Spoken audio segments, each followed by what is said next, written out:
morning, Judge. Good morning. I like the sounds of that. Yes, yes. We were told by our bosses that we were arguing this. Right.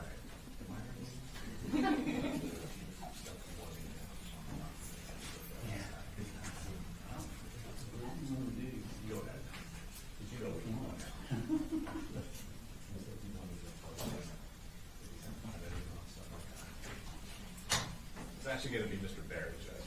Okay.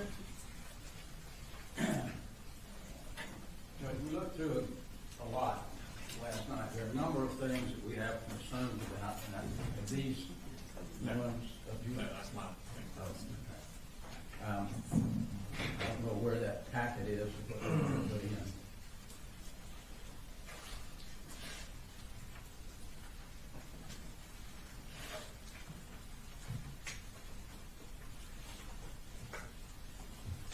I have it. We have it on. Oh, here it is.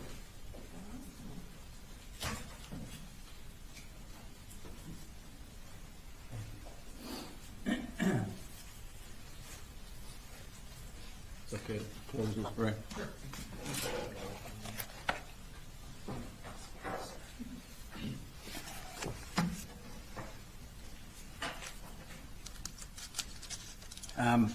And I don't know whether the best way to do this, Judge, these are numbered pages, so I'll just go by the numbered page. On page 1 is Wells Fargo bank records.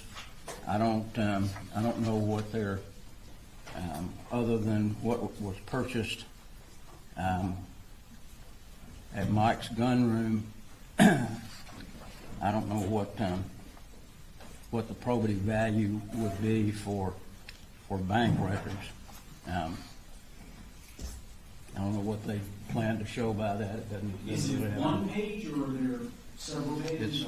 I haven't seen any of Right, this. so that first page is just us explaining what records are in Investigator Gilliland's presentation, like what we're going to be talking about. So one of the things we're going to be talking about is the Wells Fargo records.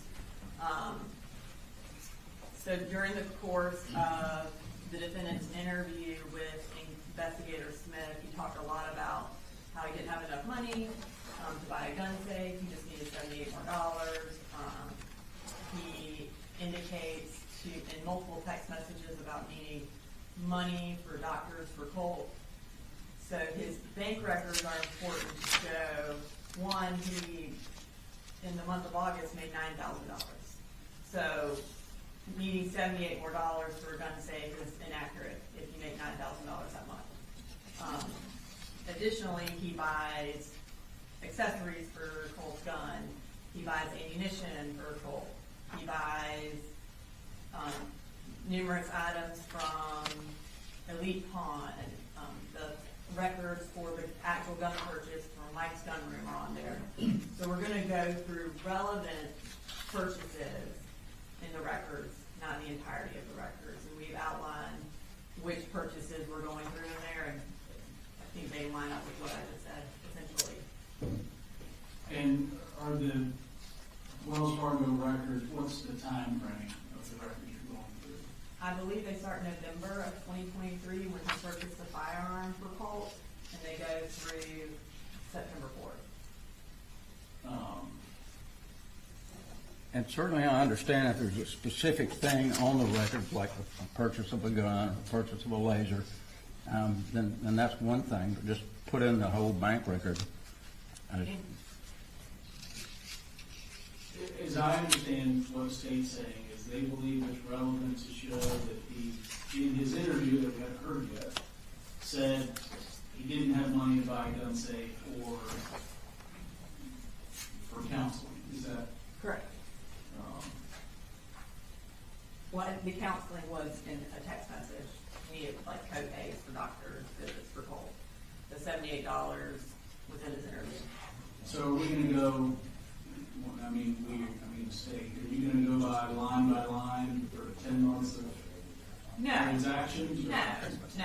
It'll line up with essentially what I just indicated. It'll be the gun purchase on November 17th of 2023, and then going into the next, I think there was some gun-related purchases in December. Going into the next year, there are more gun-related purchases. And then Investigator Gilliland will talk about the lack of other purchases. I think she'll testify to the fact that there were no transactions for co-pays for Colt, like he indicated in one of his text messages. And then the last month of August, we will talk about, not line by line, but we'll talk about the amount of money that he brought in that month, given that he claims that that is the month that he needed $78 more. So the fact that he made $9,000 in 1 month would indicate that he did have $78. All right. Given those issues, I do find that they're relevant for those limited purposes. So I would, if we call this a motion in limine, I would deny the motion to exclude these Wells Fargo records as has been outlined. What's next? On page 3, Judge, and on many of these exhibits, And let me give you this back, just so you can keep things in order. I don't know if you've got your separate set that you're working from, or if this is a set. Yes, sir. Oh, you want me to keep that then? Do you think I need this for the future? Okay. I see.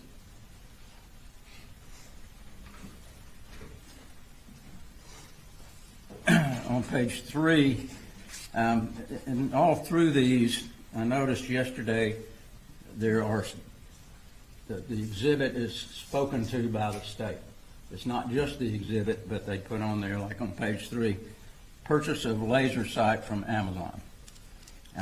They can testify about what it is, but to put it on the exhibit is a little unusual. And I would presume that the photo is Colt Gray, but I'm not positive. I can't really tell. All right, so, yeah, and this is hard, but I don't have a separate set to review. So your objection is to what's in the box, purchase of a laser sight from Amazon. Correct. I don't have a problem with the fact that it's purchased, and I don't know whether that is Colt's photograph or not. I don't know whether that was taken off his phone. It's not Colt. I don't know. And I'm gonna pull up, I can pull up the PowerPoint. And I don't know whether it was taken that day or another day. So that is why Investigator Gilliland is going to testify to add context to these things. But specifically, and I will be candid with the court, it is very hard to find case law that says it is okay to put words on a presentation. I don't have a case that says that. But routinely in presenting summaries, as the one that Investigator Gilliland has done, we put titles so that the jury can easily understand what is in the page. It is demonstrative as long as the state can show the accuracy of the summary and the wording, then it is admissible. I don't think there is any law that says we can't put words. I did find a case about anatomical drawings, and someone writing words on the anatomical drawings did not make it admissible. It actually was still able to go back with the jury. So I disagree that we can't put words. I do believe we can put words. The words are simply a summary of what is in the slide. It is a title to that slide. It's not prejudicial. It is accurate. Investigator Gilliland will testify that is a picture that Colt took of himself with the laser and with the rifle that he sent to the defendant, which again is relevant because our whole, one of the things that the state has to prove is that the defendant gave Colt access to the firearm. A picture of him with the firearm that he then sent to the defendant is clearly evidence that he had access to that firearm. All right. Let me ask this, Mr. Gray. So, where the witness gets on the stand and says, this exhibit shows the purchase of the laser sight from Amazon, where she says those words, is there additional prejudice in the word, the exhibit kind of being labeled with that purchase? Well, the ones that I had the most problems with were they labeled as defendant, because actually labeling somebody that had been charged. So that's the wording that But on this one, is there? that one that I just don't like wording on it because it directs the jury to something. The photograph, I don't know whether it's was taken before the Amazon purchase or after. I guess we can cross-examine about that. Just wanted to be sure that that's. Yeah, and, you know, so where the states, let's just, for example, say they're tendering an exhibit with 100 pages of different things. Would it be improper for there to be tabs, like bank records, photographs? To me, it's, at least this one is somewhat in line of like a tab. So as to that one, and you can cross on the, obviously, as you know, on the picture and its relation to the purchase. But so as to this particular, purchase of laser sight from Amazon, assuming she testifies to that effect, I'll deny the motion on that one. And of course, all the issues you're raising are preserved here. All right, what's next? Take those back and I'll try to keep them on. This is the front one you gave me, so I'll keep holding on to that one. And Jeff, we're bringing up a second copy of the PowerPoint, so that's okay. Page 4 is email from the sister to the defendant. I do have a problem with the use of defendant about school enrollment. That's really more than what would be on a tab. 4 is, I'm sorry, they didn't pull that up yet. Do you want me to display it for you? Yes, ma'am, please. I'll have it up on the screen, so you don't keep walking.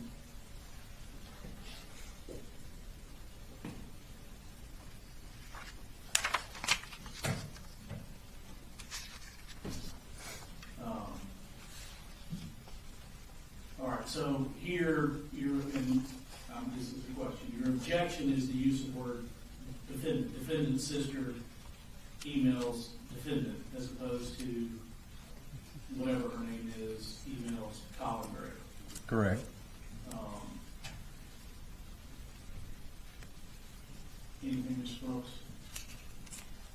So,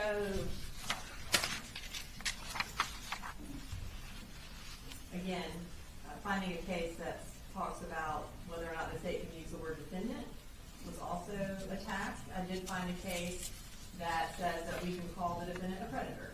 So I feel like calling the defendant a defendant is less prejudicial than that. So the fact that the state is allowed to call the defendant a predator in a trial would suggest that calling the defendant is okay. We have identified him as the defendant because that is his position in this case. Everyone has the last name Gray, calling him Mr. Gray, or Colby Gray, or Colin Gray. I don't believe there's any difference in prejudice between calling him the defendant versus that, but I do think it is more clear who we're talking about when you call him defendant. I don't think it's prejudicial. I think, again, it is a title page to an email so the jury understands who is talking to who. We have called him defendant throughout this whole trial. I believe the court calls him defendant. I'm sure the defense counsel, their defense counsel, their defendant's counsel. It's just a word that we commonly use in crime cases. Do you all have a case? I understand the line of cases dealing with, you call anybody anything in closing argument that you want to, pretty much, according to the cases, but putting it on a document that you're going to put before the jury, I think, would be an issue.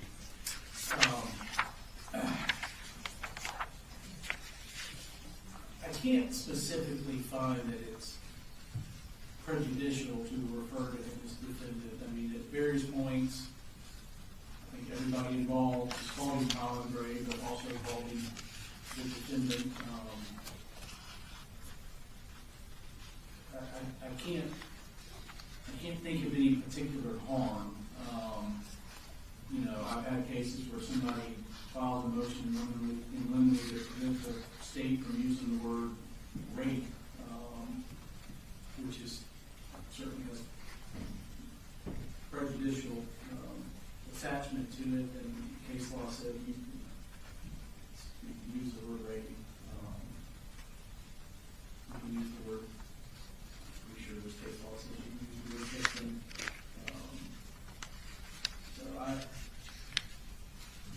Would I like it a little better if it said whatever her name is to Colin Gray? Probably, but I don't think it's prejudicial. It is his position in the case. So as to that, it's figured out. We don't have a problem with page 5, Judge. Page 6, we don't have a problem with it other than the fact that it does use defendant again, where it says Colt, Jenny, and defendant visit Wilson Shoals gun range at 10:25 a.m., which is, of course, direction and comment on the document. And I assume these are not going back to the jury if they have comments on them anyway. We agree that the comments would go back to the jury, the actual exhibit. They're conceding that one on not going back. It's conceding the evidence. I don't. To clarify the question, yesterday we went through these and we were told about specific objections. If we go through this page by page, this is going to take hours, I would say, because it is a significant amount. I'm fine to, I think he has an objection to certain pictures. I can find those on here. But I think, again, if we're just going to go page by page, then I thought that was the purpose of yesterday, so we wouldn't do that. But I just kind of wanted to see how we're doing this. So what I have in front of me, and so far it seems like it's grouping them by categories.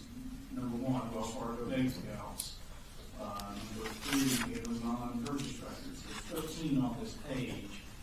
And I think we're at 6, Mr. Berry, as far as issues. That's correct, Judge. What we can do to maybe shorten it is anywhere on any of these pages where it has defendant, we would object to it. So that'll cut down. Where Dave called him the defendant, labeled Correct. as defendant. Right. Do you, That's better, I can have a copy for you. do you want a limiting instruction in some regard about the use of the word defendant? I think that would be good, Judge, if the court doesn't mind. All right, well, we're not, so I know we've got quite a while with this interview. If you want to cobble together what you think would be an appropriate limiting instruction, let me know prior to the introduction of this. That may be something that I'll do as far as use of the word defendant. That's fine, Judge. And if the state has those photographs that were a problem, we came up with yesterday, you want to just bring them up and we'll deal with those? Are you referring to the pictures of Colt with the gun? Correct.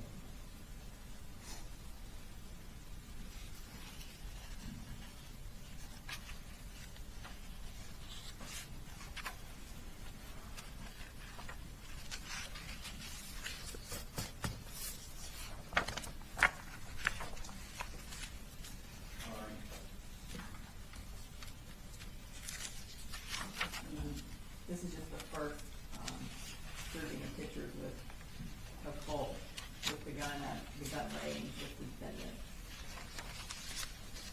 Objection, Mr. Berry. One second.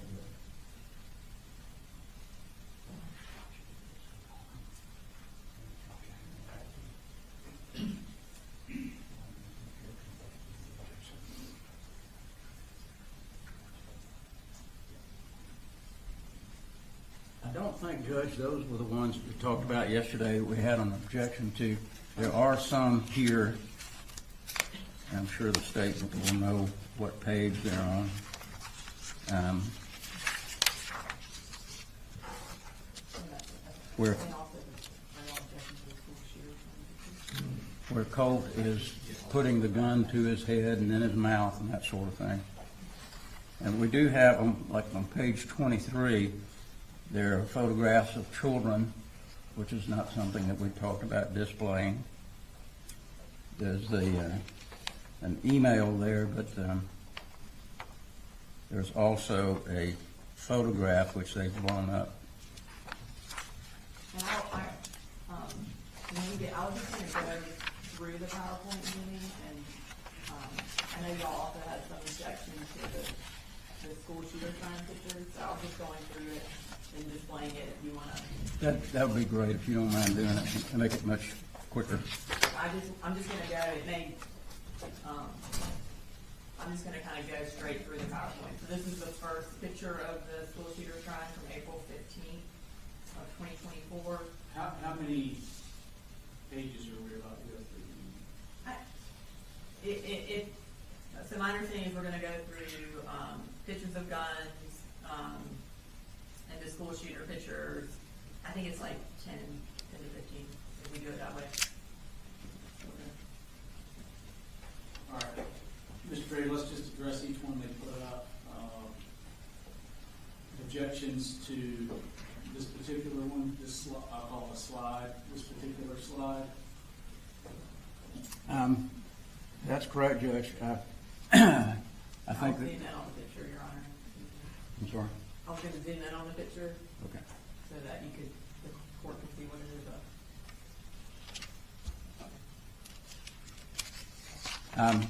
I think, Judge, that on this particular photograph, of course, we are objecting to You can zoom back out.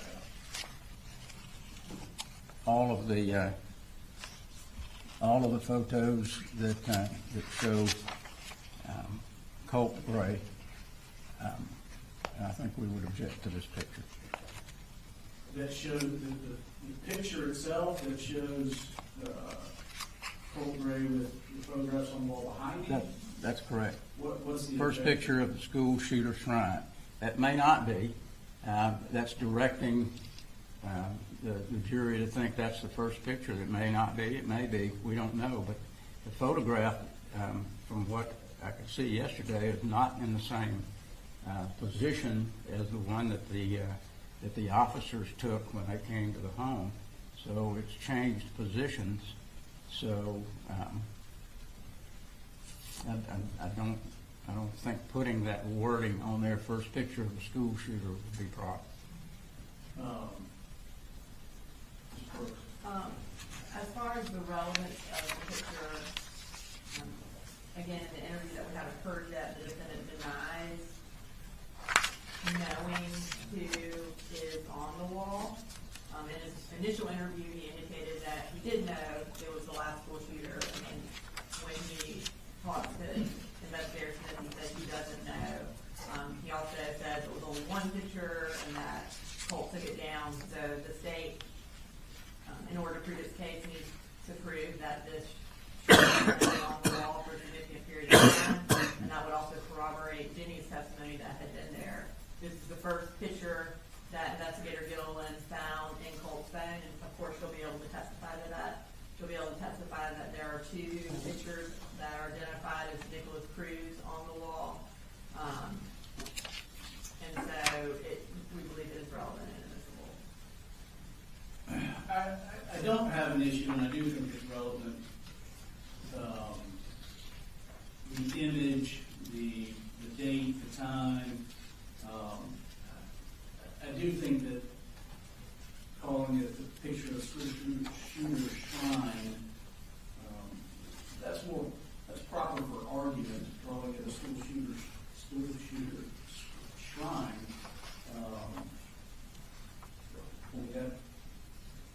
To me, that's more an argument rather than the labeling as such. Are you able to scrub that? We can delete that. I guess is the ruling that our, in creating this PowerPoint and trying to figure out what to call it, we did look up shrine, and it is a place associated with or containing memorabilia of a particular revered person or thing. I think that is how Investigator Gilliland would describe it when she testified. We are fine to delete it from the slide, but we do think that it would be able for her to be able to identify it as a shrine, given that it's the definition and that is what that is.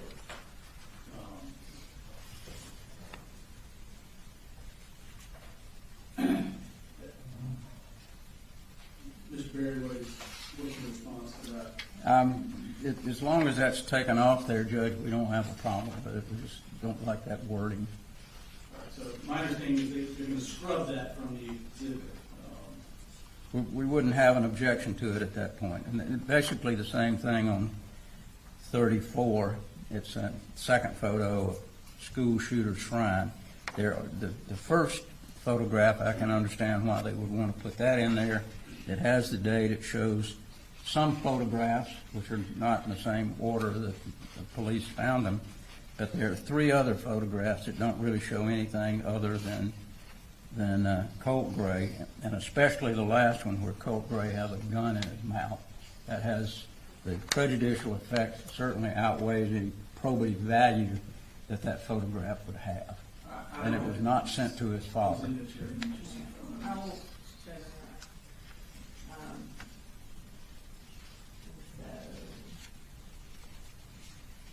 So, these are photos that Colt took sometime around August 9th. And again, we can change the wording and we'll take out school shooter shrine and just say images from Colt's phone.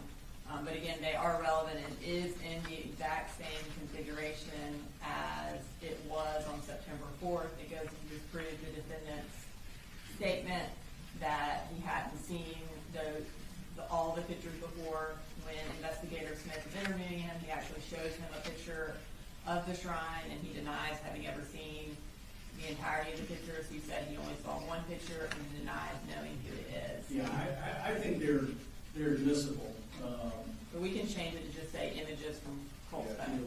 You'll scrub that. The 2 photographs on the far end you can't really see those, what they call shrine. Collage, I think would be a better word for it, but the only one photograph would show that collage, and that's the first one on the left. The others...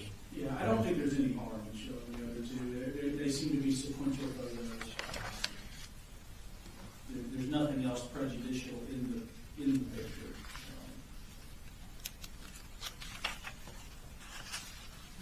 And this is the other photo that Mr. Berry was talking about. Again,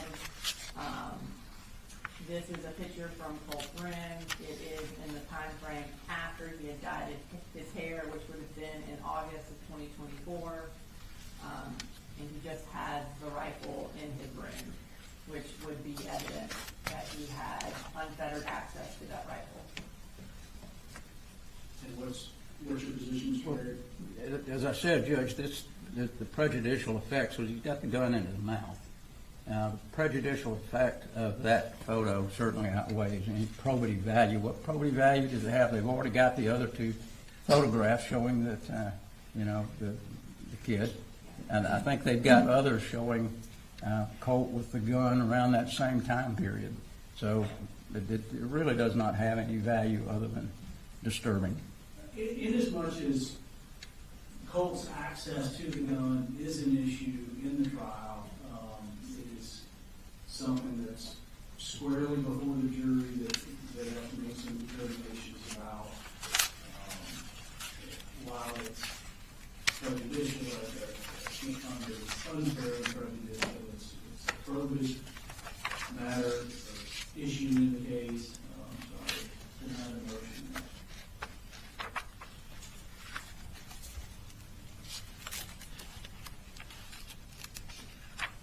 I think the page 84, that's the one we talked about yesterday. It's a little different on the This is the ones showing him with the... Okay. And of course, you're free to argue that, or cross, something on Colt's phone doesn't mean Mr. Gray had it or knew about it.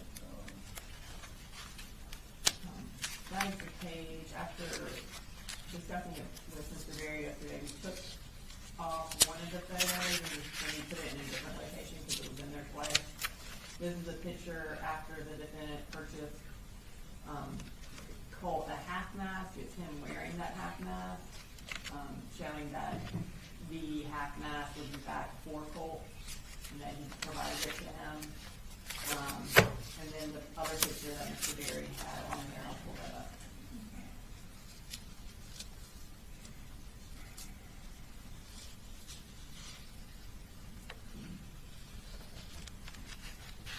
This is from August 28th, and again, it shows the firearm,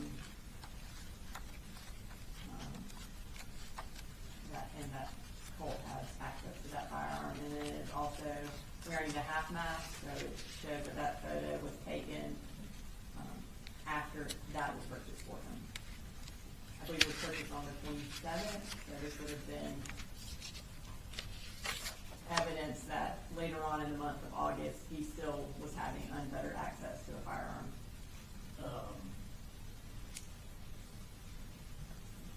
Was he wearing a half mask at the school? Was No. that something that was part of? Not to our knowledge. It wasn't something that he wore to the school, but it is something that, so in the school shooter shrine, Nicholas Cruz is wearing a half mask in one of those photos. And so one of the contentions is that he also is wearing a vest similar to the one that the defendant purchased for him. So I think the contention is that he was buying things similar to what Nicholas Cruz had that were quite visible on his wall. And so I do think it's relevant for that purpose. Well, Again, it also shows the gun being in his room 3 weeks Yeah, after. clearly the image with the gun and him, I think, is relevant. So there was originally a dual exhibit for both pictures. Yes, we moved the second one because we had the exhibit on there, this picture on there twice. Mr. Berry brought that to our attention, so we removed it the first time and left it just on this exhibit.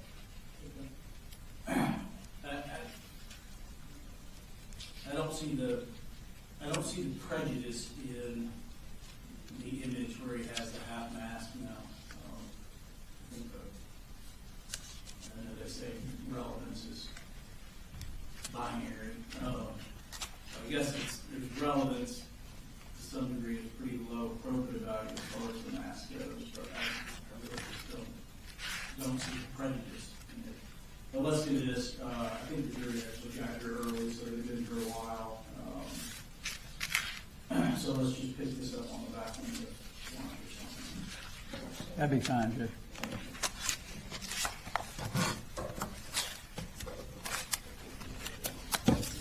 I realize the jury has been here and back there, but we've been in here. Can we take a quick break? All right, we'll take a quick break and then here's that.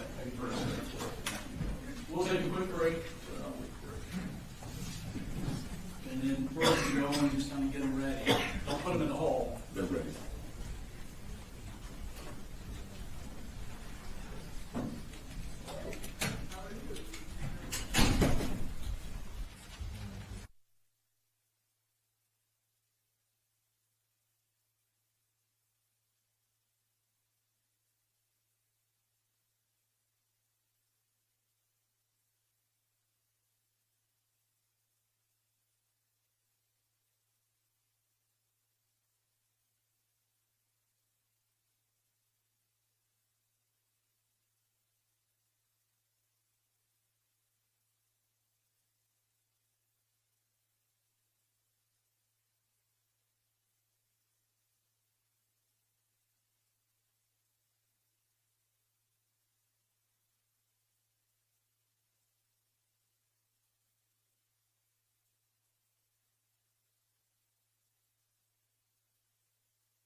any way we could just roll and punch up and just sit in that room with him. I'll take my lunch in there too, and we can have some time to talk. I'm saying no.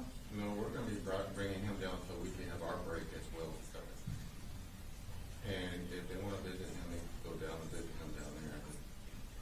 They can take their lunch down there. They can go down there to see him down there at the jail. We'll be sending him back down there at lunchtime. We'd be going back to the jail. And that they can visit there during the lunch hour? Mhm. Okay. All right, bring him in.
Good morning. All right, is your investigator here? Yeah, John.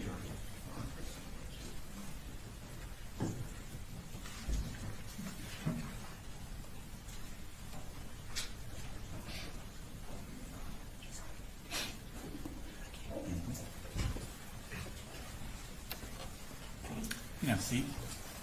So back there, Smith, I think when we left off, you ready for me to proceed, Ron? You ready for me to proceed? Yes. Okay. When we left off yesterday, I think you had left the Jenny's interview at the treehouse and Yes, sir. invited Mr. Colin Gray to your office for an interview. That's correct. Okay. How did this interview begin? What kind of questions were you talking about at the beginning? At the beginning, they do like a rapport building phase. They just kind of walk through. Are you talking about the forensic interview? No, we moved on. We're at your office and you're interviewing Colin Okay. Gray. How did you start your interview with Colin Gray? Yes, sir. We kind of do a rapport building phase, like I mentioned before, just kind of discussing some background information. In this case, Mr. Gray talked about his family. Okay. Did you talk about kind of the history of the family and the moving around and that sort of stuff? He did. He mentioned that they had moved around a lot from beginning in Statham to Fitzgerald. They moved to Jackson County and then ultimately came back to Barrow County. Okay. Did he talk about his and Colt's relationship with guns? He did. Okay. What did he say about that? He mentioned that that was a way for him and Colt to bond, that he did not like Colt playing video games and being alone so much. So that was something that he did with his father, so he wanted to do with Colt. Okay.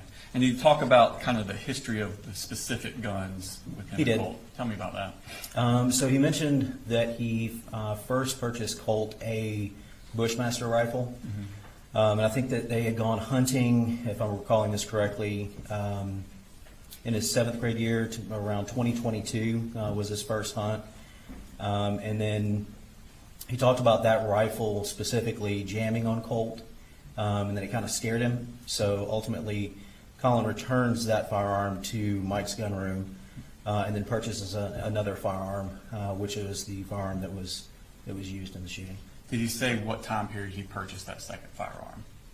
The second firearm was purchased for a Christmas present, Christmas of 2023. Okay. Did he say after Christmas where the gun was kept? He did. He said that the gun was kept in his closet. And when I say his closet, I mean Colin Gray's closet. And that was in a bedroom that he shared with his juvenile son, Coley. And he mentioned that the guns were kept in the closet on the top shelf. The ammunition was also kept in there as well. Okay. And did he keep that narrative throughout? No, he didn't. Okay. Did he change where the gun, Colt's gun specifically, was He kept? did. And what did he say about that? He mentioned on 2 separate occasions that Colt had actually gone into his bedroom, and that Colt had retrieved the firearm from Colin's bedroom and taken it into his room to clean or mess with, take it apart or put some new attachment on it. He said this occurred on at least 2 separate occasions. Okay. And then ultimately, towards the end of the interview, Colin admitted that Colt was allowed sometimes to keep the rifle in his room leaned up in the corner. Did he talk throughout this interview about Colt's tendency towards physical violence? He did. Tell us what he said about that. He mentioned that specifically over the past couple of months, that Colt's whole demeanor had changed, his whole attitude had changed, that he had become more aggressive, that they had gotten into multiple physical altercations, that Colt on one occasion had bull rushed him, that Colt had struck him with his fists in Colin's face. He said that he talked about them wrestling to the ground, talked about a screwdriver being thrown against him. He also The screwdriver incident, who's throwing to who? I apologize. That would be Colt Gray throwing the screwdriver at Colin Gray. Okay. And then he also mentioned that Colt had done some property damage to the house, that he had punched holes in either the walls or doors in the house. Okay. Did he talk about his daughter Jenny and his son Colt's interactions? He did. And what did he say about that? He mentioned that there was at least one I'm recalling right now is they had gotten into an argument and Jenny had run from him. And who's him? Had run from Colt. I apologize. Okay. She was kind of scared. I guess there was an altercation going on between Colt and Colin, or Colt and Jenny. And Jenny ultimately ran away and kind of barricaded herself in her bedroom. Okay. And did he talk about Colt's emotional and mental health problems? He did. What did he say about that? He mentioned that Colt suffered from anxiety and depression, and then he mentioned this aggression that he had. Okay. Did he talk about Colt, what kind of treatment he thought Colt needed for this? He mentioned that he had applied for mental health treatment for Colt through the school. Did he talk about Colt needing anything more aggressive than just counseling? He did talk about that, but that was a conversation that he had specifically had with his wife, Marcy. Okay, and what did he say about that? Colin told me that Marcy had mentioned that she thought that Colt needed inpatient in-house therapy. Okay, and did he agree with Marcy on that? He did not. Okay. And those pictures you took of Colt's arm, did you Yes, show sir. those to him? I did. About 2 hours into the interview, Colin had not mentioned anything about Colt self-harming. He did mention that Colt had depression, but didn't mention anything about Colt self-harming. So I showed Colin a picture of Colt's arm, and he did say that he knew about that and that Colt had self-harmed while depressed in Fitzgerald, Georgia, and then after Colt cut himself, he had taken the knife from Colt. Did he talk about an incident where Marcy and Colt got into a physical altercation over the gun? He did. Tell us about that. I believe it was approximately 2 to 3 weeks prior to, if I'm recalling that correctly. There was a incident where Marcy had confronted Colt in part about the firearms and mentioned getting the firearms out of the home. And during that incident, Colt had pushed Marcy to the ground. Okay. And did he know about this? He did. Okay. Did he say anything about, after that incident, whether Marcy asked him to do anything with the guns? He did. He said that Marcy asked him to put the guns up. Okay. And did he ever do that? He says that he put them in his closet. Okay. And did he ever talk about any sort of locks or anything on his closet? No, sir. He said there were no locks. Okay. And did you discuss the pictures of the school shooter on Colt's wall? We did. Were you aware of those at the time that you were interviewing him? That Yes, they sir. discovered. Okay. And what did he say about that? He said that he did not know who that was. Okay. Did he say anything about asking Colt who it was? I recall Colin telling me that he believed that that was a guy from Green Day. Okay. But he did not say that Colt told him anything about a school shooter. Did he deny that Colt told him that I was a school shooter? Yes. Okay. At this point, had you talked to Kelsey Ward about her interview with the defendant the previous day? Yes, sir, I had. Okay. And is what he telling you different from what he told her Yes, sir. about that? What specifically was different? Specifically on where Colin initially said that the firearm was located. Colin, according to my conversation with Special Agent Ward, initially told her that it was allowed to be kept in his bedroom. Here, there was a very, very different kind of 3 separate places that it was kept. That was different, as well as him having knowledge about who was in the kind of pictures that were up on Colt's wall. Special Agent Ward told me that Colin told her that 3 days before the shooting that he was told who that was. And he denied that to you? He did. Okay. Did he admit that him and Colt, or that Colt talked about school shooters to him? Yes. Okay. And what did he say about that? He said that Colt had a very analytical mind, that he noticed very small details.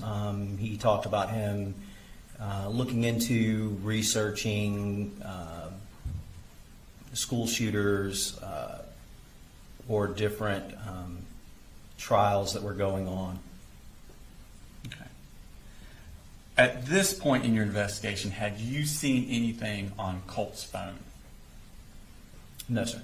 Okay. What happened at the end of the interview?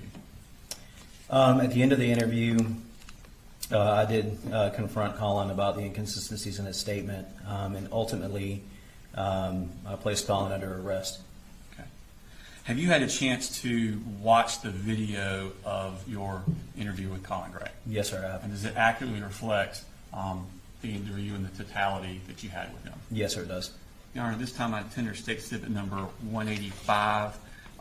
It actually, I think because of email purposes, it came to us in 3 separate parts. So it's going to be 185.1, 185.2, and 185.3. But it is one video. No objection. All right, 185, it's very similar to this. Your Honor. And Your Honor, just for the court and the records, it starts with them going in the room, a quick introduction, and then Mr. Smith, Investigator Smith, leaves the room. So we're going to cut through that.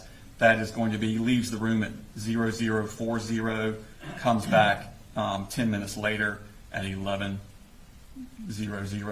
So we'll cut through when he's not in the room because nothing's happening. I assume no objection. No objection. Yes, sir. And that's in State Exhibit 185.1. And then, Your Honor, in 185.3, towards the end of the interview, Investigator Smith steps out again at 39:30 and is gone for about 5 minutes to 45:30, so 6 minutes. So we'll cut that part out because it's just Mr. Gray sitting in the room by himself. And then it ends at 53:35 when they walk out. So that's just for the record. And in total, you said you have to wait 2.5 hours? Or something? Yes, Your Honor. The first one's going to be, when you take the stuff out, is 41 minutes. Part 2 is 67 minutes, and Part 3 is 47 minutes. Thank And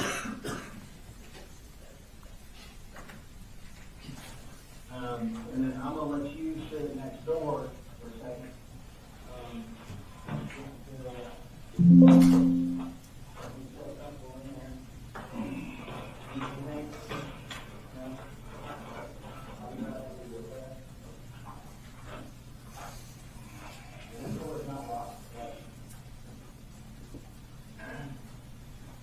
Let me go grab my notes and I'll be right back with you, okay?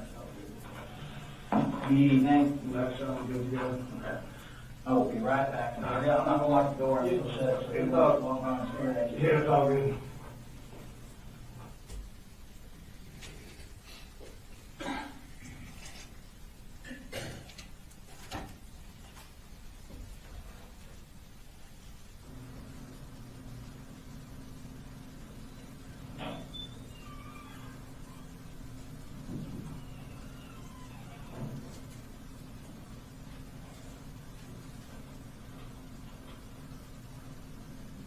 Okay. I apologize for that. I have not gone to the bathroom at all today. Yeah. It's all good. So I promise I'll wash my hands. It's all good. I'll introduce myself again. Yeah. My name is Investigator Jason Smith. I'm with the Barrow County Sheriff's Office. Yeah. And you're Mr. Colin Gray, correct? Okay. Sorry, we're meeting like this. No, yeah. Unfortunately, that happens. And I'm going to apologize beforehand because I'm going to get 1,000 text messages and emails, and I'm trying to keep them, turn all them off right now. So I've heard a little bit. I understand that you were talking with law enforcement. I heard a little bit about kind of your statements to them. I'm just going to go ahead and explain my involvement. Yesterday, we were here at the office when we got the call. Sure. Go out to the high school, and while at the high school, after everything was secured, and you know, the medics had assisted with life-saving measures and everything like that, I conducted an interview with your son. Okay, he did, you know, we respected his rights. He was read Miranda. You know, he's very not yeah, he was very respectful. Yes, sir. No, sir. And he basically explained to us what he did. I mean, he explained to us exactly what we observed on the cameras. Okay. Well, let me have it. What the hell did he say? Like, what happened? Okay. And I'll get into that answer in many of your questions as possible. But in order for me to kind of help better articulate that to you, it's kind of like when you work a case like this, it's kind of like putting together a puzzle. Yeah. And right now, I don't have a very good view of what's going on. Yes, sir. So I understand he's been solely living with you for the past couple of years, give or take. And while we're talking, is it okay if I take some notes? Yeah, I'm doing that. Okay, good. Yeah. Because my memory, well, it's okay some days. And Colin, you spell your name C-O-L-I-N? Yes. Okay. You have a middle name? No middle name. No middle name. Colt doesn't have a middle name either. Yeah. Colin Jr., my little one, is 8. He don't have a middle name either. Okay. This goes back to my dad's side of the family. Just no middle name. All the boys, all the way back to the Mayflower. Oh, CG.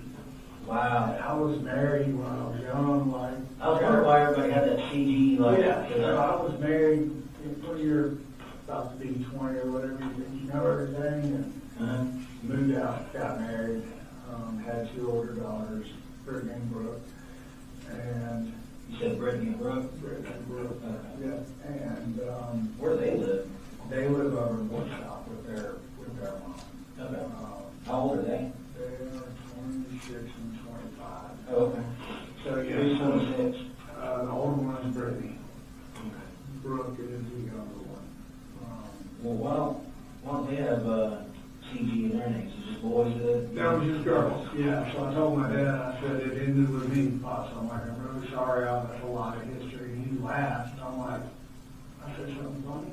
Mm-hmm. He was like, you'll be married again, boy. I'm like, you lost your mind. I said, child support. I'm like, do you want me to go through this? You got married again? Yeah. Got married. You can go say that. That's exactly what he said. And I'm like, I'm telling you, I can tell you where I was standing when I was wearing it.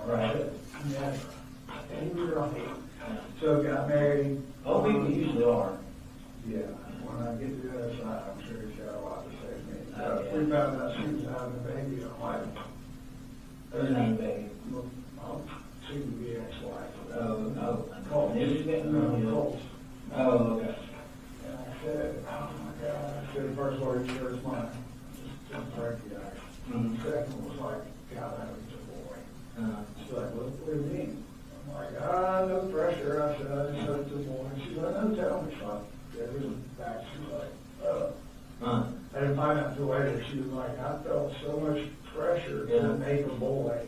Yeah. But, they're all three of them born second marriage and that. I mean, on her, that's on you making boys and I girls. know, and I just remember when I went in there, I'm like, where'd my wife go? Yeah. She asked me to get water, and so I got there and took her back. And she had went in there and told me, God, turn on, need to know how to prepare myself, and it was a boy. Was it? And after it's all said and done, Yeah. right, I walk in, I'm like, well, thanks for waiting, and you've got these little egg over the belly, he's like, Yeah. are you ready? And I'm like, yeah. He's like, okay. You know what that is? And I'm like, out the door, down the hallway to the apartment. I'm calling my dad because he was just dementia and colon cancer and wasn't like taking him over yet, but you could see it right on the wall. So I was like, hang on, I'm trying to give him a carrot. Like, we'll push through this together because you're my grandson. Wow! And he was just so happy. You know, Colt. So you were only his only grandson? Yeah. So Gray Day was on with you. Wow. Yeah. So, okay, well, let's get back to which one's older, Brittany or Brooke? Brittany. Brittany's older. Brittany, is she a Gray? She is the Gray. She is a Gray. Is she already? She may be divorced now back to Gray. I'm not sure where all that stands yet. Okay. Tom, what's your date of birth? 8/10/70. 8/10/70. And you have a telephone number? I do. Y'all got my work number. This is recently. I got your work number. Y'all got my work phone. Oh, they're doing the, see, again, that's why I'm in here. Okay. I'm trying to put these together. I know the GBI book agent there, just what we're doing right here, went through the whole thing. She's like, I need to say, this is my work phone and my work laptop. Well, I'm sure they're gonna get that back to you. That's what she said, and I'm like, okay, but I still need to let my boss know. Yeah. Like, Were you able to let your boss know?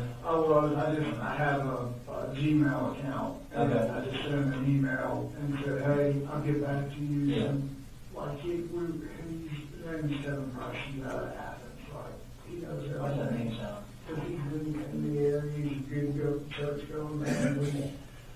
You know, What does he own? he owns Kevin Price General Contracting. And then, Okay. as I'm getting to know the man, he's tied to a ton of stuff in Athens. Yeah, that name sounds familiar. Kevin Price, General Contracting. Yes, sir. How long you been working there? I started April, May, so May, beginning of May. Beginning of Right, May. yeah. That's pretty recent. Yeah. What did you do before that? I've done the same thing my whole career as commercials, building superintendent. I'm in charge of building from dirt up high rises, hospitals, whatever. Yeah, you bring everybody together, make it happen. They hand me the drawings and say, go make it happen. So that's what I do. Your address, is that 896 Harrison Mill Road? Okay, I just want to make sure. I'll go ahead and write that down. Before I write it down, I want to make sure that, you know how I don't know if you ever played the telephone game in school, where you start out telling one thing, and by the time it comes all the way back around, it's not even that. Exactly. That's one of the reasons that I'm in here talking to you now. Yeah. How long you lived at Harrison Mill Road? It was a year this past June, we signed a 2-year lease. Okay, the lease my house. Mm-hmm. What would you think about Vera? This is where they were all born. Really? You know, they're off of Beach Creek Road. Oh, yeah. All except for little Colt. Yeah, I know.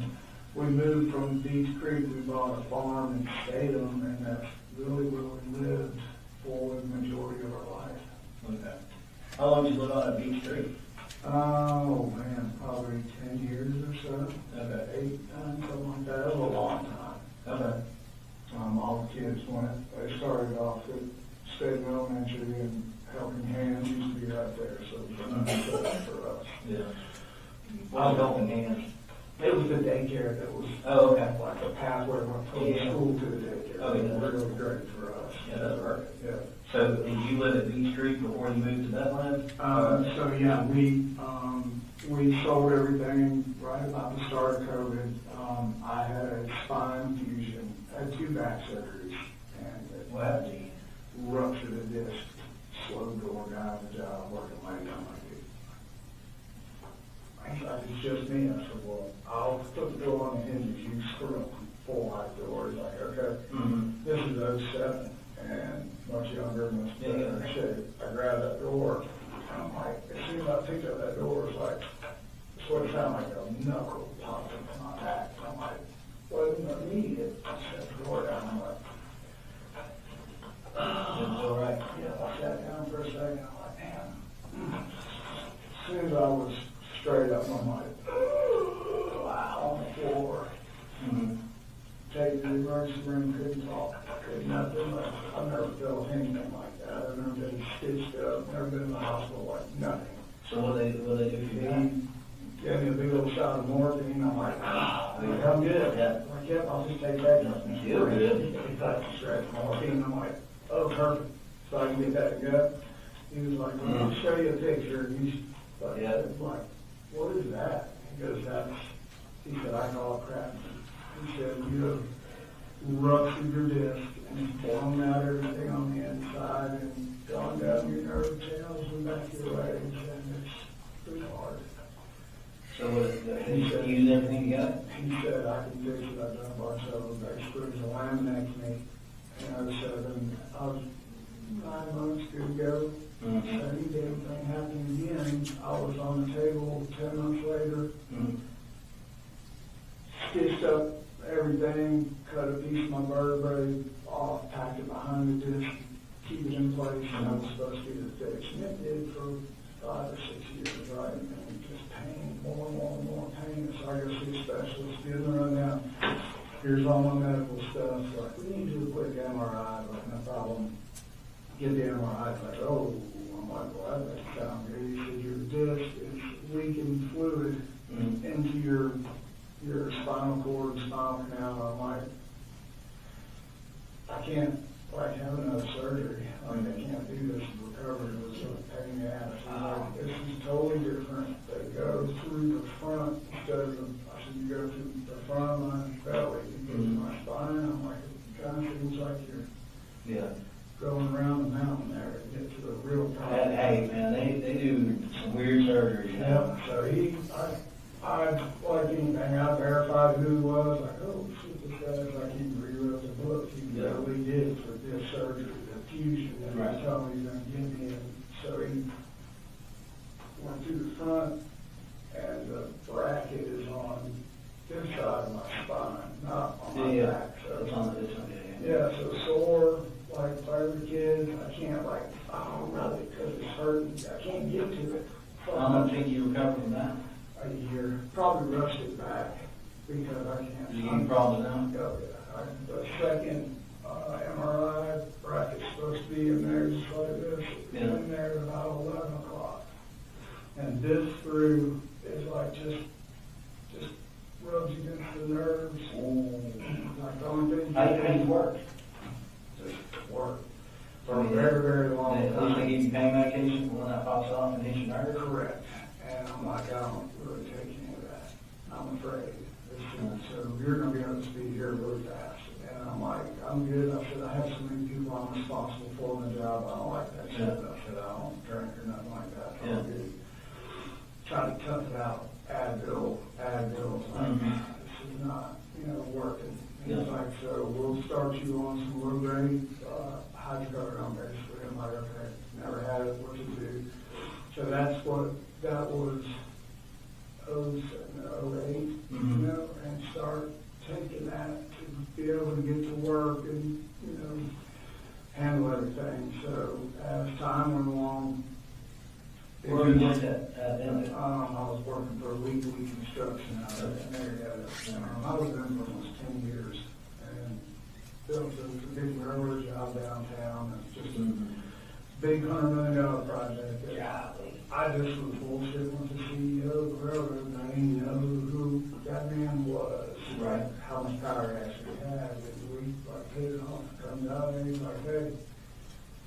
get it down from 120 million. He was like, but I like your man, you're gonna do it for us, and, he's got to run it all. I'm like, oh, that's great, but, so I had underestimated the effort and the time work, and it was 6-7 days a week for lunch.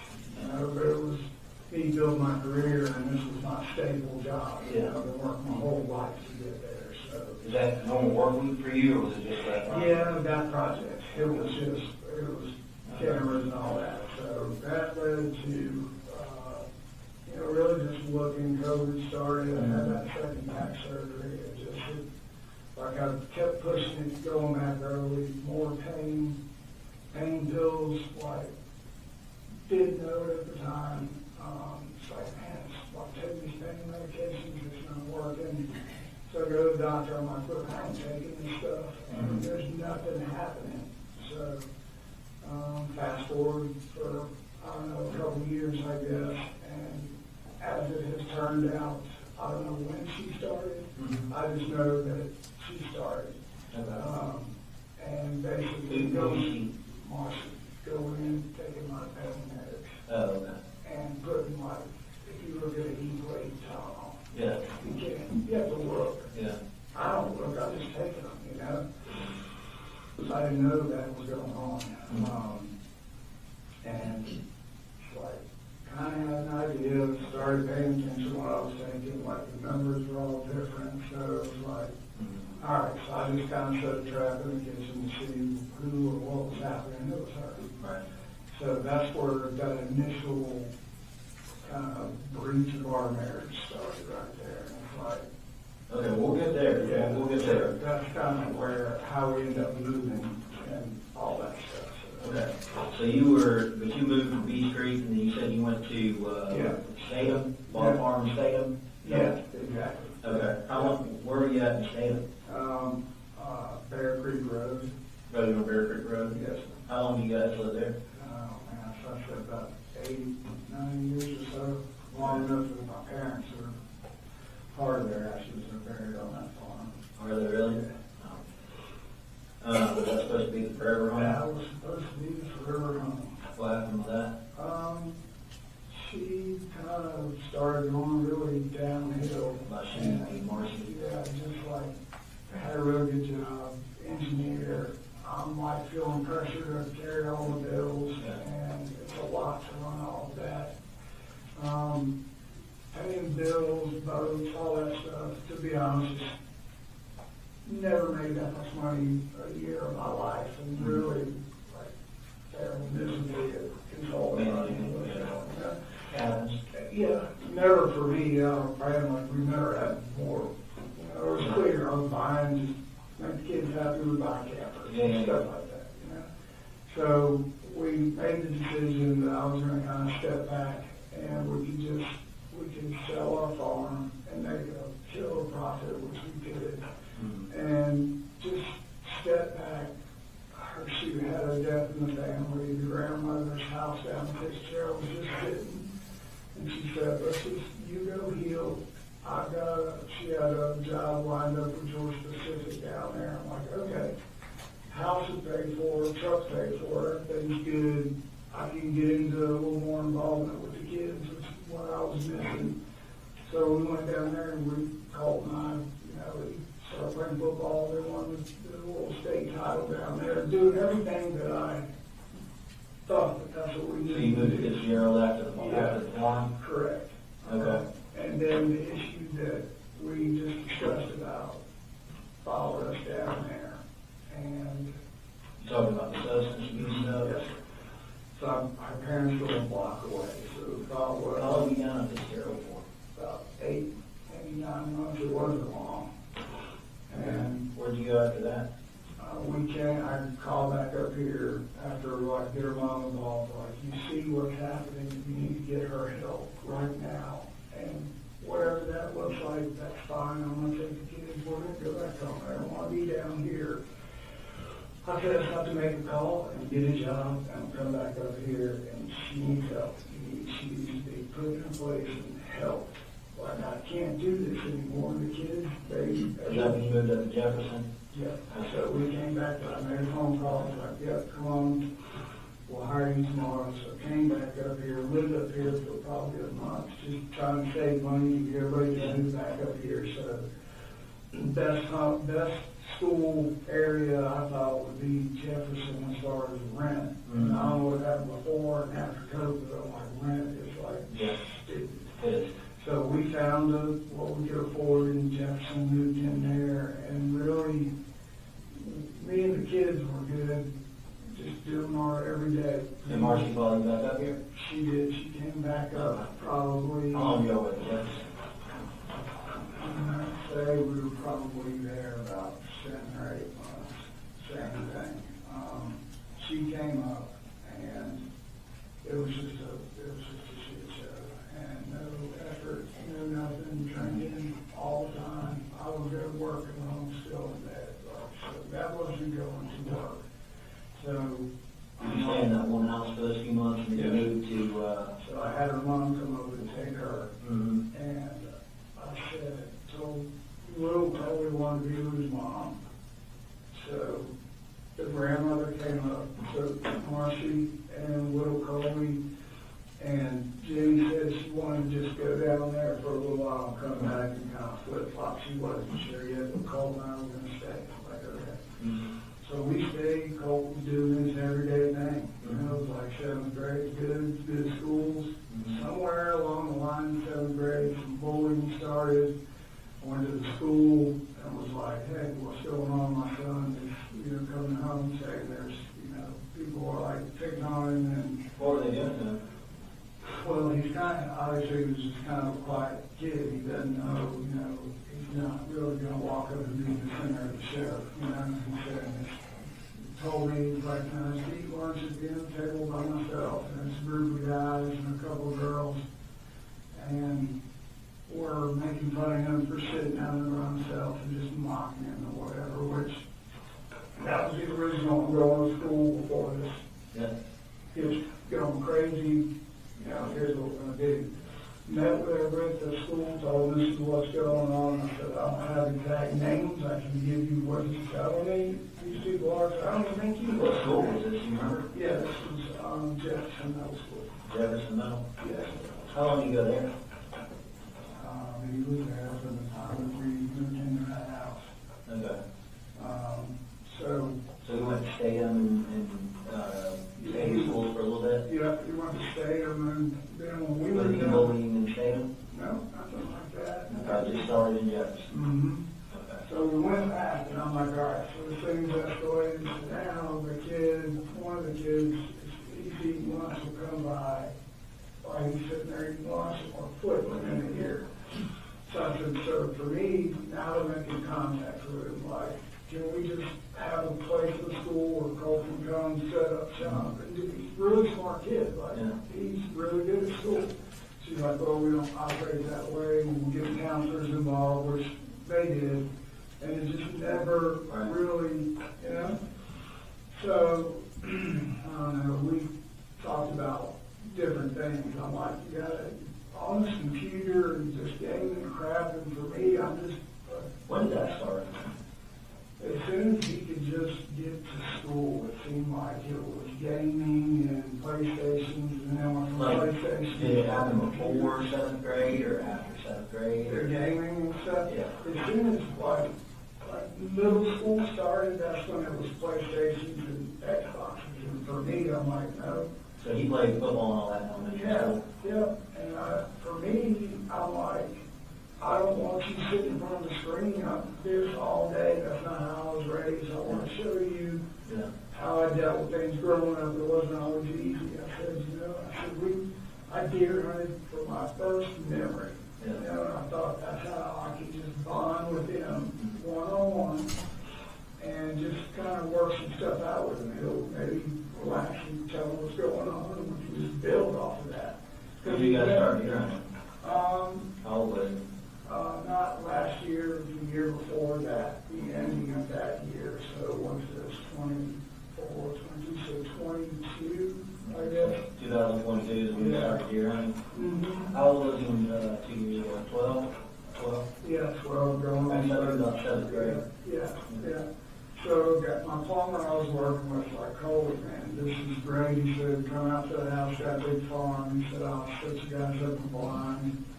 And, you know, we show up here in the morning and I'll walk down. And like, last day of the season too, I'm like, dude, we're not going to shoot nothing because we ain't going to shoot nothing. I said, it's just about the process for him. So I want to try to, like, hook him right here. He's like, I got it. I'm like, okay. So great guy, great thing. Builds a nice blind. Sure, my son comes up and I'm looking through binoculars, and he's looking, and he starts shaking. I'm like, what's wrong? He's like, I'm like, okay. So we go through that whole thing. Well, it was a little buck, and he knows. I was little. The first year I shot was a broken on a spike with a Tom. He shoots that deer, falls straight up. Couldn't believe it. The gun jam, that was the only bad thing. So He shot it? He shot it. Like we had gone to the range up in both ranges actually. Charlie Elliott, the one up in by Big Wazer, I think is what it is. But Charlie Elliott, he shot his first year in 2022? Yeah. And What kind of gun was he using then? so that was a Bushmaster 450, and What modern ammo did y'all shoot? I don't know. That's okay. Yeah, because I bought it from Mike. What kind of gun? I'm not a gun expert. What kind of gun is it? So, the Bushmaster is kind of like I said, when I told Mike, I said he's little. I want to scare him when he pulls the trigger. I said, something's not too big, but I don't want to wound the deer. When he pulls the trigger, I want the deer to go down. I said, I don't even want to think about that. So, he's like, hey, this Bushmaster's good. It'll do the trick. Is that like a hunting rifle or is that like a AR-15? Yeah, and that's the thing I said, man, like the AR platform, shotgun, that have got that look. I said that's kind of what he's excited about. And so Mike was like, here, let's try this Bushmaster. I'm like, okay. We only held 5, or 3 actually in the clip. I'm like, okay, that'll be a good start. So just him and I, we sit down on the floor, we go Not to a hunting rifle, right? Is it like an old wood kind? no, it's a plastic AR Oh, platform. okay. You said it held 3 rounds in the Yeah, magazine? it's really a small mag, and I'm like, you only need one. Yeah. That's fine. Okay. So, Did he want a bigger bag? he just thought that, yeah, he wanted more bullets, and he just thought that it was like, he said, you know, can I break this? He has a little pellet gun. Right. He's like, can I put my pellet gun in a holster and walk around the woods? And I'm like, yeah, that's fine. So we sat down on the floor and went over everything that we were going to do and not do with these weapons in the house. Okay. There's a no bullshit rule in this house. That's how that's going to be, or they're gone. And that was never have a loaded weapon in that house. Just kind of jumping around a little bit. Well, yeah, Not so get too far. so that was Jefferson, basically. Okay, so Jefferson is the first time he really kind of got in. When did, what, you said you went to Charlie Elliott? Yeah, How many times did you take him to Charlie Elliott? I'd say probably twice. Twice? Yeah, What did y'all shoot while you were there? we shot. I had a deer rifle, a 308 deer rifle. I don't have that anymore. He shot his Bushmaster, and I had a shotgun. And we shot the shotgun. Okay. Shotgun. He shot all 3 of those? He wouldn't shoot my deer rifle. He was scared. Okay. Well, what was he scared of? Because it's just big and loud. And he said, it kicked me back. He just didn't want anything to do with that. You went to another shooting range? Yeah. Which one was that? I want to say it's Big Laser.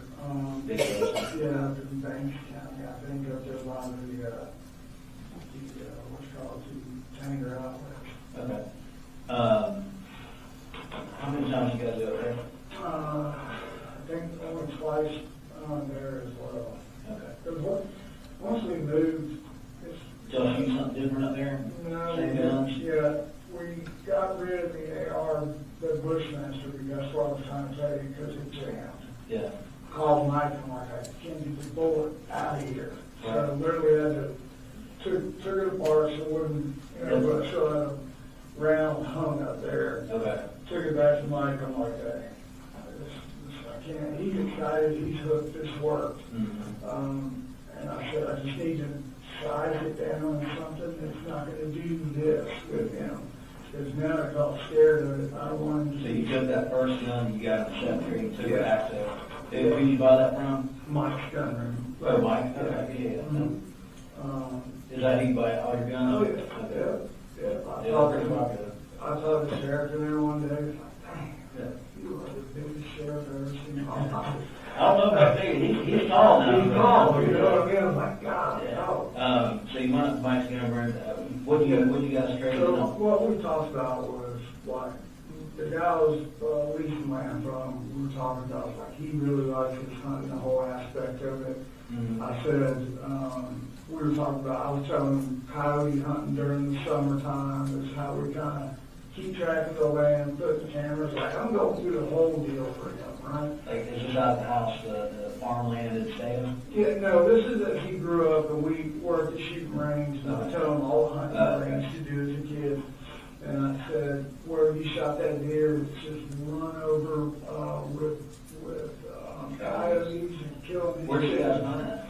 So it's out, my plumber's got family land, it's like 20 acres, it's just right out behind his house. And I said, we can get a different style weapon and we can work our way up to where you feel confident shooting a gun. They'll say, So what do you upgrade to after this? nothing. We just left it at that. And I told Mike, I said, let's need to think about it and talk about it with him. How's he feel? Did that jamming mess with him or anything like that? So for Christmas, we were talking, and he said, Daddy, he said, I would really like to get another AR. He said, but I'm scared of the jam. I said, okay. He goes, he said, what? He said, that the AR that I had, I said, that's a 223 round. Just, that's our coyote and our pig hunting gun. Is that what you have? That's what I have. Okay. What kind of AR do you have?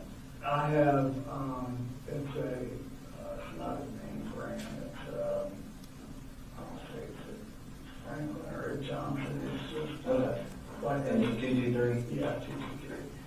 So, So you wanted one of those? yeah, What you said for Christmas, was it Christmas of the 7th grade year? Or? this past Christmas, Okay, so 2023. yeah, we were living in our house where we are now. Did you guys shoot or anything between 7th grade and?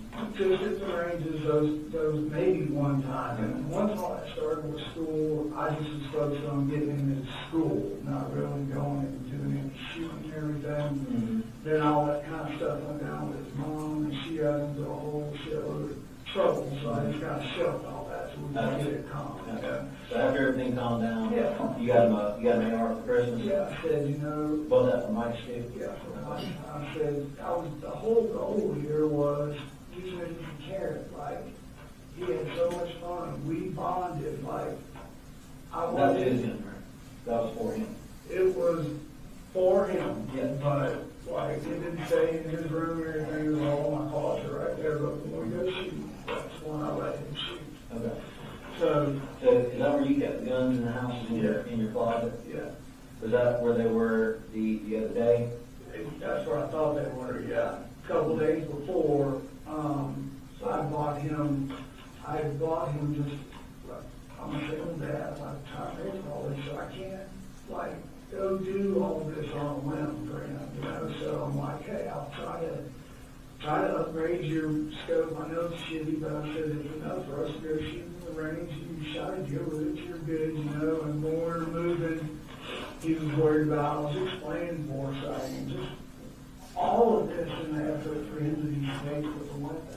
Okay. What you bought him something to upgrade the rifle? No, it's just a laser cartridge that you put in there, shoots a laser, Okay. and you just look at your scope. Okay. And so that came in, and he had it. So the laser was Yeah, it's like a 223 round with a laser in it. Oh. And when you put it in the barrel, it turns on before it's like your scope.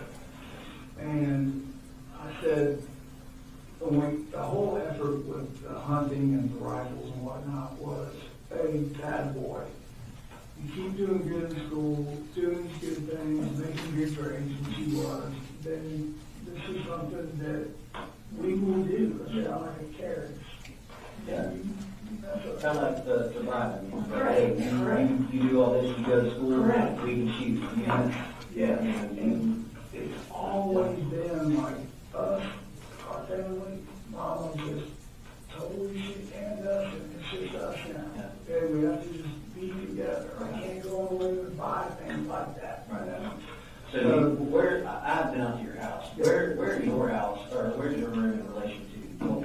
Yeah, so, when you go down the hallway, Colt's room is on the right. Mhm. And when we first moved into that house, it was just me and Colt. Is it one story, two story? One store, Okay. ranch house. And Jenny, his sister, she was like, "Hey, I want to come back up and stay with y'all. I miss you. Don't like it really down here." It's like, "No problem. Mom's in trouble." I'm like, "I'll be there in the morning." About a week goes by. We'll try and get things ready. I get a call from DFAX in the middle of the night and all that. I'm sure that you read about her mom, his mom. No. So the phone rings 2 o'clock in the When morning. is this? Huh? When is this? This is here recently, probably within, I can't give you the exact date, 6, 7, or 6, she's been going out for 8 months, before it's all 7, 6, so 8.5 months ago. Down there, living with parents, and, painkillers, graduated to that. I had no clue. DFAX lady called me, like, "Well, my kid's died." I thought, DUI, and she's like, "Well, she was driving, I can't tell you until I see you, stuff's got to be signed, I got legal." I'm like, she's like, "Can you be here tonight?" I'm like, "It's like almost 2 in the morning, it'll be 4 hours." And you and Marcy, y'all married, right? We're married, we're not divorced, Okay, or, so- we're not legally. Yeah. Separated but legally together. Correct. You know, if I didn't know my kids, I probably. So Marcy got a DUI on. No, that's what I thought. Oh. So I'm like, okay, I said, "I'll come." It's gonna be middle, like 4 or 5 o'clock in the morning. She's like, "Okay, let's just meet there at 7:30. I'm like, "You need to tell me what this is about." I had no idea. She said, "Just know that your kids are safe. You just need to come down here and get them in the morning." I said, "Okay." So Colt and I are running down there, and he's like, "What do you think this is?" I'm like, "I have no idea." So we get there, we go to her mom and dad's house, open the door, and we sit in their living room. She gets her pole out, like, "Okay." Marcy, they gave her a hair block test. She starts reading the results, Why and did you give her a hair blood test? her sister apparently. That I never got the whole story. She had all the kids down there. She had my little one Colin. and Jimmy. Yeah, Colin and Jimmy. Colt is with me. And I'm like, at that time, I started thinking, I was like, okay, this is why Jimmy's wanting to come back. Something's wrong. I don't know what it is, but I had issues with drinking. That's where I'm. So what was the result of all that? So they read it all. I'm like, yep. She used to have a prescription for Adderall. That was in there. Opioids were in there.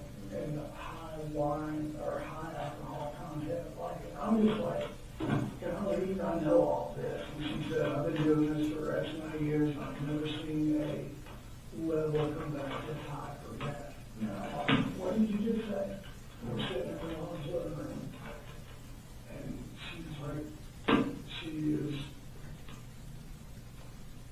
doing this currently based on what I'm like. And I stood up and like, "Can I take my kids?" She's like, "Hang on." She's like, "It's wrong, they'll confuse us together." That's what Marcy was saying? Yeah. And I'm just like, this is like the worst thing that could possibly happen. I'm like, okay. So we finished all that. Like, you got the kids, you have custody of the kids. Visitation is only if Corey allows it, and where it's going to be is up to him, basically. I'm like, great. So you did like a safety plan, and you took the kids, is that still in place now? No, it's not. How long do they? I say probably after probably 2 or 3 days after, Lieutenant Guest beat on my door at 2:30 in the morning. He showed up with 3 or 4 different deputies. Who beat on your door? Lieutenant Guest for Barrow County. When did he come out there? I got his card and I need to work. Was it recent? Yeah, it was when I first got the kids back up there. I say, got the kids. Like a recent and then like a week ago? Oh, no, 2 weeks ago? no, sir. How was it? This was shortly after I got the kids back up there, so, I'd say we've been there so it's probably 5, 6 months ago, maybe. And if these are off, I got his card and all that. I'm not holding you. Yeah, I just want to make sure you do it. Okay. So it was only, the safety plan was only 3 months? He was beating on the door, she had called and said that That's the end of the first video.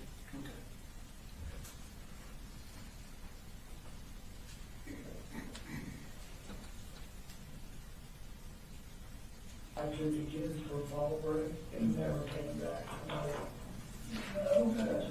It's like, can I go to something in Chuck? He's like, yeah. And I went over from DFAX and he's like, this is a safety plan. So this is what? Yeah. He's like, I don't understand things.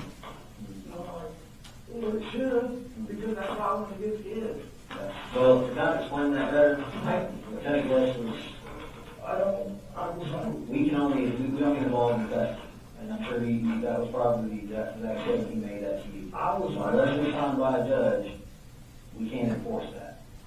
can I even say that? Okay. Well, that's kind of clear that. Got it. So I don't know who grabbed him, somebody walking out my front yard. It's like, you're still married? I'm like, yeah. So he came back, he was like, okay. Whatever that conversation was, he was in the dude and he came back on board. Okay, good. So then, once that settled, I right, had to figure out when the safety plan was it's like, holy shit, because I called the defense lady, I'm like, I got the law telling me that this doesn't matter. what she said. She was like, it's completely false. She's like, no, I'll go down there, I'll talk to everybody in the morning and tell them you're abiding by the plan, it's no problem. You're doing everything that you're supposed to do by law. And she said, I'll sit down with Jenny after this, make sure everybody is good and safe. And Kids stay where you go. Yeah. That's what I told you. You don't get involved in it. Yeah. Wherever the kids are at, they stay. That's right. They figure that out. And it was even as I said, Yep. LC, I'll go in there and wake him up if you want. Right. He's like, no, it's all good. So, Let's kind of circle back around. yeah, sure. So last Christmas, Yes. you bond the rifle that was used this time. Is that correct? Yes, sir. Okay. And you guys, how many times you go with him to shoot that? I would say probably twice. You brought with him Yeah. twice with him? We went, both of those times, we went up to Big Laser. Okay.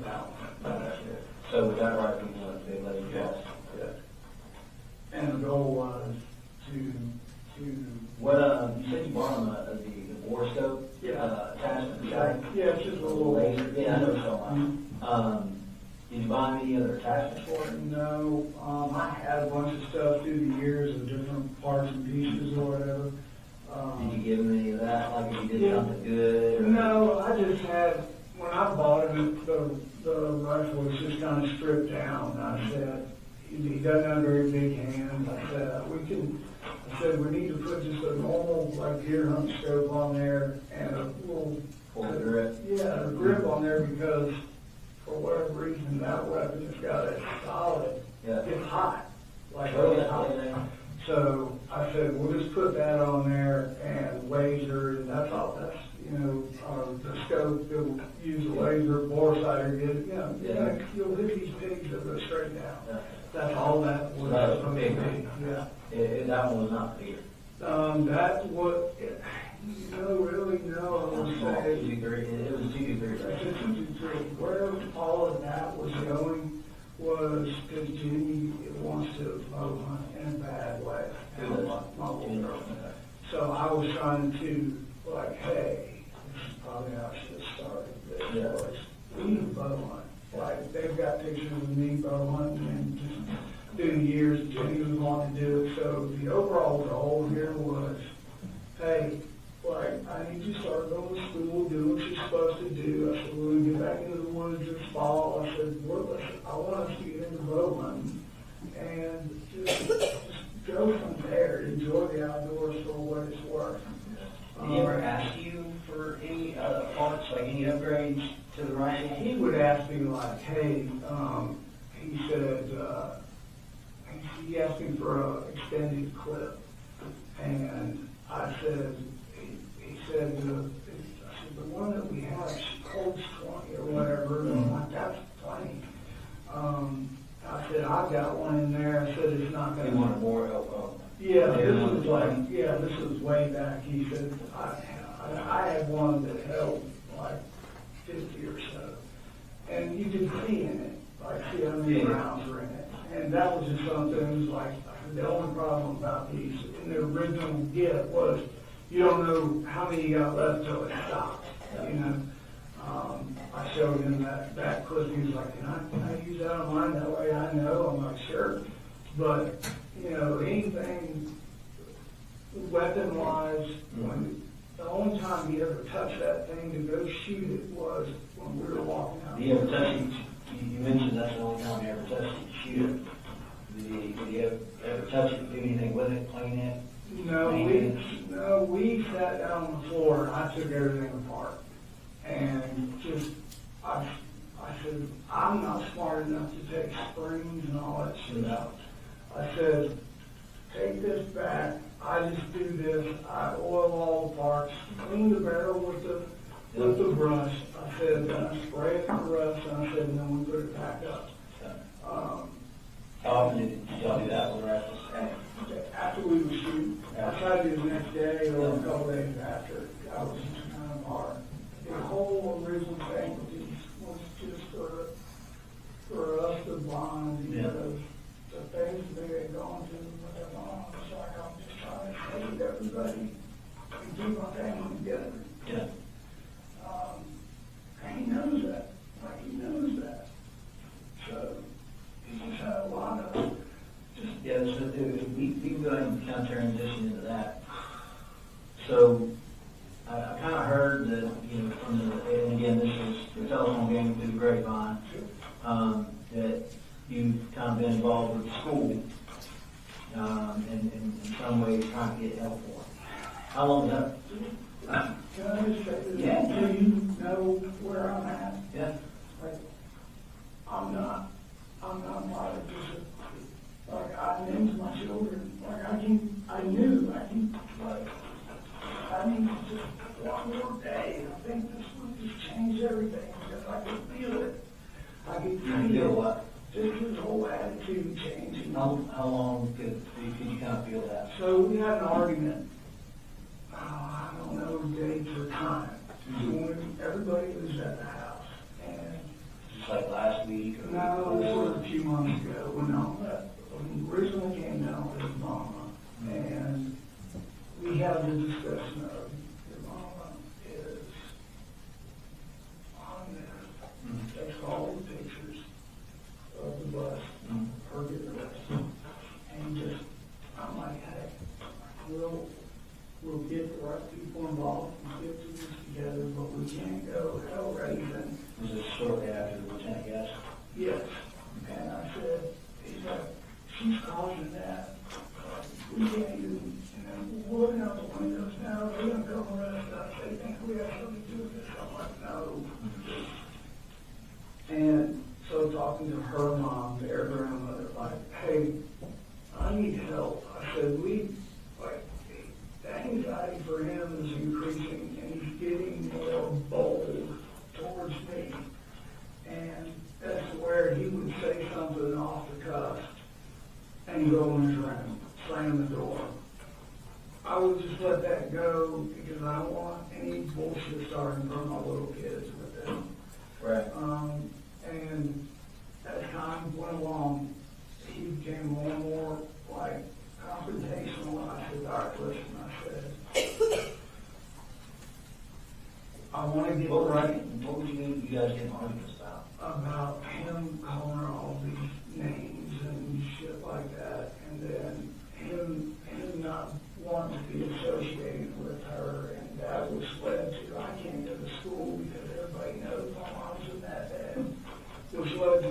her mom, and That stuff happened down at the sheriff, right? it did, but up here is where it all, like, James said, they locked her up here. When they caught her, it was here at Walmart. No, it wasn't. Yes. Okay. So, yeah, it started all there. I had y'all tracking her cell phone, whatever, however that looked like. They were doing it, and happened. Did Colt know this? Yep, they all three did. How did you tell, is that something you told them, or? They wanted to know what was happening because, I'm trying to think what triggered the whole damn thing. Mhm. After Lieutenant Guest, it's before Lieutenant Guest, she just shows up, sorry, it's small, I'm trying to remember this, like, timeline. Guest came by, and then that's where we were told we were doing the right thing, our safety plan was in order, you're good, follow what we said. All right, and then, I don't know, a couple weeks go by, maybe a week, somebody beating on the door on Saturday, I'm like, what we do? And I look out the window, and it's her, unannounced, shouldn't be there. Yeah. So I yelled out the window, like, hey, you're not supposed to be here, I'm gonna give you an opportunity to get your car and leave before I call the law. You can't just show up. Right. And she's screaming at me, I want my kids, but just carrying on and on and on. So, and the kids are there, they're scared, I'm like, calm down. And all that was doing was just really upsetting Cole and Jenny to the point where he was mad about it, and I'm mad about it, but like, you know, the whole goal here was to us to move up here, let her go get help, let her parents put her in an inpatient thing, and let us continue to live our life. So there were words with him, her dad, his grandfather. The mom and the grandmama bought him a dirt bike. Right. For being a good boy, and what was trying to get him to do was she wanted him to come down there and live in Fitzgerald. And they said, the grandma said, I'll buy you a dirt bike, and then when you come down here, you can do online school. And that's right there is where I lost any, like, going to school.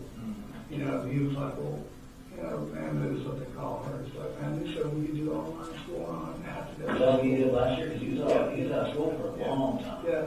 Who you do online with? It started out with Georgia Online. Okay. We could not get, I tried to do So parents. he did that from, say, October of last year to... Yeah. Until he found out that, he wanted to go back and do 8th grade again with Jenny and go through 8th grade and through high school together. I'm like, okay. I thought that was a great idea. We really could give him a comfort level because his sister and him were really close. So, that's kind of where. So what's your... It's like. You mentioned that you worked for Kevin Price, general contractor. Mm-hmm. And how long have you been working for them? Maybe 8, 9 months now. Okay. So for the past 8 or 9 months, what's your schedule like? So my schedule is, I get up, wake everybody up in the morning about 6 o'clock. Everybody's awake.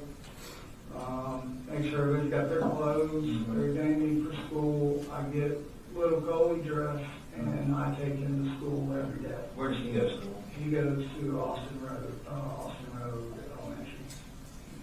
Rocky. He's a rocket. He is a tug of war champ too. Is he? So you wake everybody up, Yeah. and what time do you leave to take little Coley to school? We leave about 6:45 to 7 o'clock. If we're late, it's like 7. And then, like, walking out the door, like, Colt, you're awake, yep, he's you in there getting dressed and ready to go, and Jenny is, you know, goes last. Yeah. So, you awake, yeah. And then when I get him in school, I get to my job, I'm calling or texting, like, everybody good, you off to school, yes, good, and, you can see it on my phone, you know. So you leave about 7. And you ever go back home and you just go straight to work? No, I go straight to work. What time do you have to be at work? I'm the boss, so. Whenever you get there. and- What time you normally get there? Yeah, I try to get there by 7:30. No, you that close to the rest of them price at? Yeah. Is it? Okay. So you try to be at work at 7:30? Yeah. What time you get off? It's saying it could be 12, it could be later. Every single day is I'm walking to the truck by 2:30, always getting home by 3:15.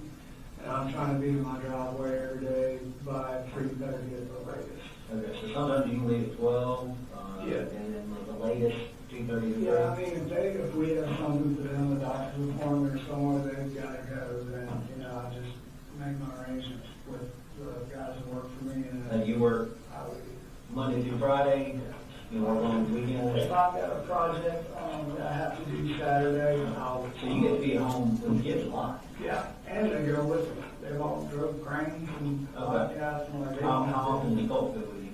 He used to go all the time when he was little. When you stop doing that? Probably about the time puberty hit, to be honest.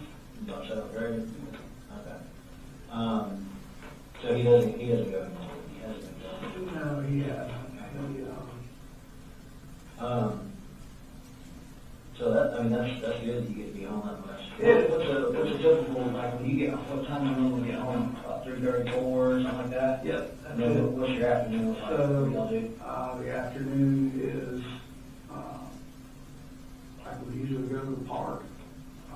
Jenny and me and Boo and we'll go up there and that's what we'll always call it. Or we'll throw footballs, play football, What park? right there in, Bethlehem, right behind the Civic Center, Bethlehem, the Civic Center, is a little park right there. So we would, this past fall, we were there every day after school. Does Colt go there with you? Sometimes he would go with us, and him and Jenny would just swing, and me and Boo would run around and chase and play on the swings and So fly. sometimes you go to the park. What time y'all normally eat dinner? We try to eat dinner, they're always chomping at the bit by, 6:30, 7 o'clock. When the time change comes, I try to make sure we're obviously in the house, dinner, and everybody's laying down by 8:30. The older ones are? Everybody's laying down. Yeah. Wow. And they'll, Jenny will lay there and would do her girl stuff and look on the phone, and Colt, what I'm looking at now, He's gaming, huh? apparently not. So, Well, when you go check on him, tell him good night about 8:30 or 9. yeah, I can hear it What through the he's wall. playing with you? Yeah, I can hear it. What kind of video games you play? He plays hell, last couple of weeks he's been playing Minecraft with Jenny, like, Minecraft? nonstop. Did you play anything else? He's Call of Duty, like, trying to get me to play it, and I said, I can't play it, I just literally can't do it. Yeah, you said you weren't too good at it. I suck. Yeah. Like, he told me to do it, I keep stabbing myself in the leg, killing everybody else with it. Yeah. So, it's just something where, What else is into you other than video games? he can hit the hell out of the golf ball. Yeah. How often y'all go golfing? So when we got back over here when we were in Jackson, we go hit balls almost every weekend. How much did you move back to that time? We went to the Chimneys, played, showing how close we were. Actually still home money for a putting contest he beat me on. And the goal right there was when he smashed it, I'm like, you can write your ticket. I said, you're so smart. You go to college and do this for a living. Like, you're a good-looking kid, but you're smart. Like the world is just right there for you. You're such a good boy. When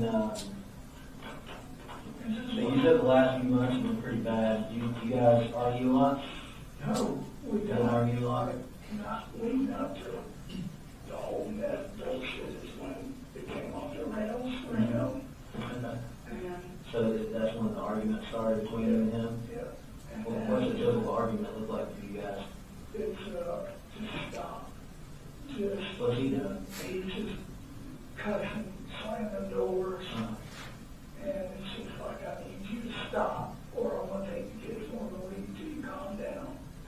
So the first time, Did you ever break anything at the house, throw anything? yeah, he broke the door, You broke the door? Yeah. What door did you break? the hallway door. Why did you do that? I guess because Jimmy locked the door. What you so mad at 84? I don't, Jenny had said something about what they had been arguing about, and he chased her down the hall. What were they arguing about? I don't remember what exactly they were, but whatever she said, something, I think it was something at school that happened, and he was embarrassed about it, because he ran down the hallway. The grandmother was there too, and I'm like, hey, stop. Yeah. And when he got to the end of the hallway, he like tripped over his foot bag and like landed his head into the door, and it knocked a hole in the closet door right You ever break anything else around the house? No, nothing like full on. You know, he knows like all we have is my income. Like, it takes everything that I have to just keep us food, clothes, bills. Right. What did he, when he yelled and cussed at you, what did you say to you for? He upset with me because we have an agreement where we don't scream and yell. When we get to that point, like, we just need to walk away. Right. And But what's the subject if you're talking about? it could be anything from grades to school. Like here recently, it's like, I need you to go back to school. Like, I Yeah, need that. apparently he's only been in school 4 days. Right. I need that interaction. I need you to start to figure out what it's like to be in school. We talked to the school. I told them all the backstory. I said, hey, here's what's going on with him. Smart kid. He's just, When did you first talk to the school? like when we signed him up, like when he said he was going to go back to school. Did you read that when you talked to him about his whole demeanor? And No, I hadn't said anything to him about that. when you talked to him, Yeah. what talked to him? This was probably about 3 weeks ago. Like, we had an argument or whatnot, and I was like, where I would get up and slam the door, kind of shit. He just wouldn't let it, like, he just wouldn't let it go. It just seemed like he was, like, wanting to, instead of back off of the fight, like, he was really wanting to fight. And I'm like, Chat fight? yeah. How many times you tried to do that? The second time is when it's like, this is it. Like, we're done. I said, What did you do to you? nothing. He just bull rushed me, just pushed me up against the wall, and I just hold him. You know, the second time he was like kind of flat on around me, got hit me in the side of the head, and I told him, don't hit me in the face. Ever again, I'm gonna turn you loose, and you need to stop. So turned him loose. Called mom, called grandmother, and I called one sister's a little retired cop, the other one is works. One of your sisters retired out? Yeah.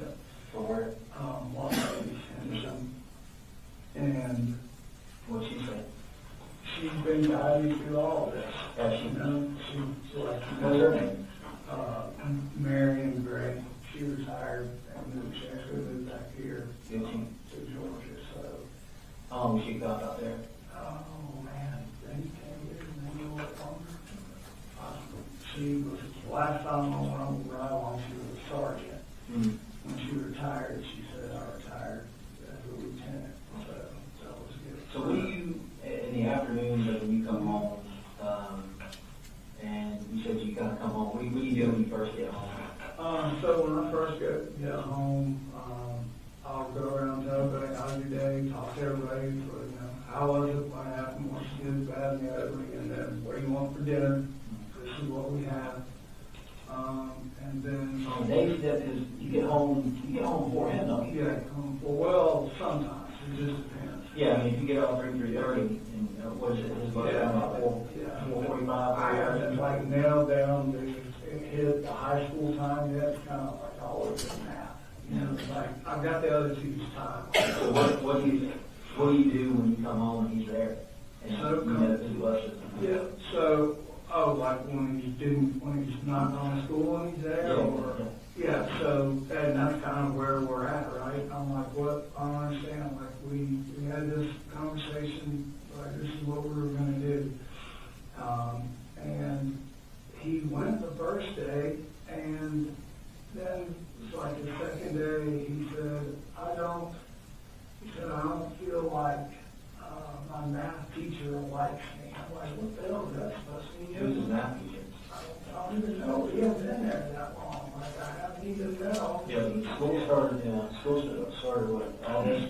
Yeah, and like, so him getting back in the fray is like, it's really important, so, and I'm like, there, you know, he's worried about the image that somebody's gonna find out about all his mama and all that crap, so I said, okay. What was it, his math teacher, why didn't his math teacher like He him? he never really expanded on that, and it was just an odd thing to say. What about his other teachers? He didn't, Did he like them? he didn't say anything else about any other teachers, and just the way his demeanor, it's just like, I don't know, was it him, was it his teachers, like, did they not know the backstory with him, where was? Did you tell him that? Yeah, oh yeah, told them why, online, they were really gracious, When did you have this conversation with the teachers? not with the teachers, with the With school principal Yeah, and not the very scheduler, yeah. She said, just bear with me, we've got all your paperwork, it's good.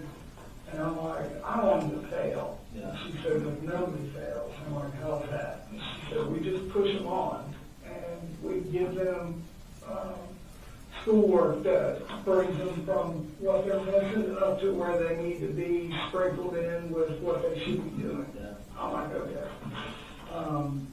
So that was the extent of that. And then they have the backstory of his mama, and what all happened.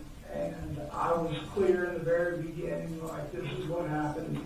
She can't come on the property and take the kids. She has to be, everybody told her that's what I need to do. Right. Law enforcement. So what was the plan for Colt?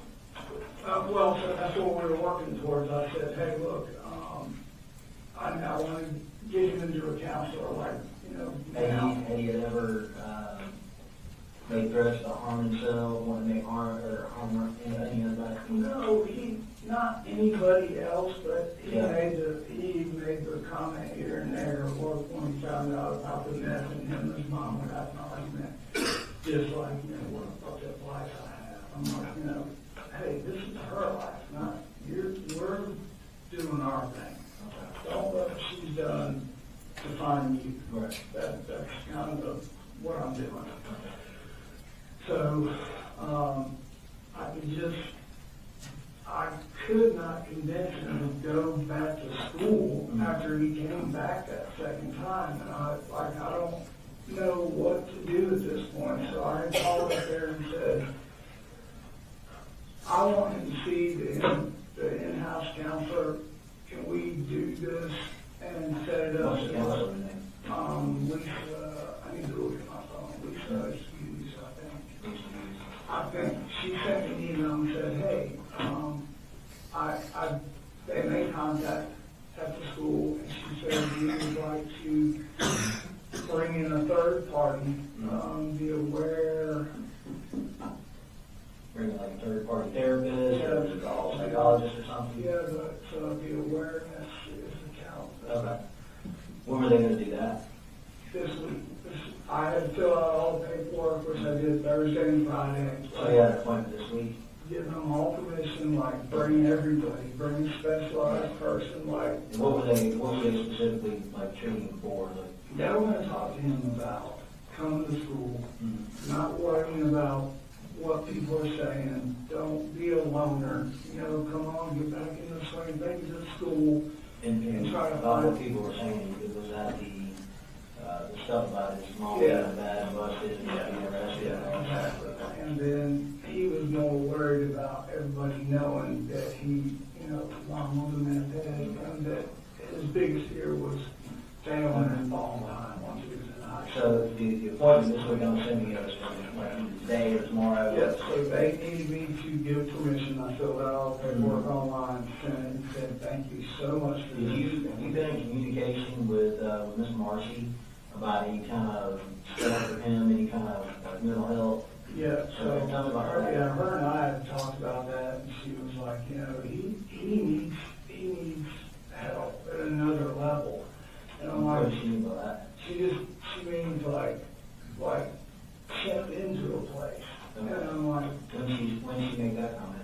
just recently while this has been going on. Sometime within the past 3 weeks? Yeah, before all this just happened. And I'm like, the problem is. Before you talked to the counselor the first time? Yeah, Okay. yes. And then, so Why didn't you be checked in somewhere? she thought that that's what he needed because they argue and he doesn't have a filter. With her.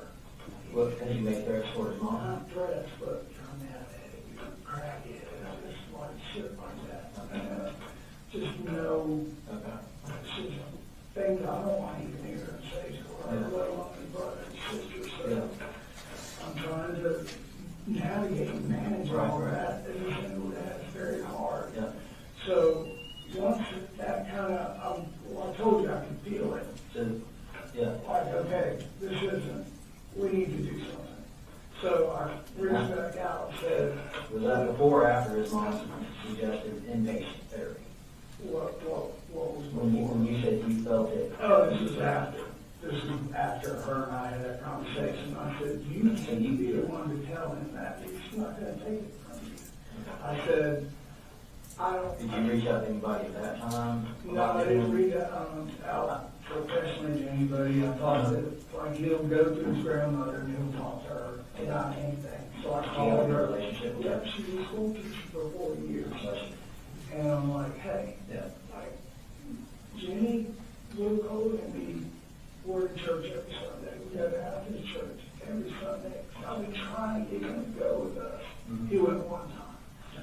So I share that with his grandmother because she's just always been there for us, right? So how long after his mom suggested inpatient therapy, was it before you went to school? So she's been mentioning something like that since she got out. Mhm. Okay? And then she came up here, I don't know, a couple, 3 weeks ago, maybe 2 weeks ago. Yep. Hadn't seen the kids. I'm like, okay, come back up. I want to say, yeah, a couple weeks ago. So I said, come back up. We'll cook some dinner. I said, we'll, let you hang out and talk to the kids. I'm sure you got 1,000 things to say. And I it went okay.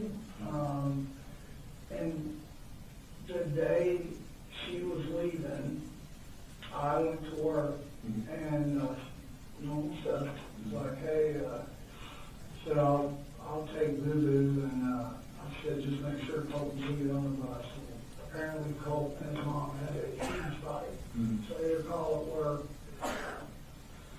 And I'm like, what's going on? And she's like, he flipped, he's lost his mind, he's screaming at me, and I don't even know what triggered all of that, And I'm like, let me get out of this meeting, I'll call you back. I said, I'm going to sit right here, just give me a second. So get through my meeting, call her up, and I'm like, what is going on? I said, he's at school. She said, no, he was at the house. I said, I'm telling you, I texted him this morning, he said he was at school. And well, it turns out he wasn't. He was in the closet. And How many times did that happen between you and him? just that once. That. So he never told you he was at school before or went to school and you found out that he Yes, wasn't? that's the only time it's ever happened. There's been roughly, what, 30 days of school? Yeah. No, Yeah. I mean, 20 days of school, something. Right. And he's been full. I got a note that jury's break, is that accurate? Yes, sir. All right, we'll take a break and, be back.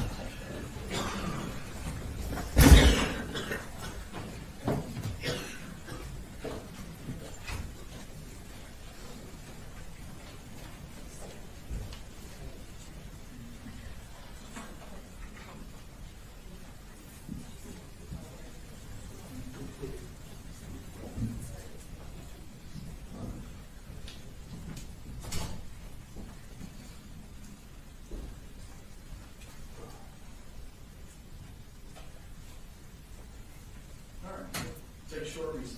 And Your Honor, for the record, we backed it up about 5 seconds, so that when they come back, there's more context.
Y'all ready for the jury?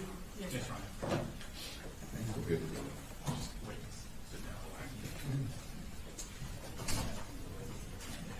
One in the restroom, sir.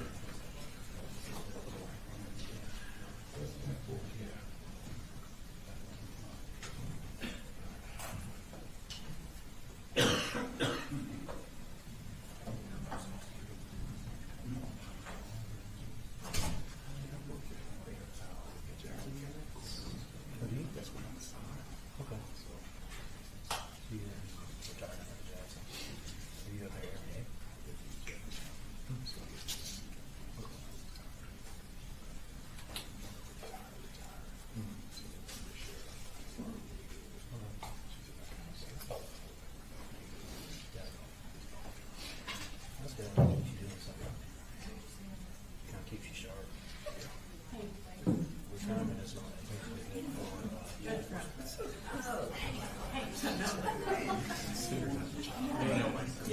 Oh, compared to what you do. Do you know how long you want to go? I bet This, you I got some think part of the stories. interview has another about 30 minutes. Do you want to end on this one? I think we got lunch, we backed it up to 12:30. Okay, so go when we want to go through The plan is Okay. to- Okay. Sounds good.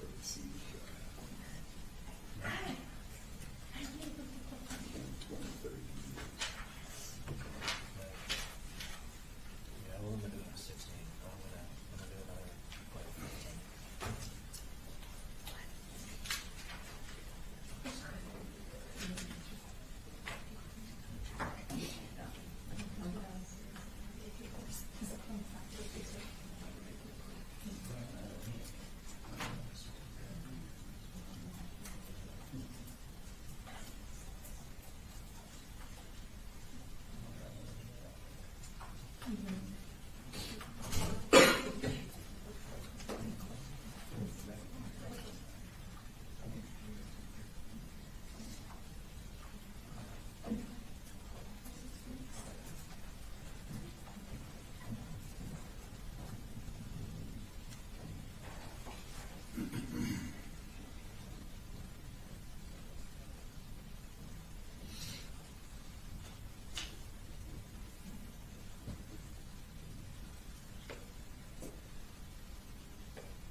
Here comes, sir. Thank you.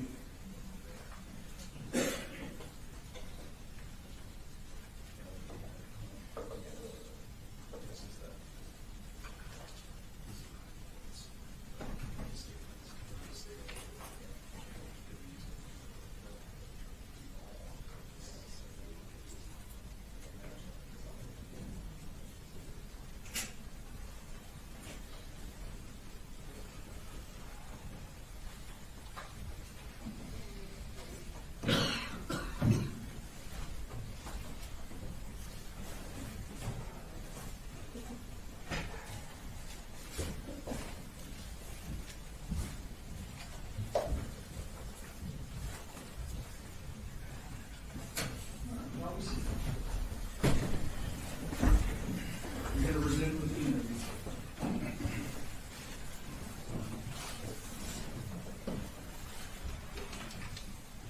School,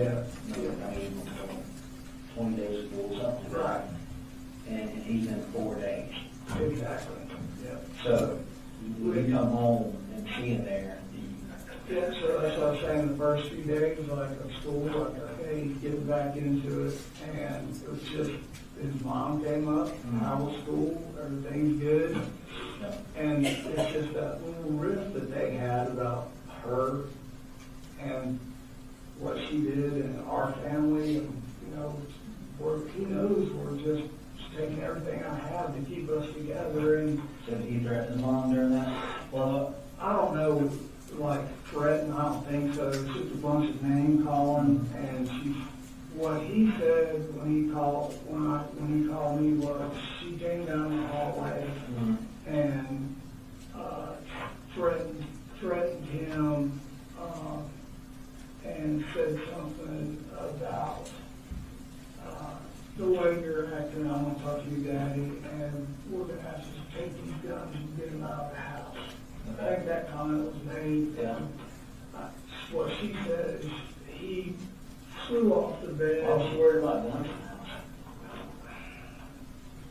He made a comment about the inside of one of the guns? Not around us. But around other people? No, I don't think that was the case. I think her dad. Told you that? Yeah, no, nobody said that directly to me, so I would be speculating. I know her dad's a retired Marine. Yeah. He's always like, telling her like, it was going to be an issue. And So she told you to take the guns out of the house? she said, hey, she went down in there and said, you need to get your shit straight, go to school, and we need to just get these guns put up, is what she said. What he said? And that's when it went from bad to worse. And she said she was going out of the bedroom and he pushed her and she hit the door of the wall and the side of her head. And I'm like, okay, I'm on my way home. So got You guys home. call law enforcement for that? Nope, I didn't. She was on her way home. Her parents came up and got her. And when I found out, he finally was like, I'm like, Colt. I said, where are you? Because she's telling me he's there. And I'm like arguing. No. Like, I'm on the bus. Everything's good. Like, in my mind, that's where he's at. I'm like, no. And when I got home, I'm like, what's the deal? He said, I hid him in the closet. And I'm like, why? He said, because Charlie, the grandfather, was coming up here to take her and bring her back home. And he goes, and I didn't want him going through our house, which he's not even supposed to be on our property, let alone in our house. Him and I just have a... You can't figure it out? Oh, yeah, no problem. Yeah. Why did Just in my house. why did he think he was coming in the house? Who, Colt? Oh, because he came in the house. And like I would have never known that except for when Colt finally got By the time you got home, Marcy and Dad are gone. Yeah, and her mom, they come up and got her. So that's, how many times do you think Colt's put hands on you? Those 2 times. Okay, and then you put his hands on, how many times you put his hands on his mom? That's kind of the worst with her that's ever happened. So kind of the worst, is that the first time or not? Yeah, no, there's not like confrontational, it's more verbal with him. Okay. Yeah. So, did she ever say anything to you and ask you, hey, look, I'm concerned, can we put the guns up somewhere? Yeah, so, and I'm glad you got to this point because if somebody can get to my damn phone and go to my Amazon account, you'll see and look at the date that I present some of this in the card. I'm not made of money, I'm just paying bills. After all that, I like $150 gun safe with a digital hand code. I couldn't buy it that day. I had to pay 2 paychecks. How long ago was that? This was 2 weeks ago, 3 weeks ago. Whatever it was, that triggered me to go, okay, this is what's going on. You mentioned the gun safe. Let's go back to where you keep your guns. You said you keep them up on the top of the closet? Yeah. Loaded, unloaded, or something else? Never loaded them. Never loaded? Anything on top of them? All my sweaters. So your door, like coming into your closet, right? Yeah, it's like a shell. Yeah. All the way in the back. Okay. Nobody can reach above me. So your closet door that you have a closet door you come in? Okay. Does it have a lock on it? No lock. It doesn't have any lock?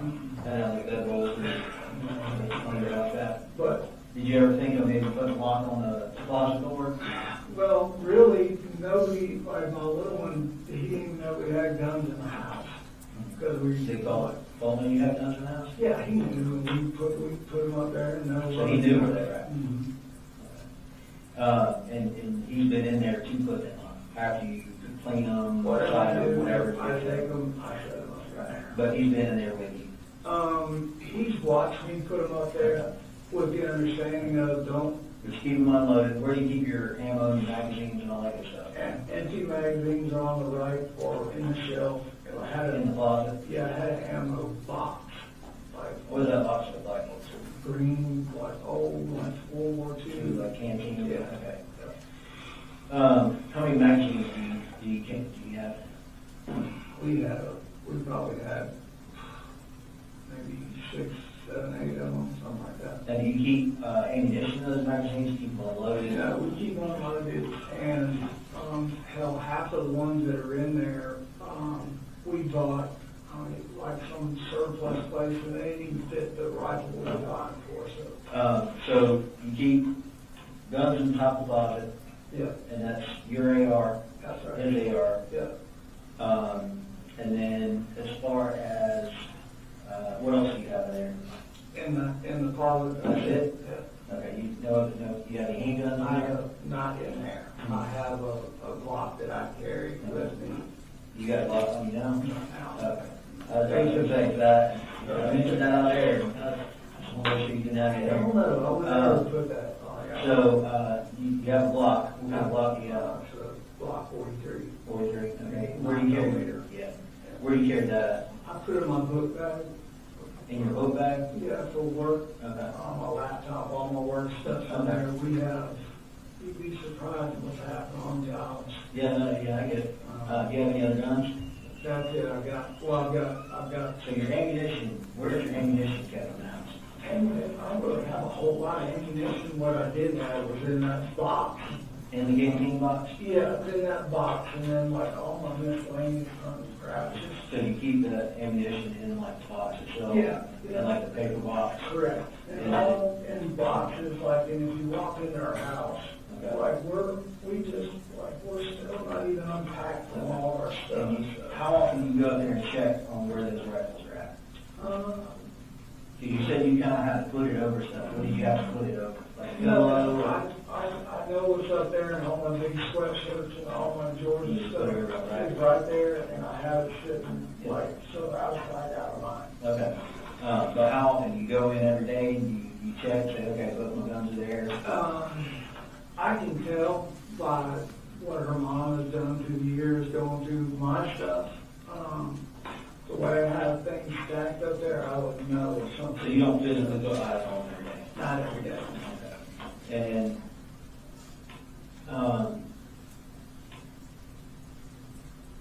have you ever let Colt keep the rifle in his room?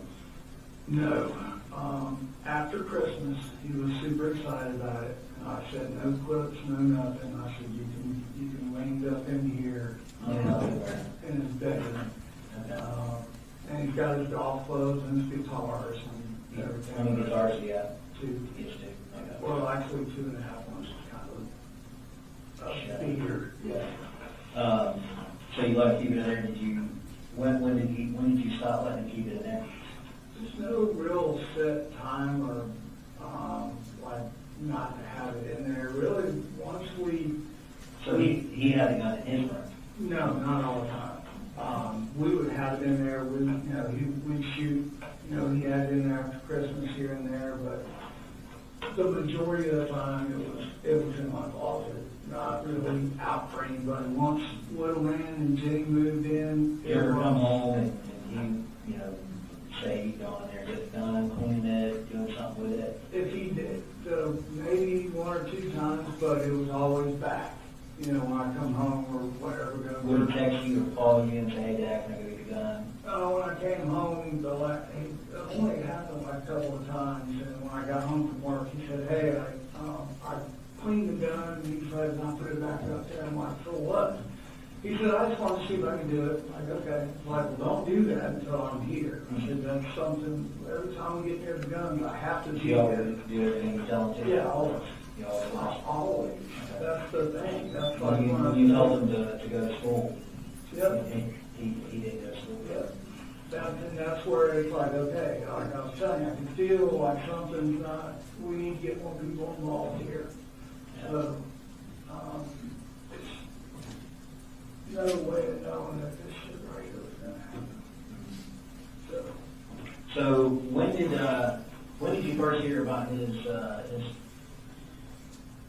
interest in school shooters? So we are big, I don't know how we got into the president's race, but we go back and forth, him and I. And so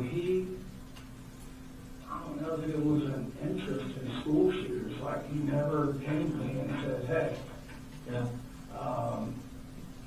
I told the investigators the other day, Jimmy bought him this flag, and I don't know what it was. It was a guy with red hair, so I don't know if I could go wrong.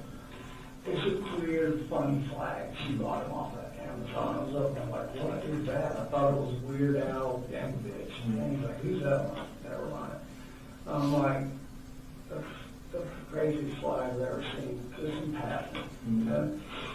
Who was it? I have no idea. Did you ask him? Yeah, they told me, but I can't. Can't remember. Yeah, some computer guy that does the videos and all that stuff. I don't know. Okay. Really, I didn't. It's such a horrible picture of the guy. I didn't really want to know anything about him. And then the flag was gone, and when I went in and said, hey, what do you want for dinner? This was probably a week ago. And it's like, hey, I'm going to fix some dinner. You want pizza? What do you want to do? And I'm like, who's that? And he's really into music. Like, learning how to play guitars and all that. He looks just, I thought it was the guy from Green Day.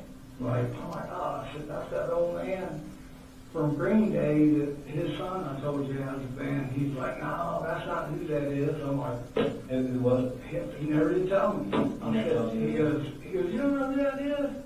I said, no. I said, I think it's that guy from Green Day. Like whoever it is, just bad glasses. He had more power. Yeah. Eyeglasses on. And I laughed, he laughed, and that was that. Mm-hmm. So, When's the last time? Was it just one picture of it? yeah, just one picture. How often do you go in his room? I go in there almost every day. Those doors open, he's on the computer, it's dark. You know, hell, there's no one place that I'm in because I'm trying to, do laundry, cook dinner, take out the trash, cut the grass.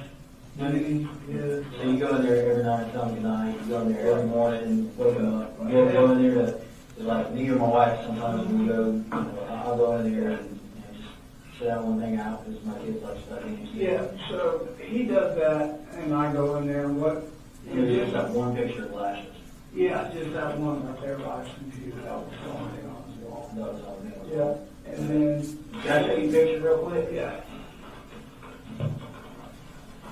This is the guy. None of that was up there. None of that was up there? That. Just that one? Yeah. Okay. 'Cause that's kind of a whole lot more. Do you know who this guy is? I have no idea who that is. You have no idea who that is?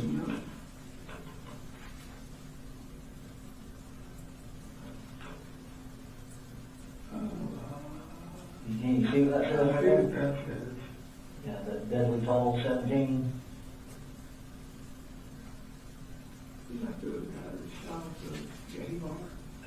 No, that is a school shooter. And his name is Nicholas Cruz. That's the same guy. That's the same Yeah, guy. same guy. Okay. This is the only thing I Yeah. can see. We got pictures from his social media down here. This is in his room. Yes, sir. I'm telling you right now, I never saw any of that. There was one picture, that one, right there. Okay. And you looked him up to go to school. didn't you? Yeah, no, that's what I was gonna tell you. So when Jenny moved in, I said, hey, you're living with us, I'm gonna give you the master bedroom Mhm. with private bath. Right. I'll sleep in the bunk bed with Boo. Mhm. So I had Colt set up on a couch Mhm. out in the living room, and then when I saved up enough, I bought a queen size mattress and just bed frame, no box frame, and set it up in a laundry room, and kind of a big room, like I was gonna make it my day. So the goal was like, Colt, your room is packed with all this stuff that you got going on, computers and, you know, golf clubs, all this stuff. I said, you need to start getting better sleep, so I want you to make this your room back here. And sleep in the bed instead of the couch. When do you make that transition? Probably maybe a month ago, 3 weeks ago. So he would be asleep in there, and literally there was no, like, if he's on his computer, like, I'm not going in there and chit chat with him. He'll go in there and lay down or come out on the couch, and that's usual. If we're talking about school or anything's going on, that's where he's at. Like, So he never told me who that was. He never did. He in class said, I can't believe you don't know who that is. I'm like, I said, no, it looks like that singer. Would it surprise you if Colt said something different? Maybe. Why? What did he say? So when I talked to Colt, he said that he indicated that, you know, you came by and you asked him who that was on the wall. That's right. And he explained to you, he said, Dad, you don't know who that is. That's exactly what he said. Yeah. And you said, no, I don't. And he told you who it was. It was Nicholas Cruz. And he was a school shooter, and he said it's not that big of a deal. And then I said it looked like that singer, and he said Nicholas, that's what he said. He said it's no big deal. Like, there was no... So he did say it's no big deal. There was no, like, no, I'm telling you, there wasn't like, who is this? It wasn't like I went in there on a search. I'm not saying Yeah, no. It was just kind of like in passing. I didn't ask him or go, I told you what I said to him. I didn't know. He has brought up that school shooting stuff when it happened, and What did you say about it? really, he just, like, we had conversations about how somebody could do that, and me telling him, like, you know, you gotta be aware of people, you gotta be aware of your surroundings, like, the whole, to be honest with you, the push was that I kept telling him, like, man, you would be great in law enforcement, because of what you see.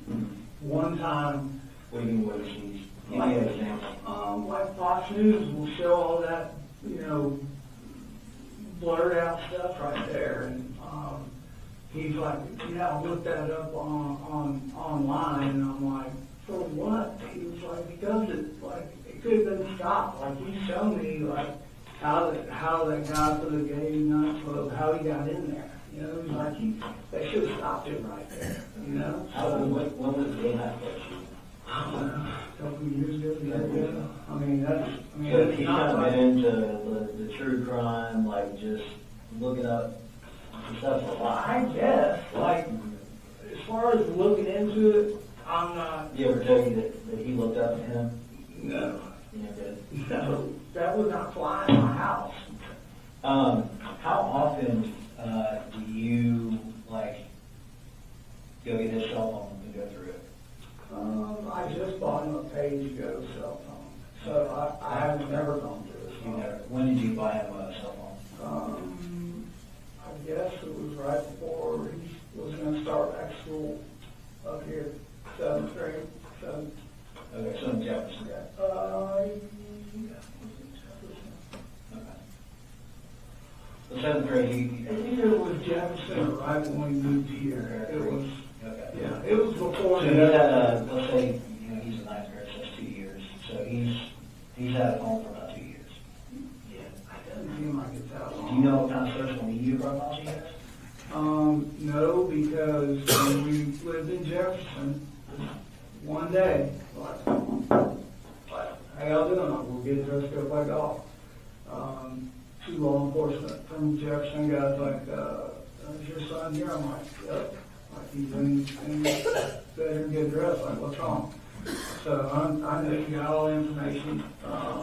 Like, I didn't even know what that was when he started talking to him. Like, Yeah, what did they say about it? he said there's been something on Discord. Because you know what that is? I'm like, no idea. Right. He said it's a chat room with a bunch of people, and your son, they would trace back the, I'm like, hold on. So we need to go get him.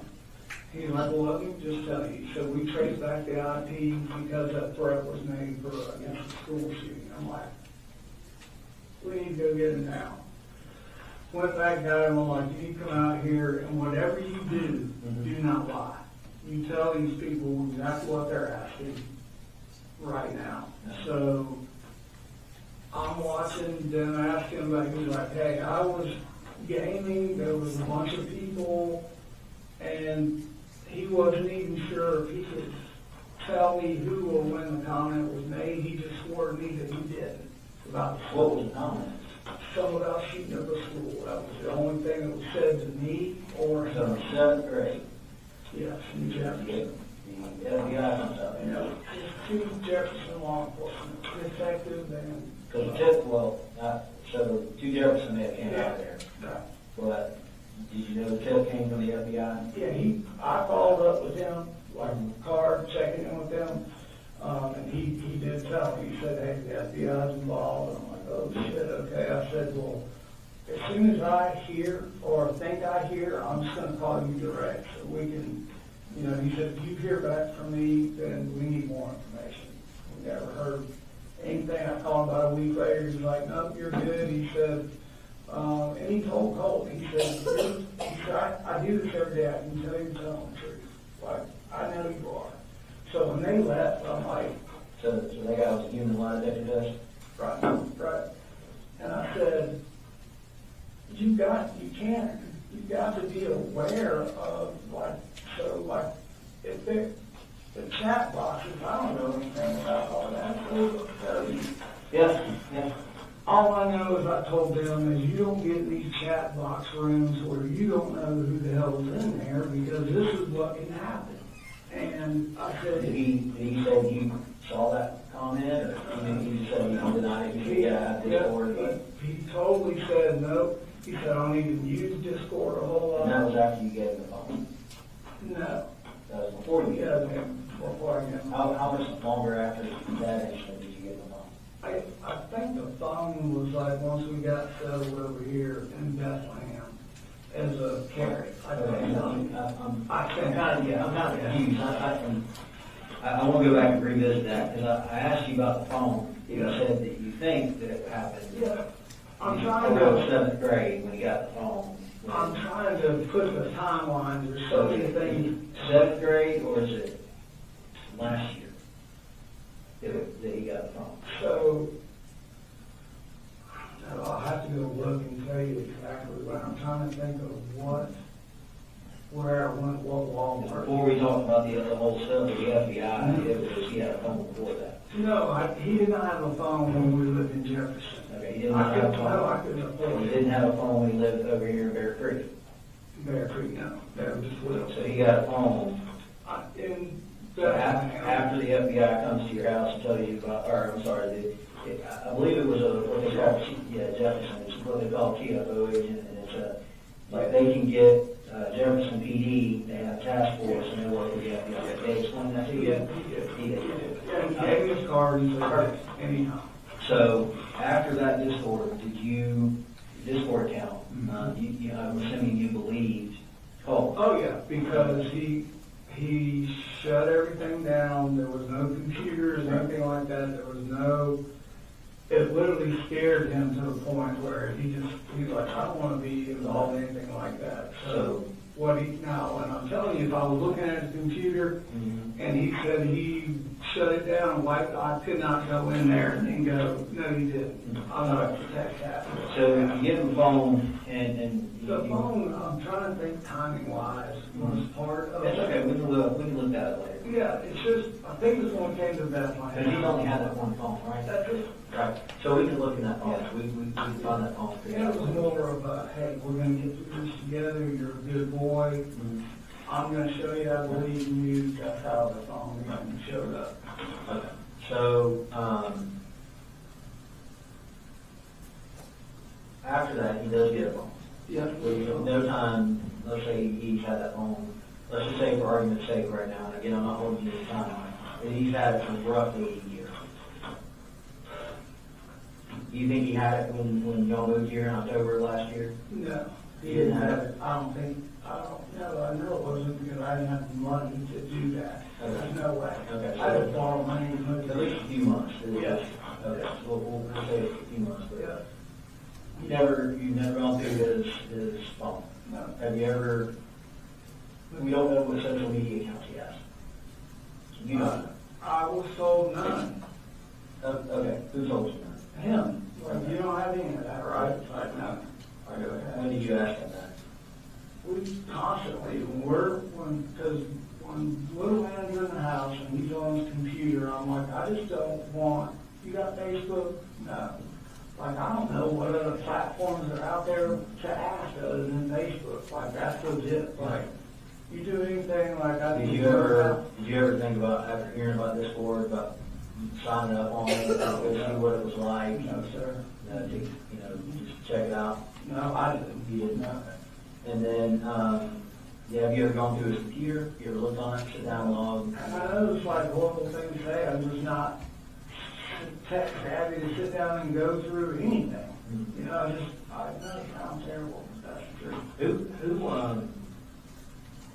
Where did he get his gaming computer from? His grandmother bought it for Christmas one. Did she? Yeah. And then he took it apart and he needed some kind of video card to get better graphics. Who got that? So on Amazon, I got him the game. Who got the gaming card? Okay. We noticed that when we went out there, he kind of taken that apart a little bit. It's just everything is like that. You know, I'm like, his grandmother bought one, I'm like dropping $500 for one of those towers, and he like takes it totally apart.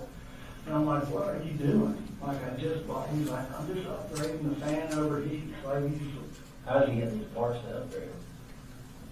the only upgrade I know is like the gaming card I buy it off of Amazon. You said he was upgrading a fan? He just would, he knows I don't know what the hell he's talking about when it comes about these parts.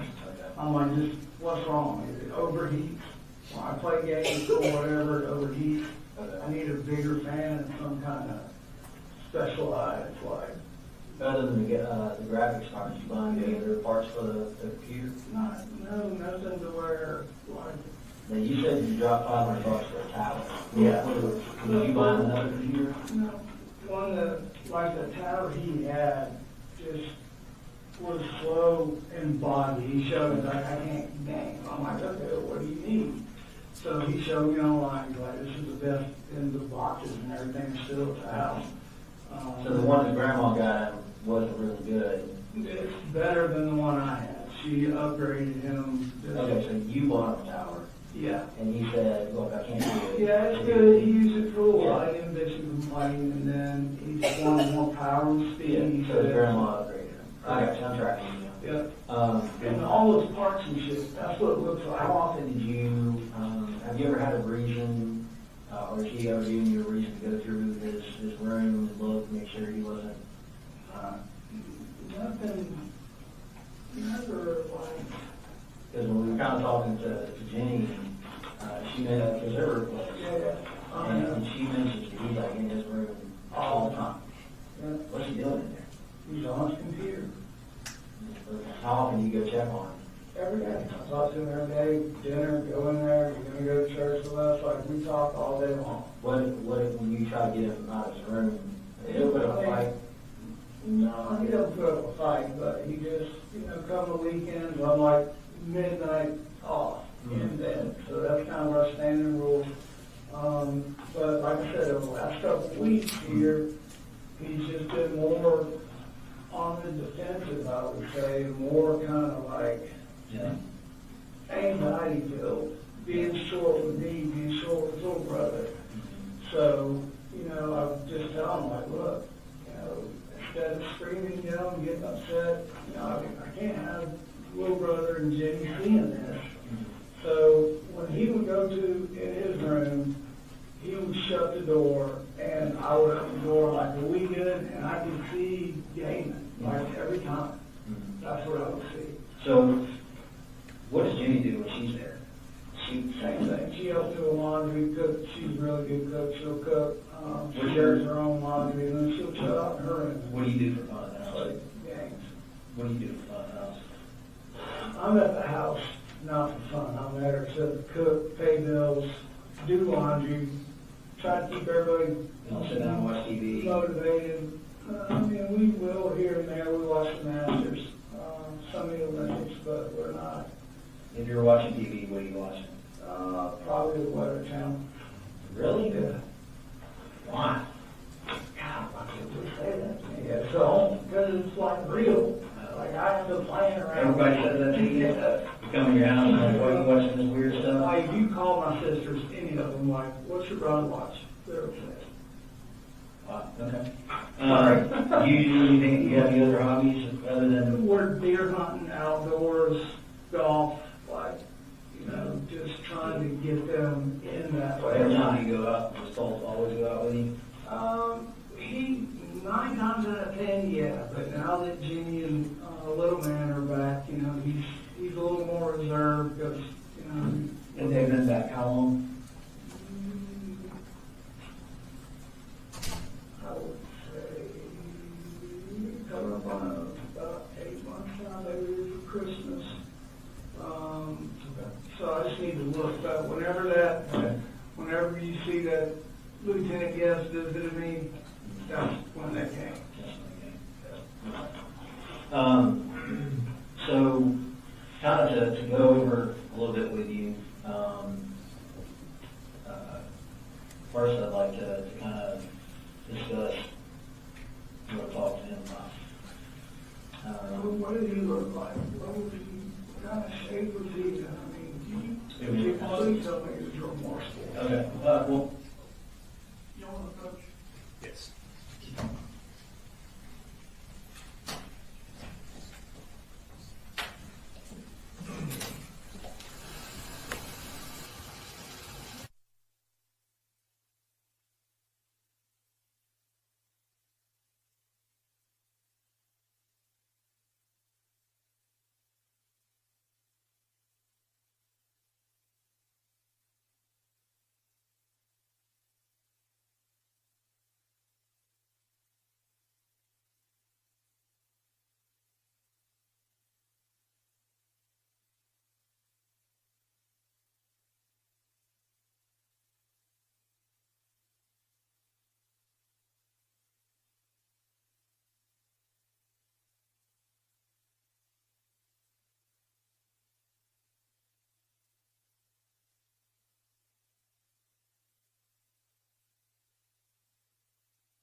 All right, so ladies and gentlemen, I want to instruct you in general. Colt Gray's interview with law enforcement is inadmissible hearsay. He cannot be cross-examined. It's inadmissible hearsay. It does not make it admissible when it's discussed in Colin Gray's interview.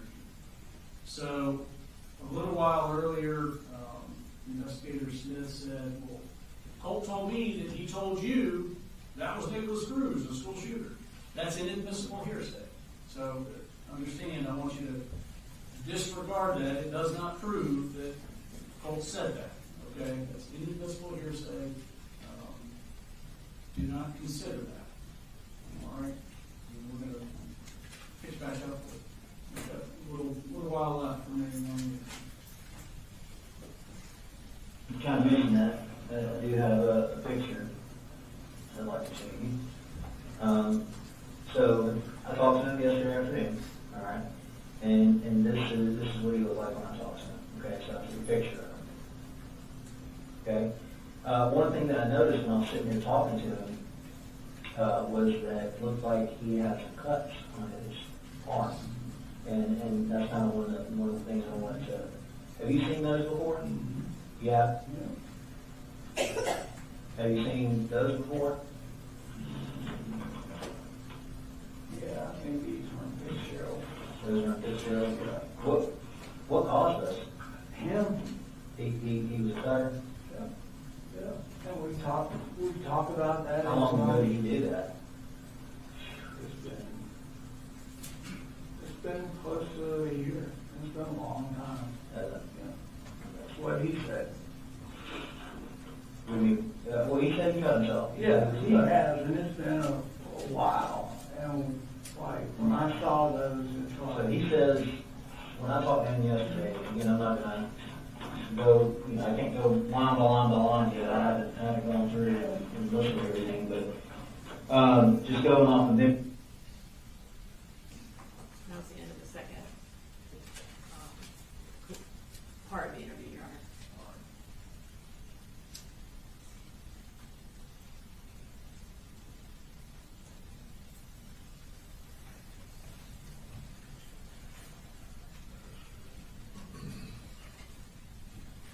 Basically, he said that he suffered from depression for a while. he has. Okay, well, I didn't hear you tell me But that. not a while. The depression is something that has just come on with his mom when his mom came back. So just in February of this year. Yeah, and they've had conversations, and we're trying to drill down into what do you need? What was he last in Fitzgerald?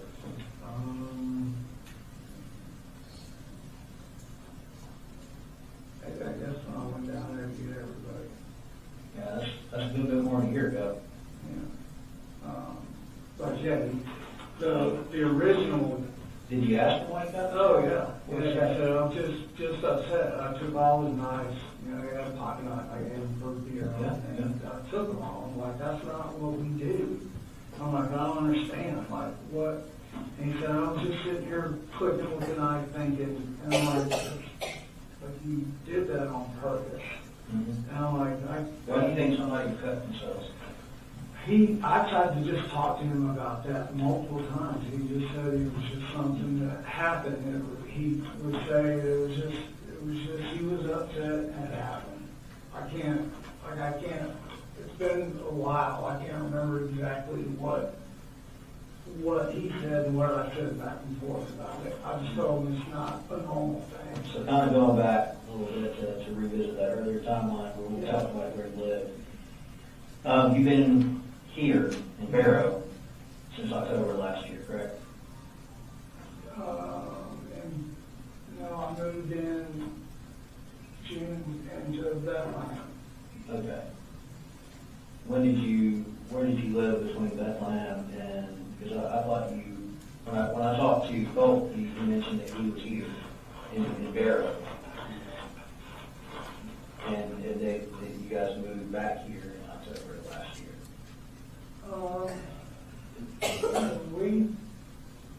When we came back,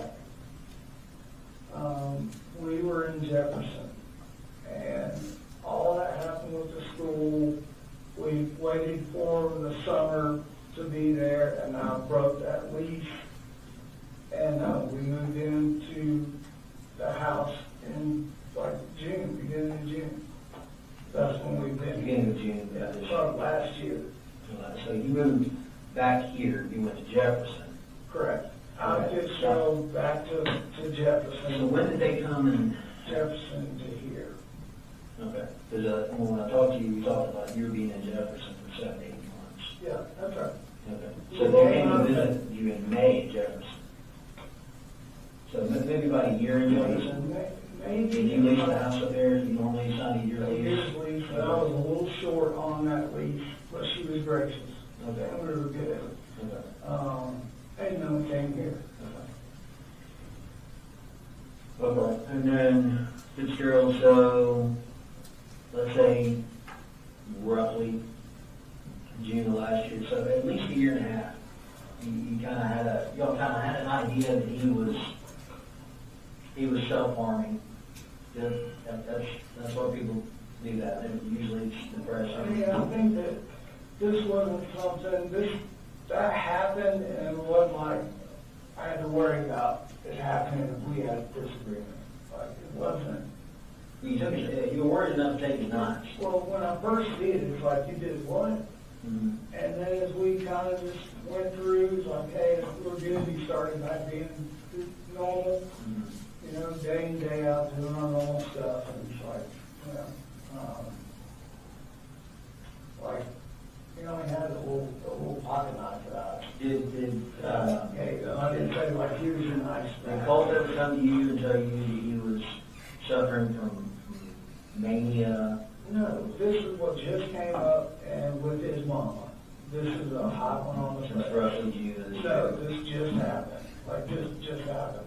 She was up here last week, whatever, like, here recently, last weekend. But Colt never told you he was suffering from mania. To me, never heard that. Why do you think Colt was suffering from mania? I don't know why he would say that, but I'm gonna tell you where I heard it.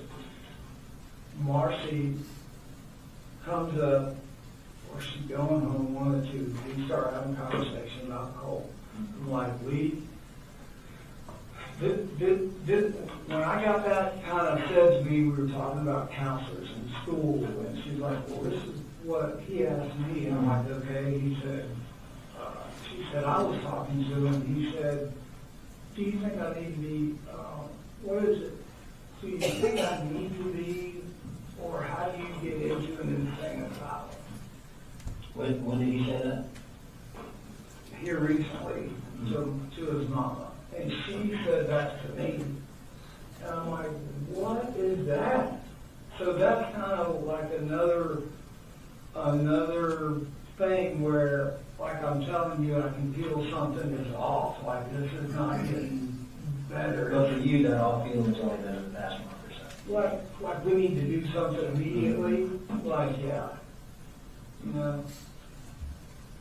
And when, hell, I can think the other day we were talking about that. I'm like, why would he say that? I've never even heard him talk like that.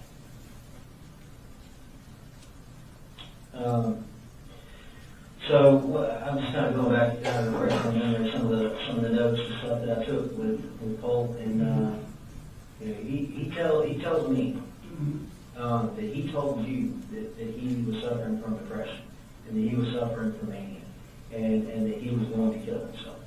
Yeah, no, that seriously. No. Yeah, I mean, if that's the kind of stuff, we're in the truck and we're going to the hospital. And he knows that. He can't say that to me and he just sit there.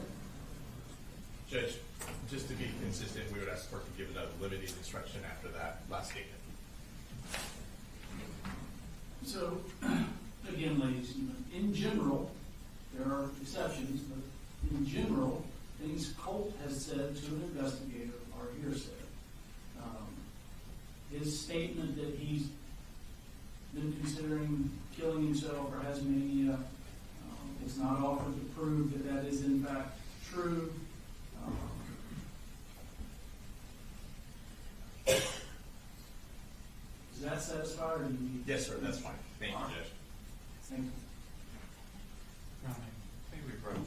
Yes.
things, y'all are gonna go ahead and take a lunch break, so meeting starts at 1:30.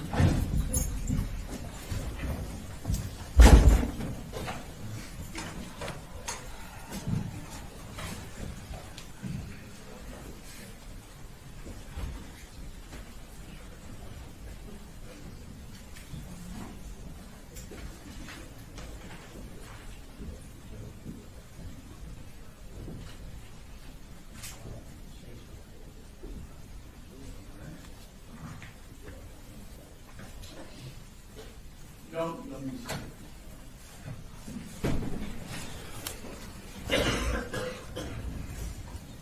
There's another 15, 20 minutes of this interview, is that right? I would say 40. I thought this one was 40 minutes.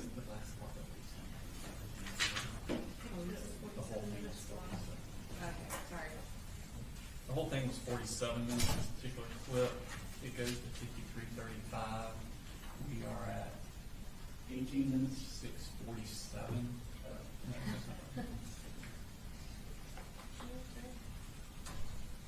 He steps out at 39. Yeah, about 40. Sorry.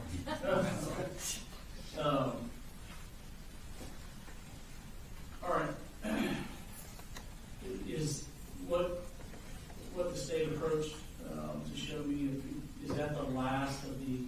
That's what I'm looking at, Your Honor. That's why I wanted to break for lunch. I didn't want to keep coming up there and see things. I think that's the last of it. All right. We'll go ahead and break, then if that is beneficial. And then I know that we have some of the photos that we still need that we were going to talk about on the back end of lunch. I don't know. And you're out, based on where we've gotten with Investigator Smith's testimony, I do anticipate there being another break between the next witness if you want to wait until that. All right. We can do that.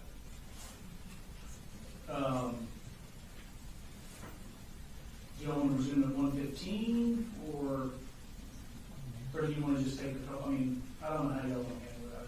Yeah, let's do that. 1:15 works, yeah. Okay. All right.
Sorry, Judge, you snuck in on me. I'm not gonna get by next time.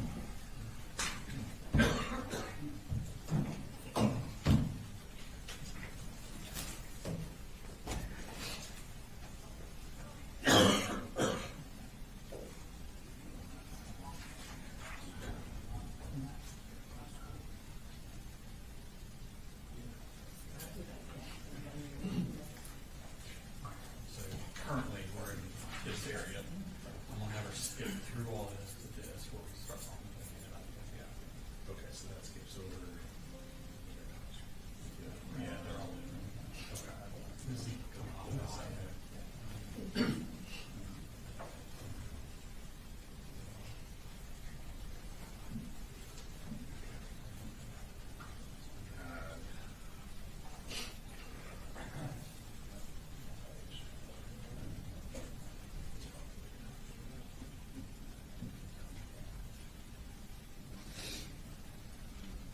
So,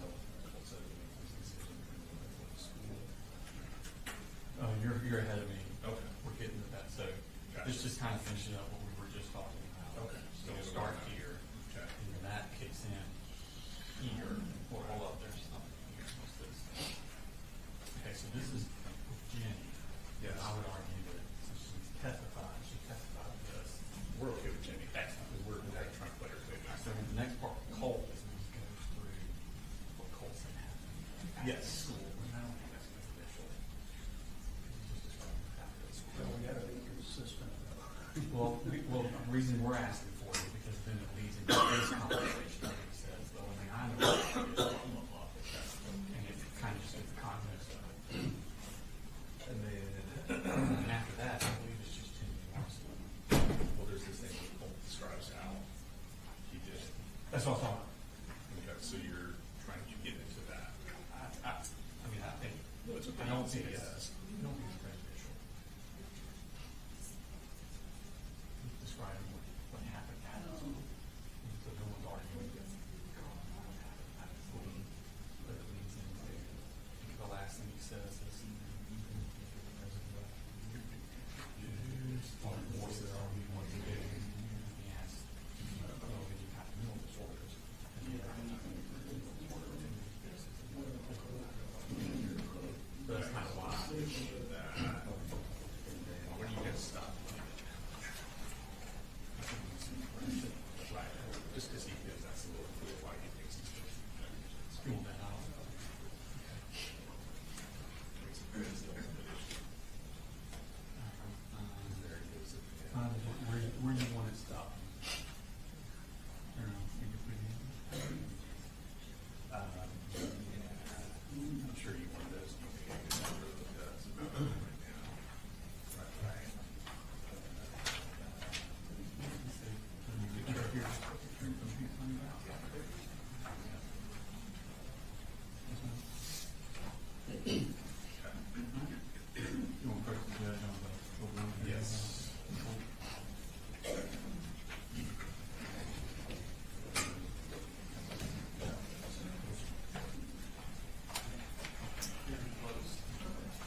case 17, that,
we're ready, for the record, I'd like to say that I showed them how to use the technology.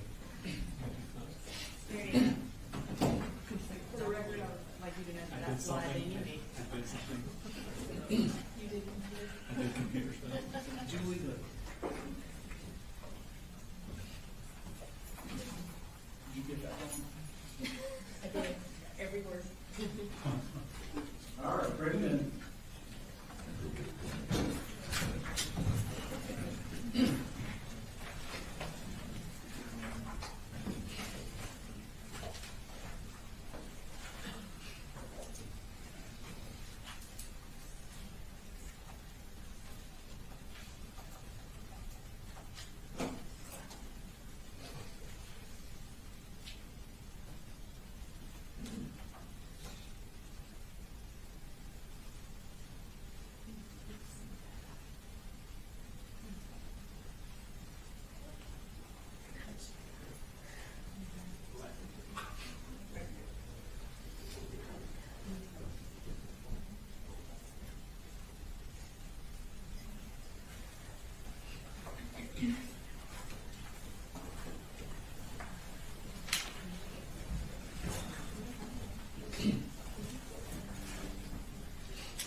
Don't be stupid. Investigator Smith around?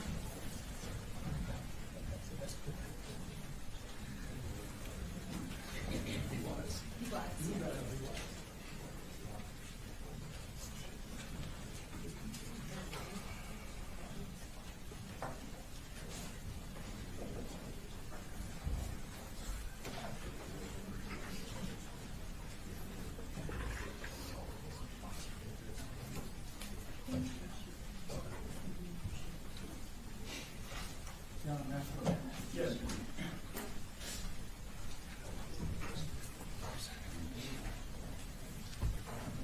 You okay with the moment?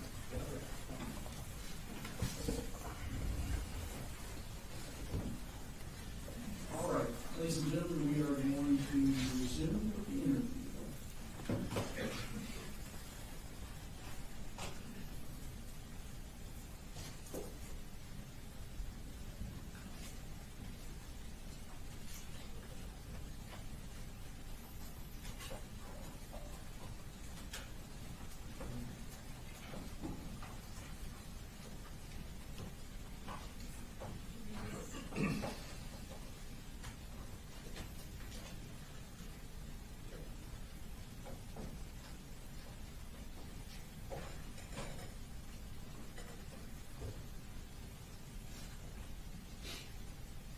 Ladies and gentlemen, we are going to resume with the interview.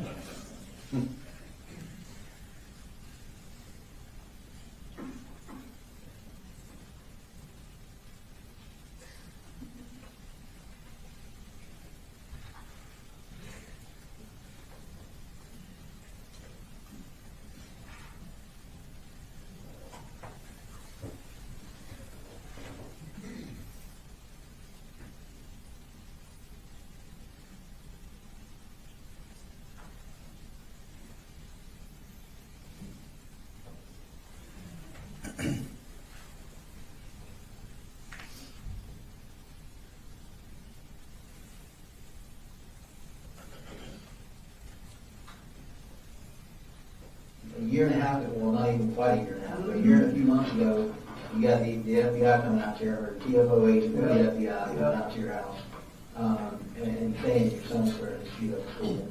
No, he said it was in that thing. Okay. And I'm telling you, we went round and round. I was like, I need to know what he was. And I'll get I'll pull the report Yeah, from pull it. him. But basically, he was in a chat room. Your son was in a chat room. Correct. Where they were talking about shooting up school. Yep, And then we have, him cutting himself, yep. and Well, we the have, the chat room is something that he, to this day, swears up and down, he didn't even know that was said. He just said it was a bunch of. no, he said the same thing to me. Okay, good. So I'm not red flagging that.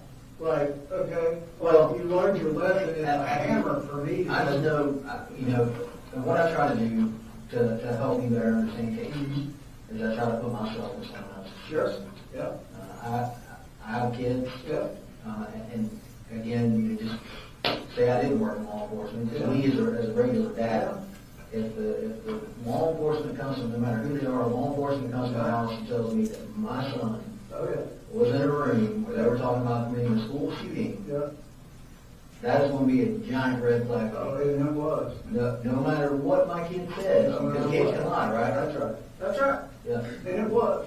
That's a huge red flag. Yeah, it was. And I talked to that officer. I'm probably going, you're not going to have a computer, you're not going to have a phone, you're not going to be on the internet. Is that what happens? It was done. No, nothing. You take his computer? Yeah, we just, like, Right, just like when you took your lines after you cut stuff. everybody take a break. Right. When you feel like coming back and being normal, let me know, we'll talk about all this. Right. Along those lines. You know, and then you kind of sprinkle in there his interest with true crime. Yeah. That you guys talk about. You know, he had this innate ability, like, as a 13, 14-year-old man or a child, he is looking at these news cameras or what's being printed on the news, and they have the blurred out images, but he is seeking to go find the graphic images. I don't know about that, but he Well, there's a blurred image, right, on Fox Yeah. News, and then he went to go see the actual image. yeah, and it was more like fear. Do I have to worry about this in school? Like, no. If they've got officers there, like, hell, like, no, you're not, this is just like, that was I thought at the time was the interest. Like, is this going to happen to us? Like, no. So when did you give his computer back to him? Was Because he was able to go look up all this about the school shooters and stuff. When did you give his computer back to him? in Jefferson? Yeah.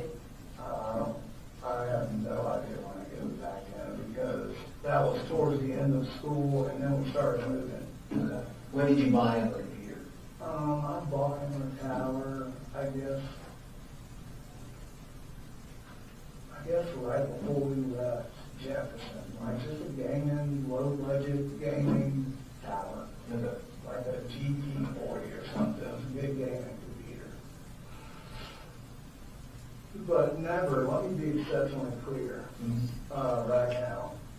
If he ever said anything to me about killing himself, there's not hell or high water going to keep me from taking him to the hospital. Right then. Right. Like, that's So let's kind of visit, let's unpack that.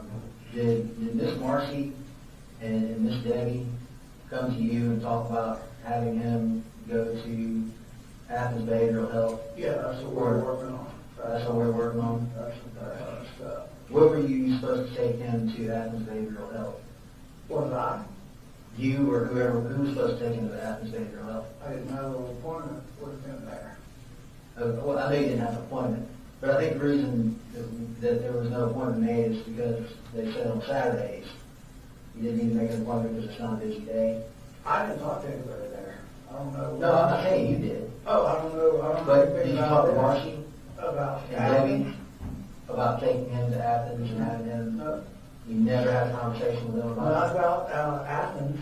about where? I mean, not about going. The only person we talked about was school and getting that third party counselor in there for him. That was our conversation. Because when in an interview with Miss Debbie and Mr. Marcy, they both indicated that this past Saturday that Colt was supposed to be taken. That's the first time I've heard that. No, you Swear to God, never heard that before. never heard that before. Nope, never. Okay. Why do you think that would be said? Because that's what I told you, we were trying to get help for him, like, so he's not normal for the way he's not wanting to go to school, and he's just been through a lot with his mom.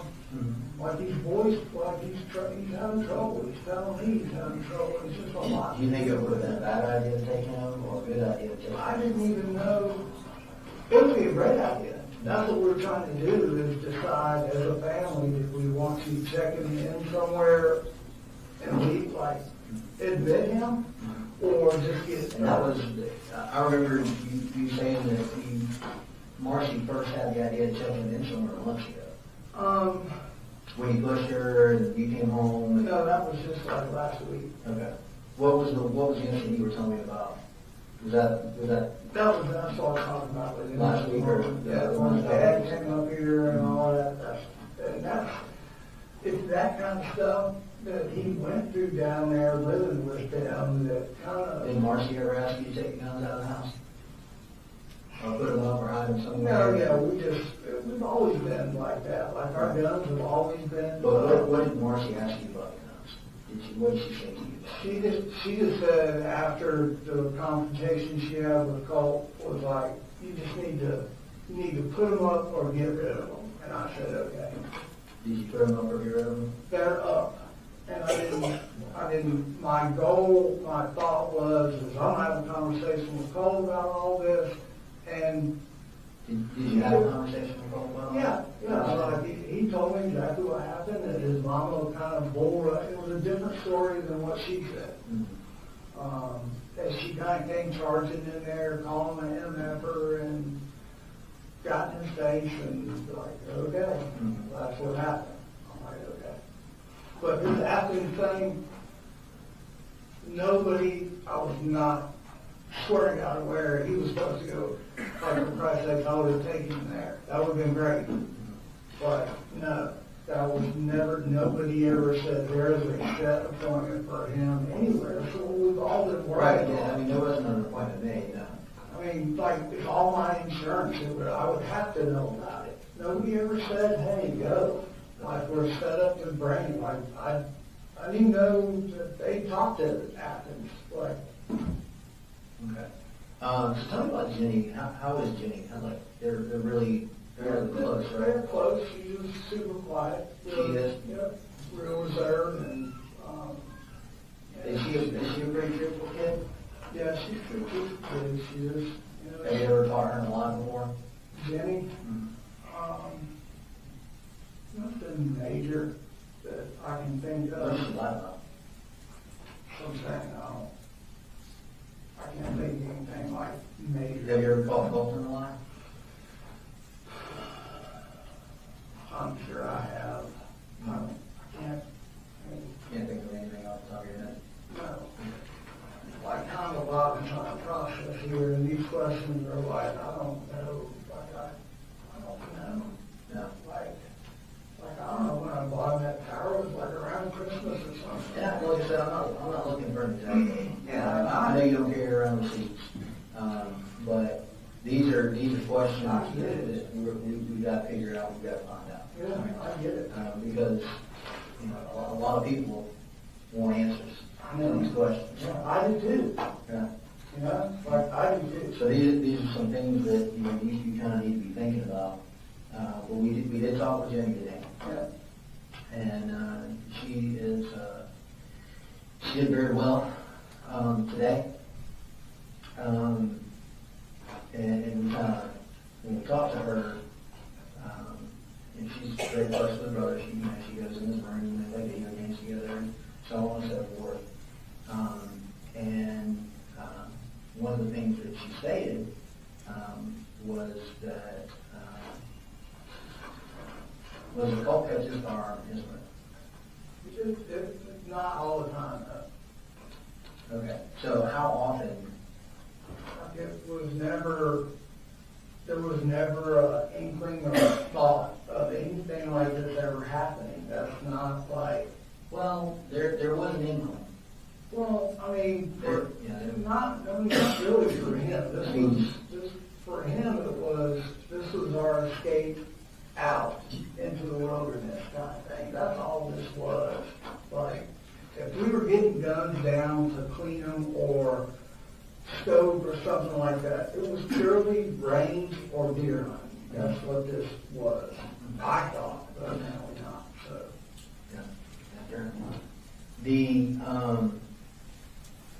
She mentioned that over the past couple of days that he had been kind of cleaning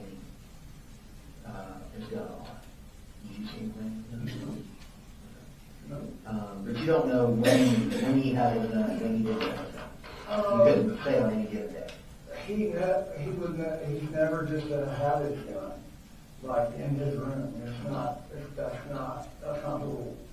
That's not it. They're in the bedroom. If he, like that little lady. You're better? You're better? In my bedroom, where I told you, I heard saying that. Now, this was a couple days ago. I was looking to see that little laser thing came down, and he had it down. We were messing with the scope and all that. Just purely what we have been doing leading up to this. This was not in my train of thought, obviously. Yeah. So, as far as cleaning it, I never saw it. We don't really have a whole lot to clean and done with. Yeah. So, and he knows not to do that shit in front of me. It's not like, that's not a toy. But, so, I guess the reason I'm kind of drilling down on it is I'm trying to figure out how often he had the gun, how much access he had to the gun. Yeah, I mean, there was. And it sounds like, I mean, if you weren't home, because this is not like everyone at school or 3 or 4 days, I think it was on the computer. He could have gone in there any one of those days you got it. Well, it was a trust kind of thing. That's the reason we bought it, because he was showing, like, trust. You trust it? Like, I mean, it's like he was checking the boxes, doing everything he needed to do. What boxes was he checking? Just staying calm, getting back in school, like being committed to getting back in school, like just everything he said he was going to do. And then when the mess shit happened, I guess, Colin, I have a different understanding of checking the boxes. Because he made the commitment to go back to school again. When he didn't go to school, he went 4 days. well, this year he went 4 days. The conversation that you don't not know about is, could he go to school? Mm-hmm. And that's where we're kind of like at with this whole thing. Could he go to school? Can he go to school and just say he's going to go to school and go to school and do what he's supposed to do and not worry about all the kids and the bullying and all the, like. Who was bullying?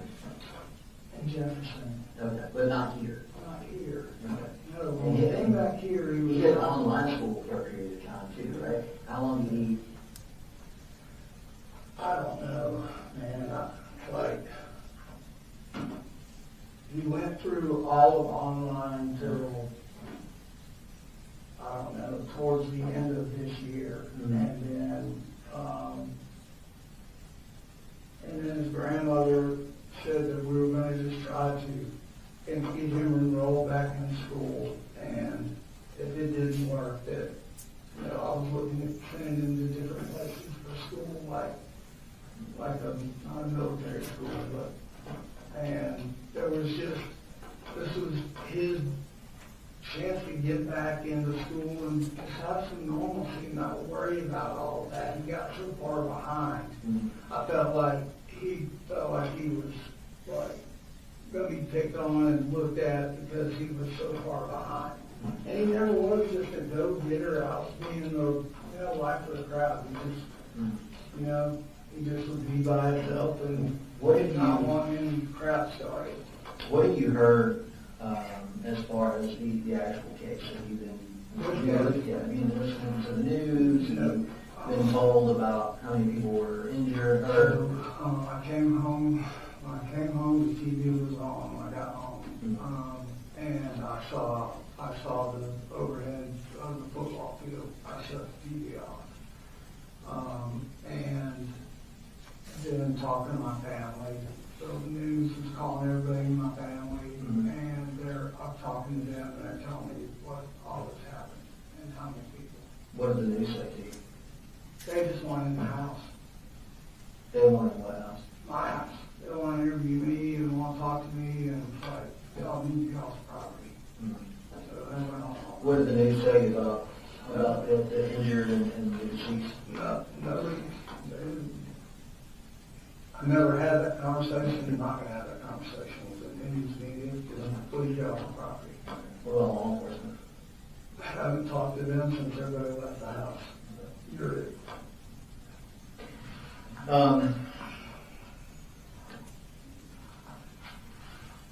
So I'm going to share with you the warrants that were taken. Okay. Colt. So right now, he has, I've taken 4 warrants for his arrest. Okay. And they are, and this is preliminary because we're still processing evidence. We're still going over the evidence. There are 4 warrants for his arrest for the offense of felony murder. No. It has to be. What do you say it has to be? There's a lot of damage done. But the sentence is what? So there were 4 people who lost their lives. So and I'm going to give you the picture, kind of in talking to everybody, kind of what happened that morning, to the best of my ability. All right, from what was told to me, this is kind of what I've been able to develop so far. So Colt says that he makes this decision to bring this rifle to school. How do you even get a long rifle on a bus and in school?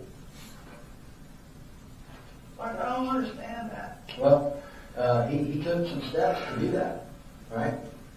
So he puts the rifle in his book bag, and not only does he put the rifle in his book bag, he goes and he takes poster board and he wraps the top of the rifle that's sticking out of the book bag in poster board.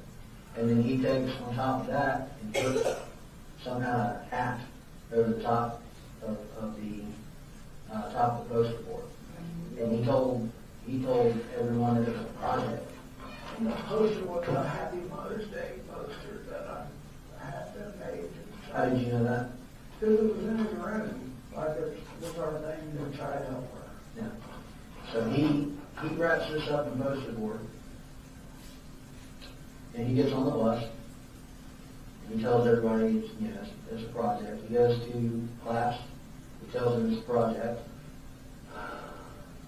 And then he goes to his second period class, where he makes the decision to go into the bathroom and, in his words, to get ready.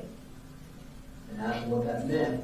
And he stated that he had formulated this plan, that and his initial plan was to bring a hat. And the initial plan was he has an airsoft vest. Is that correct? He was going to wear his airsoft vest, but he opted not to. And he forgot his hat, but he brought with him some gloves. And he said the reason that he brought the gloves was to distance himself from the rifle. So what? Distance himself from the rifle. Does that mean anything to you? I don't know what that means.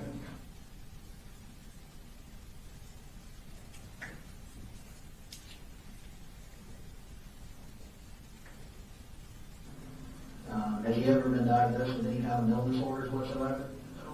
Never have? Never gave you any inkling that he had a mental disorder? No, sir, I'm telling you, the only time I heard those words about what he told, Right. what was it? Mania, Yeah. whatever, was a sane asylum. And that's where I'm like, he's gotta go. Like, we have to make this happen right now. Something's wrong. And when was that? Well, it was just the other day that his mama told me that. Like, okay, we've gotta make this happen. When she came over, he pushed it? Yeah. Okay. And when you guys talked about making it happen, it was nothing about this past Saturday? No, Okay. no. So he goes down, he opens up fire, and he strikes 4 individuals, and 4 of the individuals that he shoots and hits, they pass from the injuries that they sustained. 2 of them, Colin, were children. I know it, but like, why in the hell would he do this? 2 of them were staff. There are other people that are injured. At least one of the injured was listed at one time in critical condition. I don't know the extent of their injuries. and I've spoken to them yet. Like I said, there's a large number of investigators and law enforcement that's involved in this investigation. So it takes time for us to get, so I don't have all the answers for it right now. But there was a number of other people that were hit. Like the worst. You have to believe me when I tell you I never, ever, in 1,000 years, will ever think this would happen with him. Ever. Yeah. Well, that's what he's under arrest for. And we talked to Jenny today, and Jenny saw him before he left for work. Or left for school, he got on the bus. She gets on the bus after him, correct? Yeah. Yeah. This is the picture Jenny drew for us of his backpack. His backpack open, poster board, and rolled up paper. She even put the J on here for Jenny's for. I just bought it and I looked at it. Jenny is very talented. She's a very talented artist, and she's a very smart young lady. She's the whole reason She's no reason to what? that I am committed to doing whatever I have to get my kids a good life. They did not deserve to go through all that shit with her mama and all the shit they saw and had to deal with. Right. So when they went through all that stuff with her mom and all that stuff they had to deal with, did you ever get them think about getting them counseling or sending them? You did? Who did they go to? No, we didn't formally send them to a counselor. They talked with defect counselors multiple times. And to the point where I was talking to Jenny like, hey, Defect counselors or defect workers? both. They were both involved. And Fitzgerald. And she, you know, that everything that I do are, you know, Colt, your brother, and your sister are watching, you're the role model. Mm-hmm. And if there was any constant frustration, it was like that. Like, blame everything on his mama for what she put us through and just kind of, like, I know it's tough, but we've got to push forward. We have to keep doing the right thing. And Jenny and little Colin, man, I'm telling you, they just, you know, they were when I look at those two kids, I know for me, it's like, okay, I know I'm a good dad, I'm doing the right thing, I'm trying to get Colt into the right people. I've only got so much money, so much time, like, but you're right, she's gifted, and little Cole is too, and they don't deserve any of this. Like, we were sitting there on the floor last night, like, it's like I'm scared, I'm scared too. And she's like, is my life ruined? I'm like, no, your life is not ruined. I said, we will get through this, I will be here for you. What have you told Jenny about this? The only thing I said to her was, don't get on social media, which I know she has. And I asked her, I said, have you looked at any of this? What social media accounts does she have? I don't know. I don't think she has any. If she does, she doesn't. Like no Facebook, nothing like that. But I told her today, I said, she started texting, oh, y'all got my phone. When he said that last thing to me the other day, I left work and was texting him repeatedly, like, call me, like, something's wrong. I knew something was wrong. And when I got to her, Did you call 911 when you figured out something was wrong? it all happened like bang, bang, bang. Talked to Jenny and she said, we're in lockdown. As soon as she said we're in lockdown, I started getting off the roof of the building I was on, like, I gotta go. And then it was just trying to contact him, her, him, his mama, grandmother, just, we gotta go get the kids. Like, I gotta get home, something's wrong, I don't know.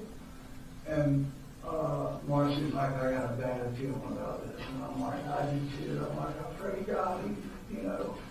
And I didn't know. One of the things that Jenny said in her interview, and I want to bring up some notes that I took.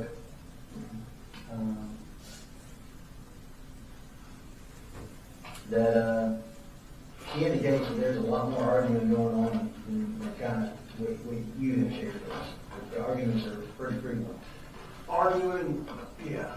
And, But- you know, him yelling at you, and she told us about the incident where he chased her into his room, and she said it scared her. It scared me. Yeah, and that you and her have talked multiple times about getting him help. Yep.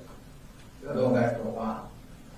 I don't know for a while. You're asking time frames. I'm sorry, I can't just snap off of what these time frames are, but yes, they're like, there was no like blind eye here. We're trying, like, once I got this new job, what I was waiting on was my insurance to kick in. And that finally just kicked in. That was, we've been talking, like, as soon as I. When did the insurance just kick in?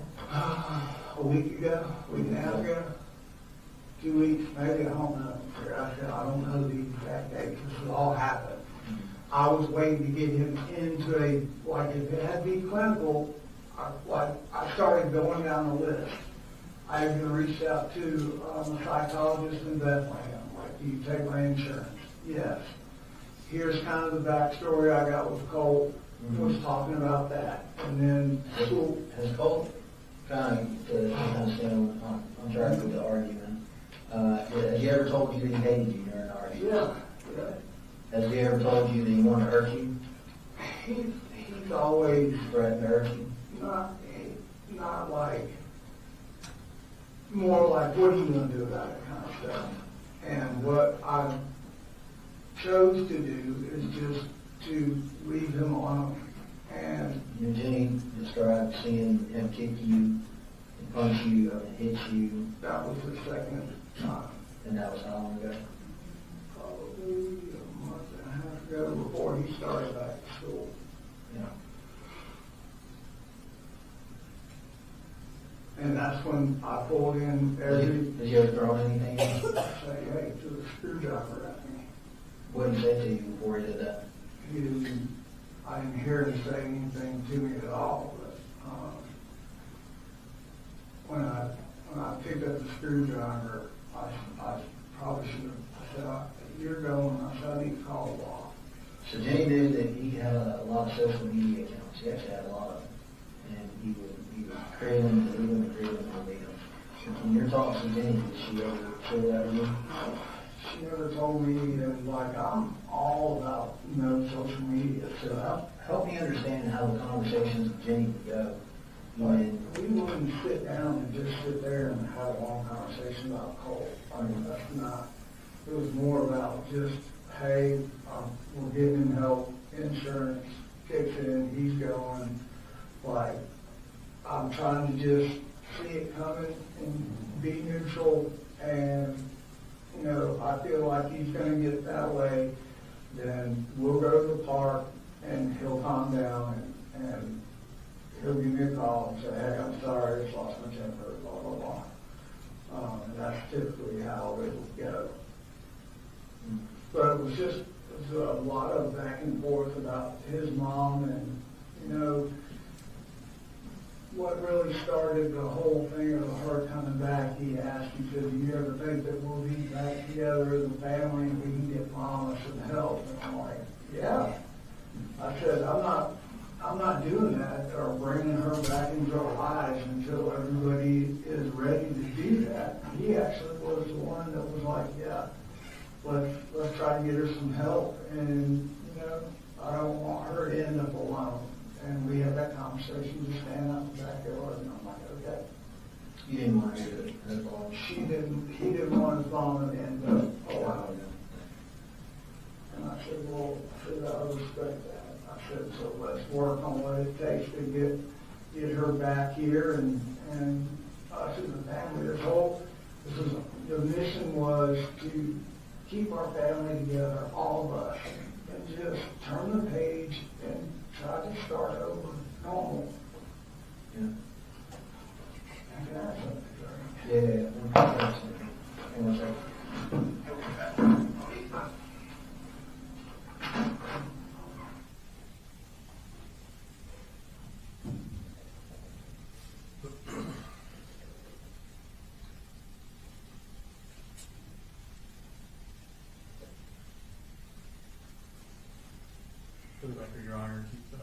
investigator stepped out of the room, we're fast forwarding it to when he comes back.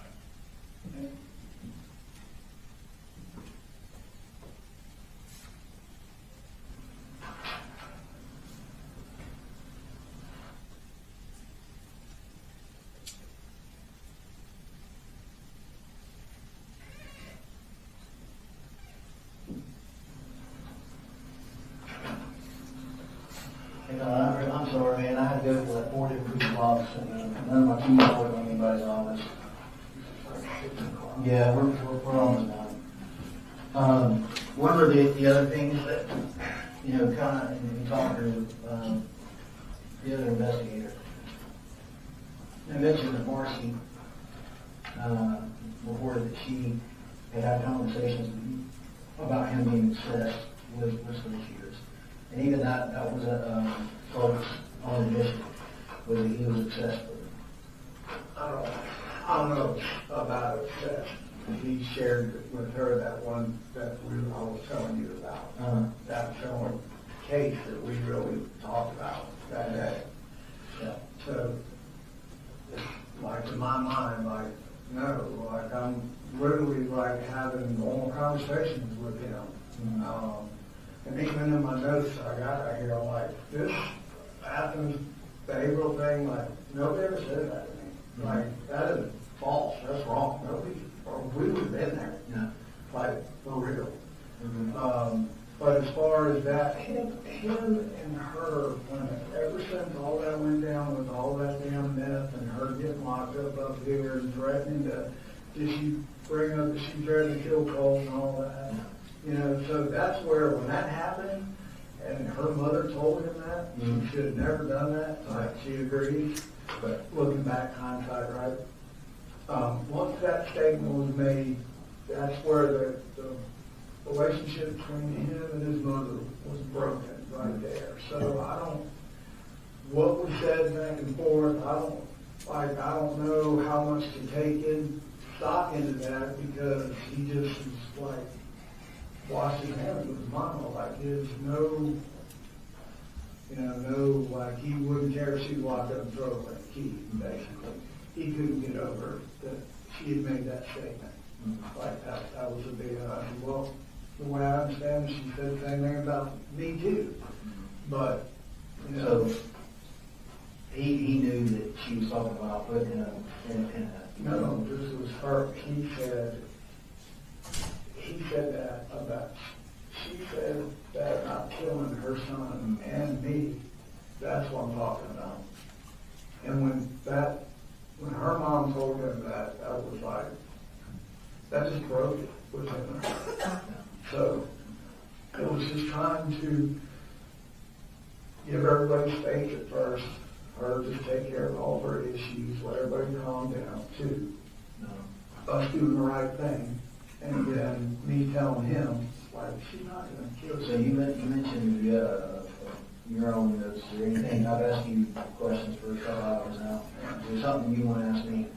I just want to, only thing I want to ask you is what I'm taking back here, I'm listening, and it's like, you're doing your job, I get it. The way I feel like I'm being portrayed is like just hey, who gives a shit kind of dad. That's not. Why do you feel like you're being portrayed like that? Just because I know, like, it looks with what had happened, for me to tell you, it was an agreement by God. We had never had those weapons in our house. Like, we had a long conversation with Colt about them, but they would have never been there, ever. And it was just like a sort of blood of like, this is our escape. How we go to work and we just get through all this. I was just sitting here thinking, me sitting here telling you I just threw them up in my closet, and they were up and out of reach and out of sight. Like, that, it just comes across in this camera film, I guess, like, I should have done more, yeah. And I'm like, Do you feel like you should have done more? Well, as soon as I felt like something was different, like with him, that's immediate when I was like, I need to buy this gun, Chase, and if he continues to kind of not be who he said he was When going did to you buy the gun case?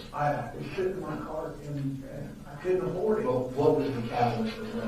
I remember you telling me about that. I was just saying that I could just, him going back to school. Was that after Marcy told you to put the guns up? No, this was after him and her had that big old thing. There was a red flag that went out for you, like, hey, I need to lock these guns up. Well, there was okay, until we can get him some help and everybody calm, I just need to do the right thing and just get him put up or out of the house. Like, either way. Like, and that was known, that was coming. I had to pay $78 this week to buy it. So it's still sitting on Amazon cart for $134. And that was after the incident last week? With Marcy. Okay. Yeah, with him and his mom. So And she really, came up last week.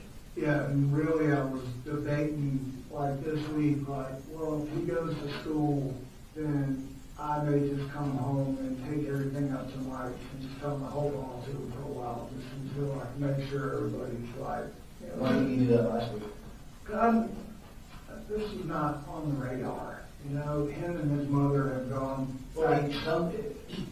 Again, was the school shooting itself on your radar? Oh, no. Okay, yeah, you're saying it's not on your radar.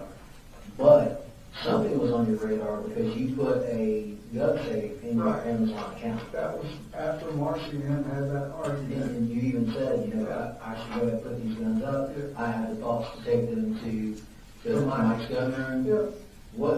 Why did you not? I didn't take them to Mike because I didn't know if he would take them. And so I thought. Why did you not take them to, you know, lock them up in the car? She said the same thing, but I work out of my truck. It's completely full of tools. And I can't, like, I'm in charge of the job. I can't roll up there and have guns in my vehicle. Do you have any family around? No, I've got a sister that lives in Woodstock. Okay. Have you ever talked, did you call her and ask her if she'd be willing to? We don't really talk. You don't talk? Me and my family. But I was just sitting like, you know, I mean, literally, if Let me ask you a question, and this may be a hard pill to swallow. Do you think if you had got rid of those guns, that we would be here right now? I don't know that because I'm finding out things about him I didn't even know were happening. Right. Like, so I can't answer that. Like, I'm just taken back by a lot of things on here. Okay.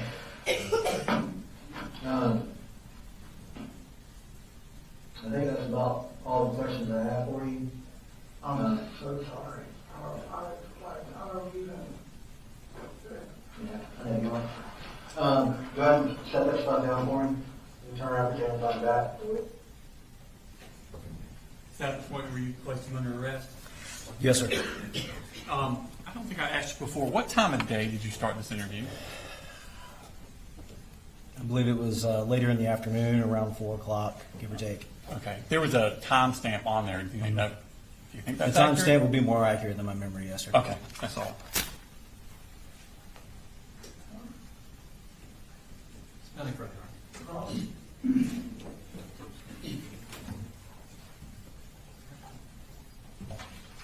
Yes, Judge. Good afternoon, Investigator Smith. Afternoon. I have a few questions, not a ton. If I ask a question that is ambiguous, just let me know and I'll try and clarify, okay? Yes, sir. All right. So this interview with Colin Gray was done is the same day that the interview with Jenny Gray was done at the treehouse, is Yes, that sir. correct? That's correct. Okay. And just for timing purposes, sounds like interview at the treehouse was done first, Correct. and then you would have attended that interview? I did. Okay. Mr. Gray was at that interview? Yes, sir. Now, he wasn't in the interview, was he? No, sir. And subsequent to that interview, did you request Mr. Gray to meet you at the police station? Yes, sir. Okay. Which he did, obviously, and you ended up having a statement with him. That's correct. All right. And are you, just from my understanding, are you the lead investigator on the case, or where do you kind of slot in the hierarchy? So I was assigned the lead investigator for the Barrow County Sheriff's Office portion of this investigation, but this was a multi-jurisdictional investigation. Yes. I believe for the GBI, it was Special Agent Nick Johnson that was the Okay. lead agent. And did you, so I'm going to ask you some questions about some different parts of the case. And if it is not something that you were part of, just let me know. Yes, sir. So I'm not exactly sure what your responsibilities would have carried over into. Typically, if you're a lead investigator, you would be familiar with all the cases, the aspects of the case, but with a multi-jurisdictional, that's probably not true, is it? Some, it just depends on what you're going to ask me. Okay, perfect. Well, let me just get started then. All right, so a search was done on Mr. Gray's home. Is that That's correct? Yes. Are you familiar with that search at all? I was told that his residence was searched, and I was told about some things that were located in that search. Okay, gotcha. So you mentioned in your interview with Colin Gray that a computer was at the home in Colt's room. Is that correct? That's correct. And I believe you said that the computer was or had been taken apart. Correct. Was the hard drive intact? That would be a better question for the DBI. Okay, gotcha. So as far as you know, the computer was taken apart, but you're not sure what the condition of the hard drive was. Correct. I just knew that it was taken apart. Okay. And there were some, let's see, there was a green box which was described as where some ammunition was kept. Yes, Are sir. you familiar with that green box? I'm familiar with what Colin told me about that green box. Okay. So you don't know from your investigation what type of ammunition would have been, what type of caliber ammunition would have been found No, in sir. the box? That- Okay. Again, All that would be right. a better question for the GBI. Yes, sir. And I believe there was a trash can located at the residence where there were some empty boxes that cartridges had been in. Are you familiar with that part of it at all? No, sir. I did not attend Okay. the search warrant at Colin Gray's residence. No problem. Just wanted to check. Thank you. You got into a lot during that interview, and a lot of it was some historical information about the family and where they had lived and things like that. Yes, sir. One of the issues you talked about, and we saw a photograph, is of some cutting incidents regarding Colt Gray. Correct. And those would have happened in Fitzgerald, Georgia? Is that your understanding? According to what Colin Gray said, yes. Okay. And do you have any information that would contradict that they happened in Fitzgerald? No, sir. Okay. And do you have information in terms of what year that would have occurred in? I don't. That's okay. Again, Colin Gray, I believe he said it was the previous year. Okay. And the previous year, so Colt had just started ninth grade in September of 2024, That's correct. roughly, within a month or so. Correct. Okay. And then eighth grade, we skip past eighth grade, we go to seventh grade. That would have been at, was it Jefferson Middle School, you recall? Again, that would be a better question for those that investigated his actual. That's okay. And School. I appreciate, just let me know if I'm covering stuff that wouldn't have been part of your Yes. responsibilities. Okay. And during your interview, Colin indicated that he found out about these cutting episodes. He did. And he replied that in response to them, he removed the knives. Correct. From Colt's ability to use them. You also brought up, or he brought up, the allegations from May, I believe it was May of 2023, regarding an FBI tip. Yes, sir. About some statements made on Discord regarding the school shooting. Correct. Those statements, it seems like were in a chat room. Is that correct? Well, Correct. to your knowledge, Yes, sir. It was in a Discord chat room. in a Discord chat room. Yes, sir. And it's possible that that chat room was accessed by use of a computer, Correct. and there would have been an IP address most likely that put it back to a certain address, which is how the FBI investigates correct. those types of tips. Yes, sir. And you asked Colin Gray what happened to the computer after he found out about these allegations. Yes, sir. And he said when he found out, he removed the computers or he took the computers. Is that correct? Kind of. So Okay. Colin, he said two things in the interview. If you kind of listen to it, The first thing that he says is that he took the computer and they were gone. Right. And then he also states during that interview that he shut it down and made sure that Colt wasn't accessing any type of online chat rooms anymore. Okay. So he says both, so I'm not sure Right. which one he actually meant. Okay. All right. Now, there were some conversations about Marcy and her role in the family and some of the consequences that some of the allegations regarding her drug use took on the family. Correct. And that wouldn't have been a part of the case that you would have investigated, obviously, As far as, whether or not she had addiction issues or what the effect on the family was. Or was it? I was told about the substance abuse issues within the family, both Marcy's and Colin's, yes. Okay. And from the interview, it sounds like, well, Colin told you that Marcy's addiction had taken a toll on Colt, Correct. and that there had been what sounds like trauma involved when Marcy was around Colt. Trauma to Colt. Trauma in the form of, Let me ask that question Yeah. better. Okay. It sounds like Marcy's addiction had a negative impact on Colt. yes, Okay.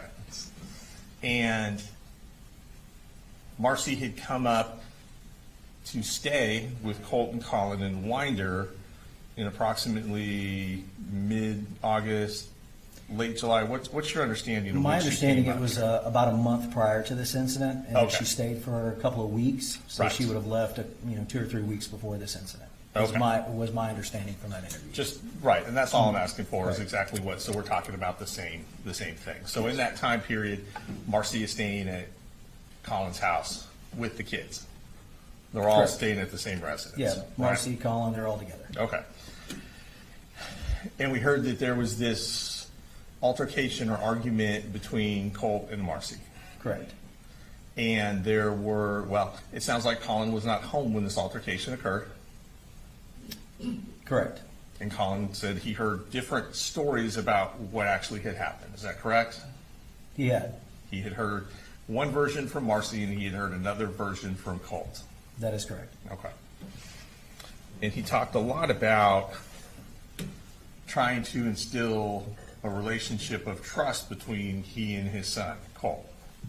Yes. And as part of the trust, well, as part of the trust building, it sounds like his explanation for not removing the guns, as Marcy had asked, was because he was in fact listening to both sides, figuring out what exactly had happened. That would not be my interpretation of it. Okay. Now, after this altercation with Marcy, Marcy left the home. Is that correct? That is correct. And it went back, the home went back to what it had been in terms of the residents being Colin, Colt, Jenny, and Colby. Correct. Little Colby. Yes. Okay. Now I'm going to ask you just a couple quick questions about Jenny's interview. Okay. So you were at Treehouse when the interview happened. Yes, sir. You were able to observe the interview in its I was. entirety. Yes, sir. Was the interview videotaped? It was. And did you have a chance to review the videotape? I have. Was it a fair and accurate representation of that interview? Yes, sir. Okay. Judge, at this time, we would like to play that interview. I can either, I don't know how cooperative y'all want to be. I can either hook it up to my computer or. First, how's it, are you marking it? It's Defense Exhibit 1, Judge. My understanding from the court reporter, I have to put it on a hard drive, so I'll do that and mark it as Defense Exhibit 1. What's the state's, the state of an objection? Hang on.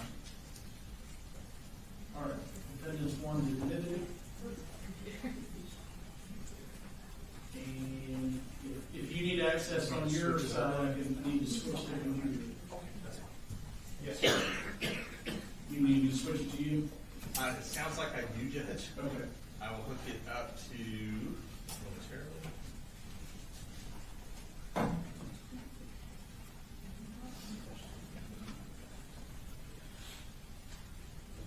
Let me know when you have it on your screen. I've blacked out the other screens in case you've got something else on there.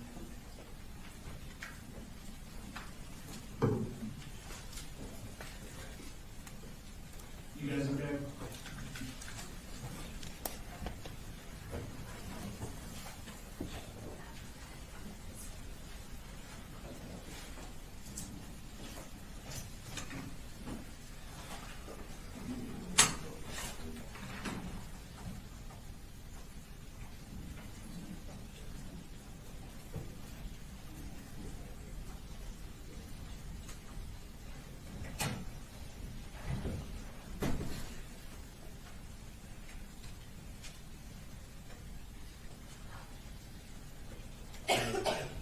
And Judge, we do want to point out, obviously, this interview is going to have Jekyll's face in it.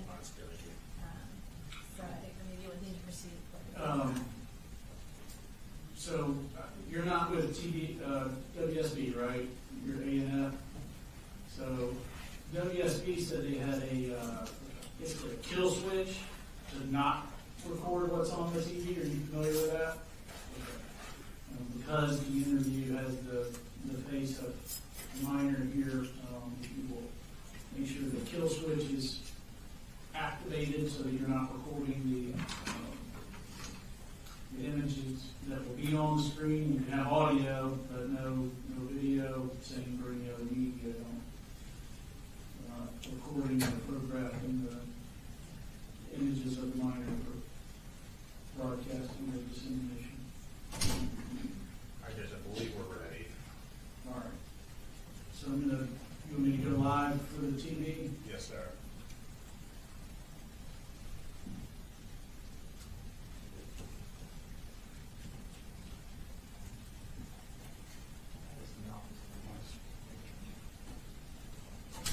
Hold on, please wait. Now it's, on my end, it appears ready. So,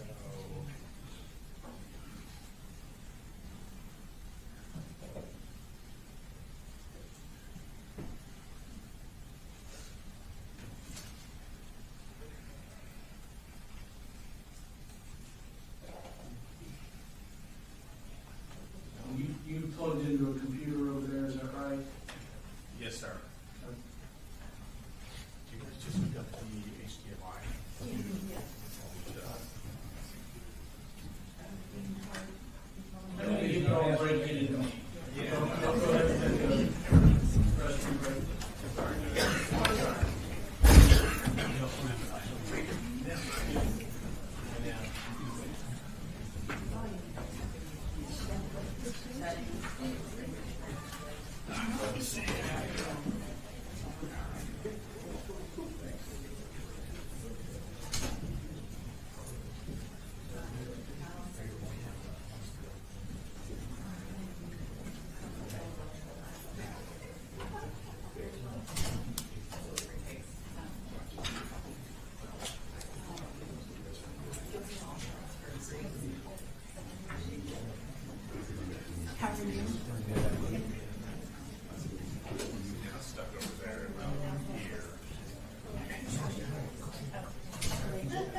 The audio's volume's acceptable. Let's double check. But Did you just get it figured out by giving it to the state to do? Yeah. that's not entirely accurate, but mostly accurate. Wait, you're not on the I can play the audio. We have it all the way up on our computer. Okay, it's all the way up on mine. Right here, I'm gonna Okay. Okay, that's acceptable. All right, y'all ready for them? Yes, Judge. I'll have to say for the record, I did nothing to help. All right, Brandon.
All right, y'all can be seated. Thank you, Judge. Mr. Hobbs, D1 was admitted. Yes, sir. Publishing it now. Yes, Judge, please.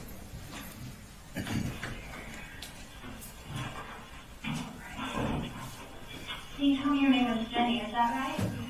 Do you remember what my name is? No, that's okay. My name's Alicia.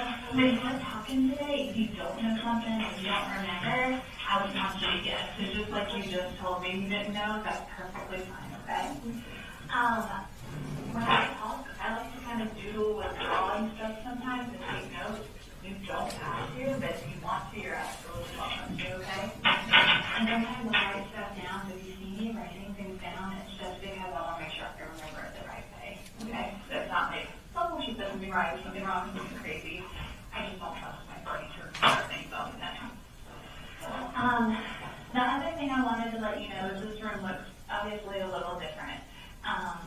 When you see these things right here, these are cameras and microphones, and that's just because, like we were talking about a second ago, it's important to me that I remember things the right way, the way they happen. And so when I record them, nobody can say that you said something that you didn't say, or that I said something I didn't say, and I can remember it just like it happened, okay? Does that make sense? So Jenny, can you spell your name for me? J-E-N-N-I. How old are you? 13. And did anybody tell you kind of about coming here today or what my job is? Yes. Who talked to you about that? My dad. Your dad? What's dad's name? Colby. Colby. And what did Dad explain to you about coming here or about my job? He basically just said that you interview with like children and stuff. So interview can sound kind of like a scary word. I want you to know my job is really just to listen, okay? So I might ask you some questions today, but you can ask me any questions that you have, and I promise to be honest with you. Can you promise to be honest with me when we're talking today? And if I ask you a question, Jenny, and you don't think you can be honest with me, I understand that. All I ask is that you tell me that that's not a question you can be honest with me about, okay? And that's okay with me, okay? And so Dad said that my job is to interview kids. And so that can be, like I said, kind of true, but I will ask some questions, but my biggest job is just to listen, okay? So, and because we talked about how the room looks different, but also sometimes how we talk in here is different than just a normal conversation too. And so that's because I like to understand lots of details. And so I might ask you to tell me all about something from like the very beginning to the very end. You know what I mean? So tell me, like, what's one of your favorite things to do? What's something that you really enjoy? You like listening to music.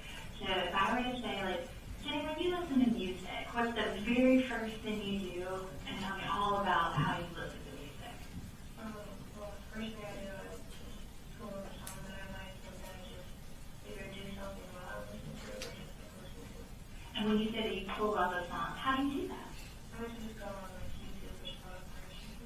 what do you use to pull up the phone? Okay, and what do you search on? Okay, see, and so that was a silly question, I can do a better job. Do you look up Spotify and stuff? Do you look up on a phone, on a tablet, on a computer, or something? On a phone? And tell me about the phone that you use to look it up on. Okay, and whose phone is that? Your phone? And so I might ask questions like that. So like, it might sound like I'm asking all sorts of stuff that maybe I should know or things like that. But it's important to me that you know that I only get little bits of information before I meet with people because it's important to me that I get the information from the actual person, okay? So sometimes I'll ask questions and people will think I'm really dumb and I should probably already know the answer to that. But I'm not asking because I'm trying to get like in your business or because I'm going to think anything bad or different. I just like to get the information from the person who has seen or heard or experienced something. Does that make sense? Okay. Well, Jenny, tell me a little bit about like who do you live with? My dad and my two brothers. Okay. So you told me dad's name is Coley. Today, is that right? Mm-hmm. And like I said, if I get something wrong today, please tell me that I got it wrong. Okay? You know, it's not a problem. You can correct me for anything that I get wrong. Okay? And so dad is Coley, and you said your two brothers. Mm-hmm. What are their names? My older brother's name is Colt, and my younger brother's name is Colt. Okay.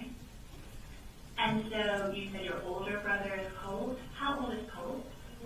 14. And then your younger brother is Colby. How old is he? Okay. And so, and where do you guys live at? We live we don't like live in a neighborhood. Okay. Do you know like what the name of that road is? Yeah. Harrison Mill Road. And so you guys live there.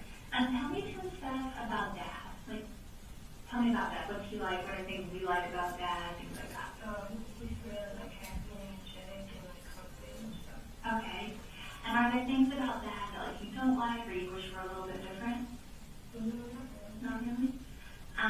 And then tell me about Colt. What's he like?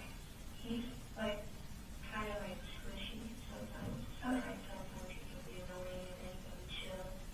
And then sometimes he can just be like really closed off. Okay. And so when he's happy and chill, what does that look like? Usually just playing games with me and like, you know, not being bored and stuff. When you guys play games, what kind of games do you play? Just like Minecraft and stuff. Okay, so like video game type stuff? Okay. And when you play Minecraft, is that on, like, how do y'all play Minecraft? He uses his phone. I use my PlayStation and I use it. He uses his phone. Okay. And so, like, do y'all play, like, sometimes when you play Minecraft, like, you only talk to people, like, you know on there, and then other times when you play Minecraft, you can play with people from all over the world. How do you guys do it? We, like, he made, like, a server for us. Okay. Like, we can, like, play together even over on different, like, electronics. Okay. Well, that sounds smart. Do you know how to make servers and stuff? No. How did you learn how to do that? It's probably somewhere in my settings or something. Okay. Yeah, I'm not very good at that kind of stuff. So he made a server on his PC, did you say? And then you guys can play together through that. Mm-hmm. Is there other stuff that you guys can do, like with the servers and stuff like that? We just build stuff. That's like kind of all the things like. Okay. And when you say you build stuff, tell me what that means. Like structures and like playing the game. Like in Minecraft, you build stuff. Got it. Thank you for helping me understand that.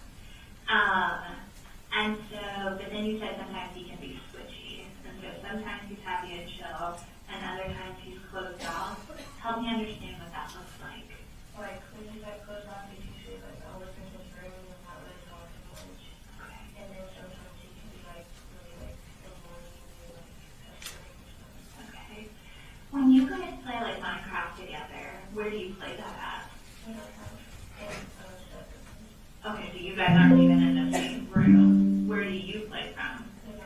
you fled from your room, and where did he flee from? His room. And then you said, but when he like closed off, he stays in his room. Tell me what that's like. Well, like, we can still, like, go in and, like, talk to him and stuff. He just, like, usually, like, stays in and, like, doesn't, like, talk much. Okay. You can still go in there, he just sounds like maybe he doesn't respond like he normally would. Does that sound right? Well, he responds, like, the same, but it's just, like, kind of, like, brief. Okay, thank you. And Jenny, I might ask you some more about that in a little bit, but I want to learn more about the rest of your family too, okay? And so, tell me about Coley. What's Coley like? He's kind of the same as my dad. He's really, like, energetic and happy all the time. Okay. But sometimes he doesn't really understand what's really, like, going on around him and stuff. Help me, can you give me some examples of that? Like, he's like, young, obviously, and, so, like, with, like, major stuff that's kind of happening, he just, like, doesn't really pay attention to it. Okay. Are there some examples of stuff that has happened that have been like major things that he doesn't like kind of get what's going on? Kind of like moving houses and stuff. Okay. Tell me about moving houses. We went to, like, a lot of houses with, like, switching back and forth, and, like, now we're kind of, like, settled into a place. Okay. Help me understand how come you switched back, you said, between a lot of houses. Can you tell me about that? Sometimes it's, like, with financial struggles, Yeah. others it's just, like, with the community and stuff. Okay. So when you switch back and forth between houses, is it always the same people that live in the houses? Sometimes my mom comes and lives with us, but most of the time, like, now she can. Okay. What is mom's name? Marcy. But you said right now mom doesn't live with you guys? Okay. Do you still talk to mom and see mom? Okay. Where does mom live at? She kind of, like, is between my house and my grandma's house. Okay. And when you say your house, so you use my right step down, I already forgot what road you said you lived on. Can you tell me that again? Harrison Mill. When you say that mom lives between your house and grandma's house, No, she's, like, switches back and forth. okay. Like, she lives on the house and she goes to the next one. Okay, so does she ever live in the Harrison Mill house? Okay. And when was the last time that mom lived with you? Like, obviously, it's just, like, Both. Okay, well, she was out here, like, a month or two ago. Okay. And when she was up here like a month or two ago, does she stay like in the house with you guys? Mm-hmm. And where does she stay in the house when she's there? Usually it's in my bedroom. Okay. And then when she doesn't stay there, where does she go? She used to go, like, at the house or, like, in a different part of the house. Like when she's not living at the house where you're at, where will she live? She usually lives at my grandma's house. Okay. And where's grandma's house at? Fitzgerald. In Fitzgerald, okay. And so, when mom was here a month or two ago, how long did she live with you then? Like a couple of weeks. A couple of weeks. And how would you describe, like, how is it like when mom and dad and all of you guys lived together? Was it like in the house? It was pretty, like, rusty out because we had, like, a really big house. But, it was pretty, like, a fun time, I guess. Okay. I think I sometimes when I talk to boys and girls and they talk about like different people moving in and out of the house, that sometimes it can be good and then sometimes it makes people not get along or have troubles and stuff like that. Does that ever happen in your house? Sometimes. Can you tell me about that? Like, if my mom, she's kind of the same as Colt, but, like, not, like, that big. But, she, like, sometimes she can be kind of, like, annoying and frustrating. Okay. And when you say like annoying and pestering, that can mean a lot of different things. Can you tell me about what that looks like when they're being annoying or pestering? Usually just, like, being, like, overbearing and not, like, listening to what she's telling to. Okay. Jenny, do people ever, in your house, do they ever like get in fights? And sometimes when you talk to boys and girls about fights, it can words, it can be fights with like hands where they get hit or kicked or punches or choked. It can be where people fight but like they don't talk at all, like they just stay silent. You know what I mean? So there's a lot of different ways that can look. Do people in your house ever fight? Like most of the time it's just like arguments and stuff, but sometimes it can get physical. Okay. And when people have arguments, who has the arguments in your house? Just like with my dad and my brother and my mom and my brother. Okay. And which brother? Is it different brothers or Colt. it's always Colt? Can you give me some examples of fights or arguments that have happened between Dad and Colt? It's usually when he's like in one of those moods and he like tries to instigate stuff. And who tries to instigate Colt? And what are some things that Colt will do to instigate those things? Like he like doesn't leave my dad alone, so always like in his room and like being like mean and stuff. And can you help me understand like maybe some examples of times that you've seen Colt be mean? Like what he's saying or doing, things that you may have seen or heard? He's usually just saying how like, you know, like his dad is a bit sure of himself and how he like hates his dad and stuff. Okay. And what kind of things does Colt mean when he says like his life is a struggle? In the past he says like, well, like multiple schools that he's mentioned he's in trouble with school and stuff. Okay. And have you ever seen people bullying Colt? No, but I've heard about it. Okay. And what are the things that you've heard? He had to be transferred out of the school because he was like being bullied by the school for like people. My dad tried to talk to the school, but they don't let him do anything. Okay. Do you know what school that was? It's the one I'm going to. Okay. And so, he had been bullied there, and Dad tried to talk to them, but it didn't feel like anybody did anything. Did I get that right? Mm-hmm. Okay.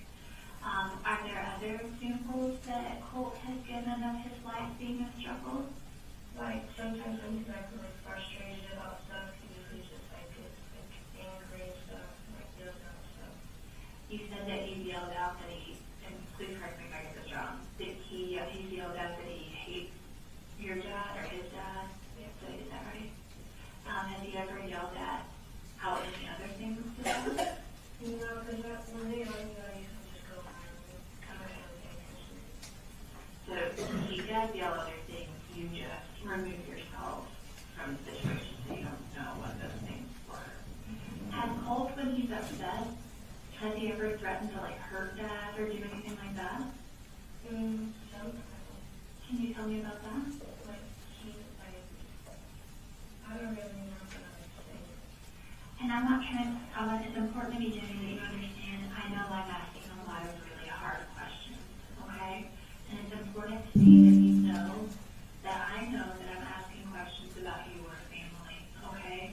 And I'm not here to place judgment on you or your brothers, either one of them, or your mom or your dad, okay?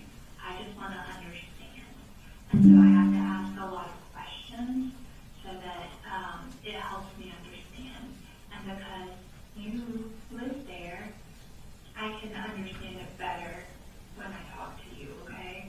But I want you to know it's not because I'm trying to judge them or make me think different about you or your family or anything like that, okay? But I do know that I'm asking some really hard questions, okay? And I do have Kleenex, okay? And it is absolutely okay in this room if you can say any words that you want to say. There's no words that are not allowed or anything in here.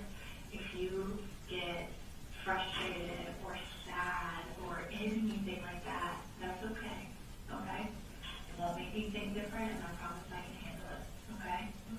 So I just want you to know I understand that I'm asking tough questions, okay? But you were saying that there are times that Colt has threatened Dad. Can you tell me about some of those times? Well, it's mostly times where stuff is like not like a normal argument, like a really big one that like escalates and stuff. Okay. So it's not one of the just kind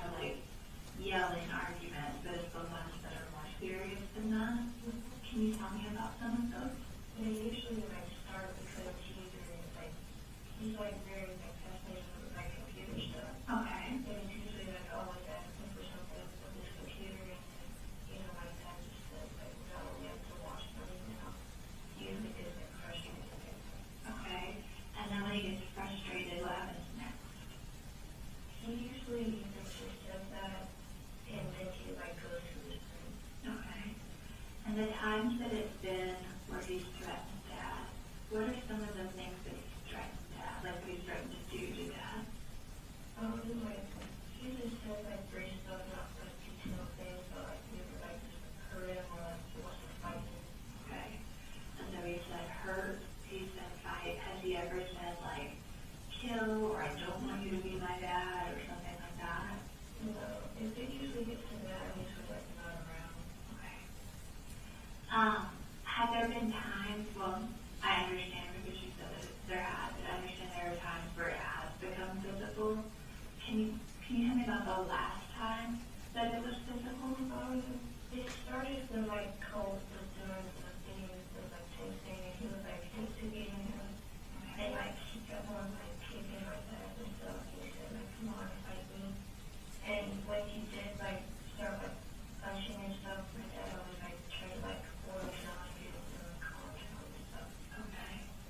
When, and I know time is tricky, so like I don't expect you to be like, oh, it was this specific day, but when was the last time that you saw them get physical?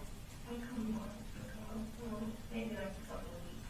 Okay, so today is not a great example because I think it's September, the beginning of September. Would it have been, September's been a couple of days, would it have been September or do you think it would have been August? Like, has it been since school has been in? No. So it was like before school started? Yeah, it was like before August. Okay. And so they were kicking and stuff like that. And you said Dad would like hold them. Help me understand what like their bodies would look like when Dad would hold them. Like he would either like put Brandon's arms around him and like try to like get him to stop, or like if they were to like fall down or something, he would like try to like put him onto the floor, try to get him like calm down. Okay. And again, Jenny, I understand like you're in a tough spot, okay? But were there ever times that Dad would be so frustrated or so angry or whatever that he would start the stuff with Colt? No? Okay. Were there ever times that Dad had to like hit or kick or choke Colt during one of those physical things? No, not that I. Okay. Were there ever times that Colt, you told me about the time that he kicked, was there ever a time that Colt would like hit or choke or use something besides his hands with that? Yeah, he like usually just like punches and stuff, and then when he like finally gets him to calm down, he like tries to like throw something at him. Okay. What, can you describe for me what you think the worst fight that you've seen between your dad and Colt would be? I can't really recall. It's like there's like stages between like each fight. Okay. So it's still like happen and then there'll be some time and something else will happen, is that sound right? Okay. And so they had a fight maybe a month ago, like before school started. And how did that end? What made that stop? Like it like branched out and stuff, like it grew, and like I don't know if it grew really bad, but like my dad was like probably just like able to calm down or something like that stuff.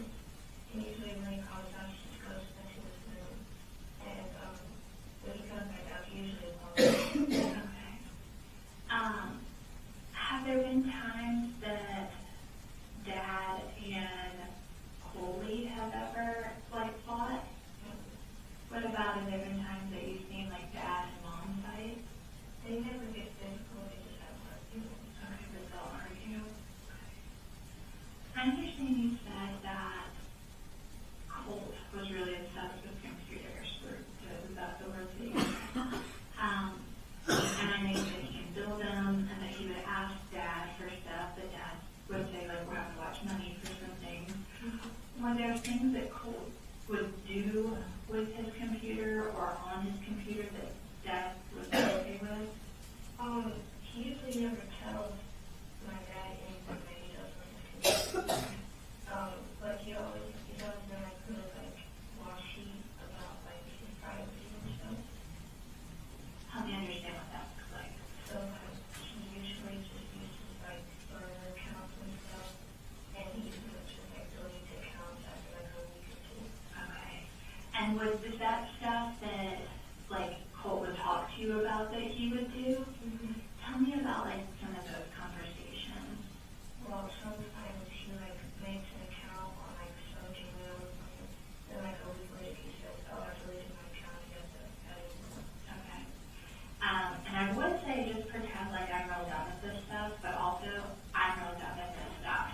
may have to like really walk me through some of it, okay? And so the game, I know you guys would play Minecraft. Where else, like, did he have, I know he can make servers, and there's a lot of different, like, platforms and stuff that people would use those servers on. What were some of the platforms that Colt would use his accounts on? He is like all over the place, like most, like the things that I see are usually just like websites like Tumblr and YouTube and Twitch and stuff. Okay, so Tumblr, YouTube, Twitch, And like Pinterest. What would he do, like, so most people use Pinterest, like, for, like, I'm gonna decorate, or I'm gonna have a recipe. What would Colt use it for? He's never really shown me like things on his Pinterest, but I've seen like stuff on it. Like he didn't have any intention to like show me, but I like saw. Right. And that's what little sisters do, right? And he just makes boards with like inspiration and like vibes and stuff. What were some things that would be, like, inspirational to Colt? People that he looks up to and like aesthetics and stuff. Okay. Who were some of the people that would be, like, on his Pinterest board? Like past school shooters. Okay. And how would you know that they were past school shooters? Okay. Can you help me understand how, so, and again, I don't want to put words in your mouth, okay, so please tell me if I say something wrong. But you said that those were people that he looked up to. Yeah, like interested and stuff. How did he become interested in them? I think it's like something with like mental issues because of all the moving around all the time and all the bullying and stuff. It kind of like hurt him. Okay. Did he talk to you about that? No, he just like talks to me about other stuff. Tell me what he would talk to you, when he would talk to you about the school shooters. Tell me, like, what those conversations would look like. He would honestly just talk to me about like them and like he would act as if I like knew him who they were and stuff. I mean, he told me like who they were and stuff, so I know, but he like acts as if I'm like interested. And, like, other people would just, like, it was, did he act like it was just, like, common knowledge that everybody, like, no, okay. And then, was that stuff that you talked to, like, your dad about at all?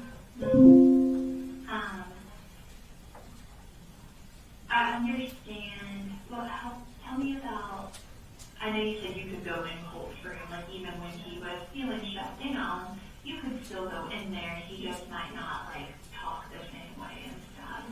And he made the Pinterest board about, the people that he looked up to and stuff. Were there things in his room that were similar to that? Yeah, he prints out like photos of them and like articles and stuff and puts it on his wall. Okay. And I know you would go in there, would Coley go in there sometimes? He usually never does it. Right. Never. And what about Dad? Yeah, I goes in there, but he like doesn't want that night because he doesn't know what it is. And so you talked to me about Pinterest. Tell me about his YouTube stuff. He doesn't really post anything, he just watches. Okay. Do you know what, and when you said that he would change accounts, would he change his account names on those things regularly too, or just like in Minecraft and stuff like that? I assume like controlling Okay. that stuff. I think I know why he would change his stuff a lot, but why did you think it is? Because I don't know this too. Because he was like very like scared. I wouldn't say like scared, but like kind of like nervous with like police and the FBI and stuff. He's really like kind of like eerie about it. And when you say that, help me understand what that meant to him when he would be like eerie about it. He would be like trying to avoid anything that is like connected to them, and he was trying to like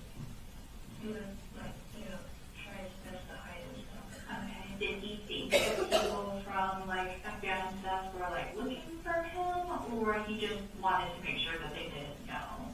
I don't really know, but I would assume that he just didn't want to know. Okay. Do you know what some of the account names that like he would use were? It's just usually a bunch of clusters and numbers and letters and stuff. Okay, so nothing like any particular words or versions I of mean, words. sometimes he does, but most of the time it's just like the, When he would use words, what kind of words would he use? I don't know, some kind of words that he would use to get them. Okay. And what kind of stuff would he watch on YouTube? He usually watches YouTubers, but he also watches like, court videos and like, like footage of like other people. And what kind of other people and court stuff? People who do stuff. And then tell me a little bit about Twitch. He just watches live streams on there. Okay. And again, I'm sorry, some of these questions I know are kind of repetitive, but would it be like live streams of like people they look up to or different stuff? Just different stuff. Okay. What about, did he ever use like Discord or what would he do on Discord? He usually just talks to me on Discord. Okay. But Discord's one of those things where he like changes his username and stuff like regularly. Okay. Do you know what his most recent Discord name is that he would talk to you with? Do you have, like, could you look it up? Like, do you have a way that you could from where, like, the last time you guys talked on it? I either think he got shut down or it's just like closed to him. Okay. You mentioned that he used, like, a PC. What else did he use? Like, did he have a cell phone or other devices? He had a cell phone, he had an Xbox, other versions, and Okay. And he would communicate on all of those things with stuff? he would usually communicate on his computer and his phone. Okay. I know some people would use the Xbox to communicate. Did he ever do that or just use that not as much? Yeah, we don't communicate on it because we have different consoles. Okay. Would he use the Xbox to talk to other people with sometimes? I don't think so. Okay. Are there any other platforms besides like Discord or anything else that he would use? Not that I know. So we talked a good bit about how he looked up to some of these people and they were inspirational and he thought that it was normal, to have all of this information. Did he ever talk to other people in person besides you about those things? He just talked to me about it. What about like online? Were there other people that were like friends with him online that he would? I think so. Tell me about that. He usually goes he looks at stuff about, people on Reddit and stuff. Okay. And sometimes he finds people and he friends them on Discord and stuff. And then they would talk about that same stuff. And so we talked a good bit about knowing that those were some people that he looked up to. Did he ever talk to you? Well, let me back up real quick. How much do you understand about how come we're here today? I know it's crazy. Can you help me understand what you know before we kind of talk about the other stuff? I knew that he was the morning before it happened. I knew he was acting kind of different and weird. So I know a lot happens, but sometimes when a lot of things happen, days, time feel even more tricky than normal. So today is Thursday. Yesterday was Wednesday. When you say the morning before, do you mean Wednesday morning or a different morning? Yesterday's morning. Okay, so yesterday's morning, he was acting different. Can you tell me, what made you feel like he was acting different? He was acting his bus comes before mine. Okay. So I was up, on my console and stuff, and he was talking to me, and he said stuff about how I should make a video for you, in memory or something. He never told me about what he was remembering about, but he said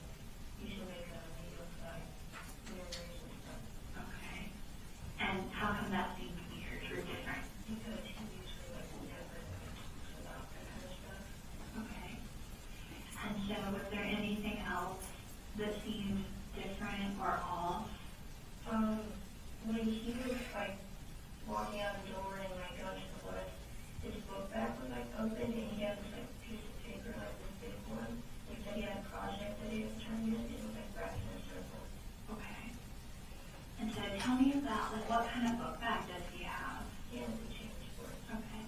And do you know what like color or whatever it was? It was black.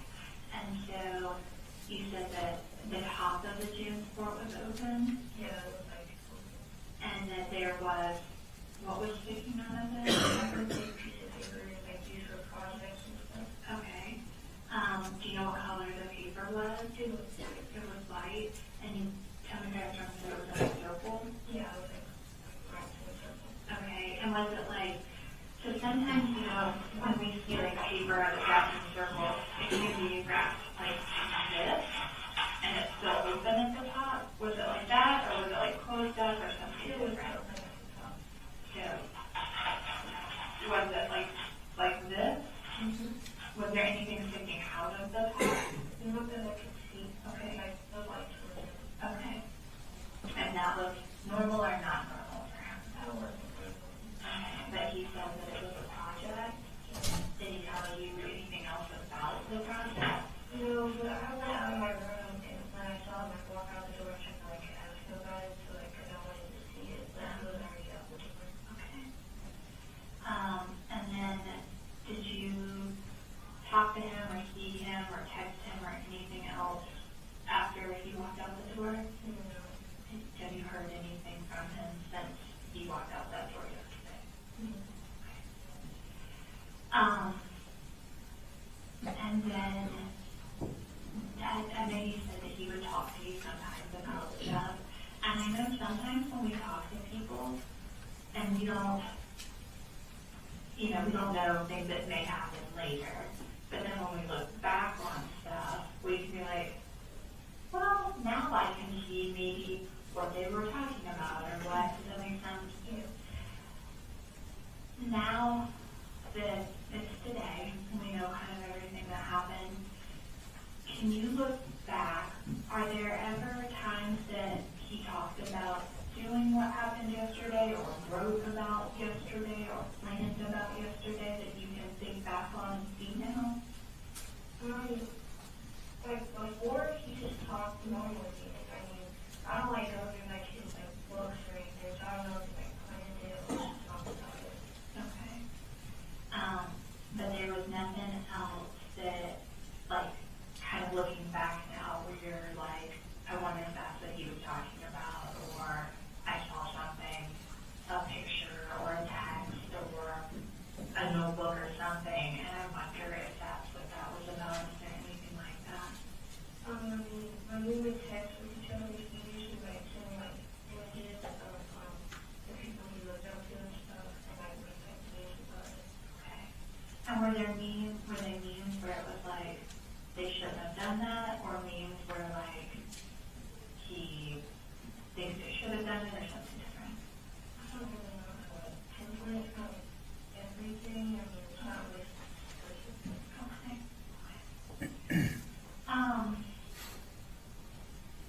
And I know, I understand that you say like Dad would go in the room and Dad would see all of the same pictures that you saw, that you don't know, like if Colt and Dad like talked about those things. Oh, I know they did. Okay.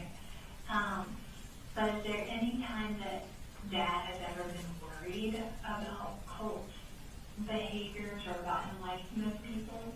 He doesn't know who the people were until the police officer told him. Okay. That's like my brother, he wouldn't have told him, talked about that stuff around him. Were there ever times that, like, Colt was around guns or was not allowed to be around guns or something like that?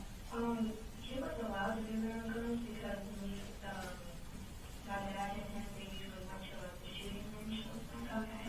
But, like recently, my dad's been trying to like get like a gun safe in the house. Okay, so is there a gun safe in the house? No. When was the last, like how often was shooting something that Dad and Colt like to do together? Well, like it's like like every weekend or anything, it was like every now and then. Okay, but was that like, you know, like sometimes with our parents, like we have certain things that are like our thing, you know what I mean? Like those are kind of like their thing. That was their thing they like to do together. And when they would go shoot, like I heard you say the range, like where would they go shoot at? I don't really really know the location, but I'm sure my dad does. Okay. Did you ever go when they would do that? I went once. You went once. And then they went more than, like, they went sometimes that you didn't go, is that right? Yeah. Okay. Do you know when the last time they went was? It definitely wasn't this month or in August or anything. Okay. So, I don't want you to guess, so if you don't know, it's okay to say I don't know. But to your knowledge, did they go, like, during the summer then, some? Yeah, I think so. If it were like during like the school month or something, they would just go on the weekend. Okay, okay.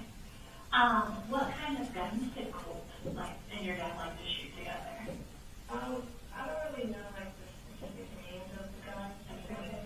I know they're like big, Like, they're the long guns or like the handguns? no long. Okay.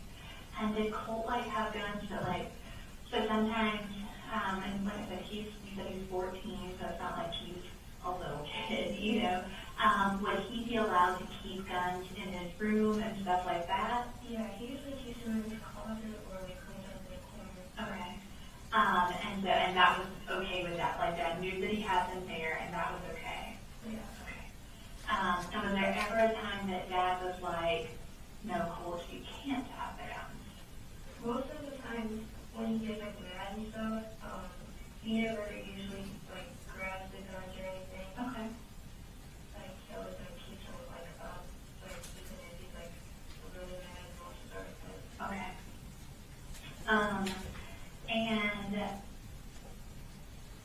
has there ever been a time that Dad, like, would have conversations with, like, you or Coley about Colt? Like privately, like yeah. Okay, tell me about some of those conversations. We like talked about how we were concerned with his like behavior and stuff. Okay. When was the last time that you and Dad had, like, a private conversation about being worried about him? Like probably like before or Okay. And where were you at when you had that conversation? we usually just go somewhere like either in my room or outside. Okay. And help me understand what you guys talked about the last time before this happened. We talked about how he had probably anger issues and how we were going to help him get a therapist or counseling. Did anybody ever get him a therapist or counseling? They were close, but it didn't really come from. Okay. You told me about how Colt would be like, sometimes would fight with Dad. Did Colt ever, like, fight with you or Coley? No? Were there ever times where, like, he would be rougher with you guys though than, like, you wish he would have been? Yeah, like sometimes, well, he got really rough with my little brother, he was just like touching him and stuff. But with me, when he gets like mad and stuff, I usually just lock my door. Okay. And he usually just like thanks on it and stuff. Okay. And so sometimes, like, people are talking about, like, it started off okay, but then, like, it got taken too far. Yeah. Were there times where, like, that would happen with how he would treat you? Well, like the main, when it like gets too far, it usually ends with like him breaking something or like putting a hole in like my doors. Okay.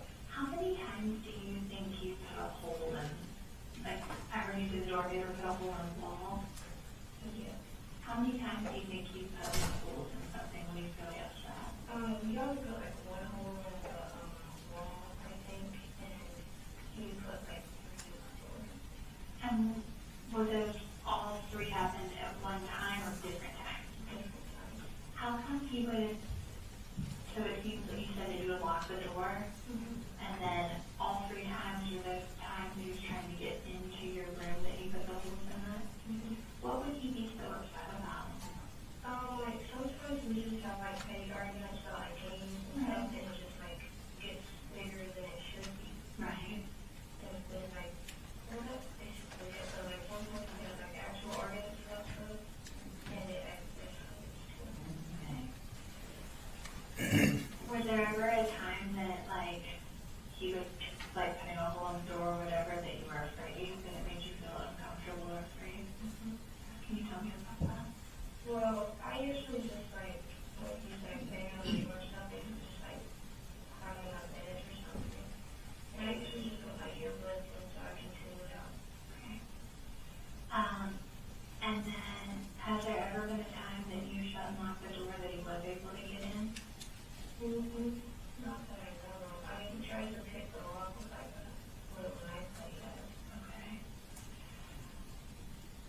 I broke the time, because I know we talked about, I know we have the guns, the guns that he pulled out without those. Did anyone know he had like the knife?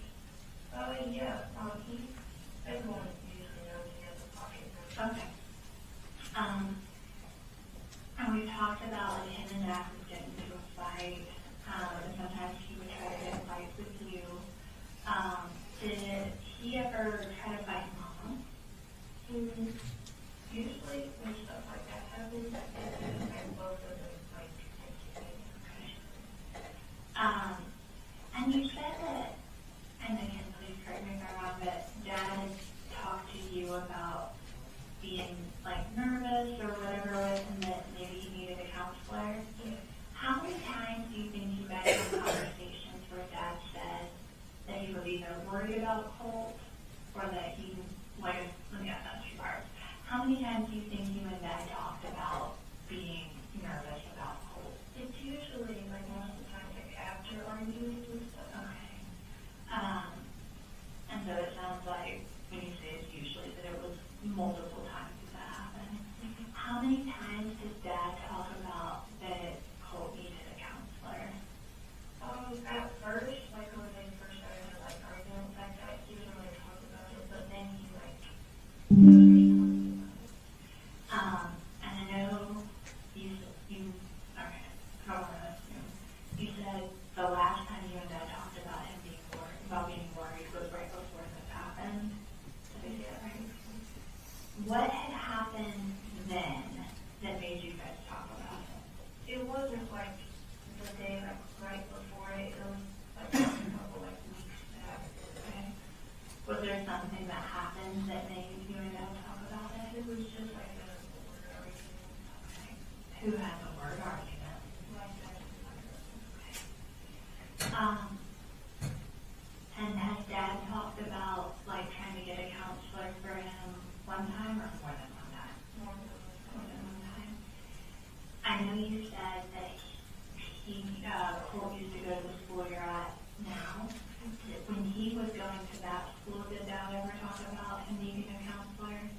No, because I like came up to live with him like the day after he like left the school. Okay. But like when he's at school, he's usually just like not quiet. Okay. Was there anything else when you and Dad talked that Dad talked about that he thought like maybe getting a counselor would help or things like that? Were there other like kind of steps or ideas that Dad had that might be able to help Colt? He definitely was just trying to get him on some medication, you know, kind of relax. Okay. Was he able to get a doctor appointment for him? How many times did Dad talk about the medication? One time or more than one time? More than one time. When Colt would talk to you about looking up to the people that he looked up to, was there ever a time where like you or anyone else would tell him like not to look up to them or something like that? I tried to be like discreet about it and like saying like, oh hey, those are kind of people I wouldn't really like you know, invest in that kind of stuff. But I usually like keep my distance. I don't want to like angry at them. And then how would you respond if you would try to say those things? He would just laugh it off. Kind of like just ignore it. Did Dad ever tell him like not to do those things? He never did. And then,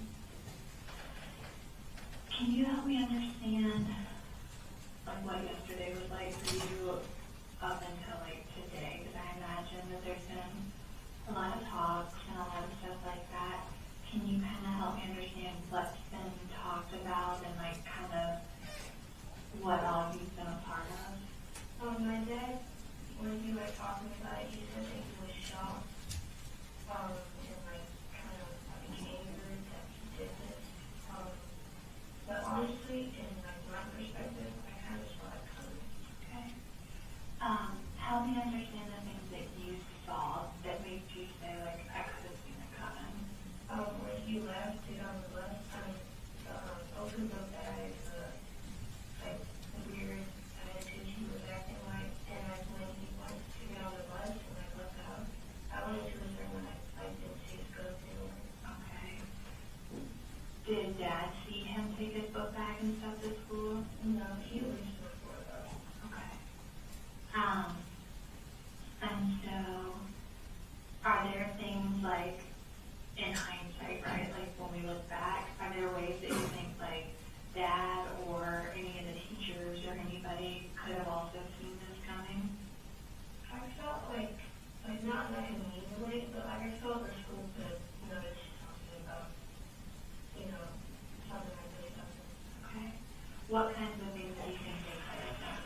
like, I was surprised when like he was able to get on the bus, because I would have thought when like the bus driver would have like seen, you know, his gun, because his book bag was open.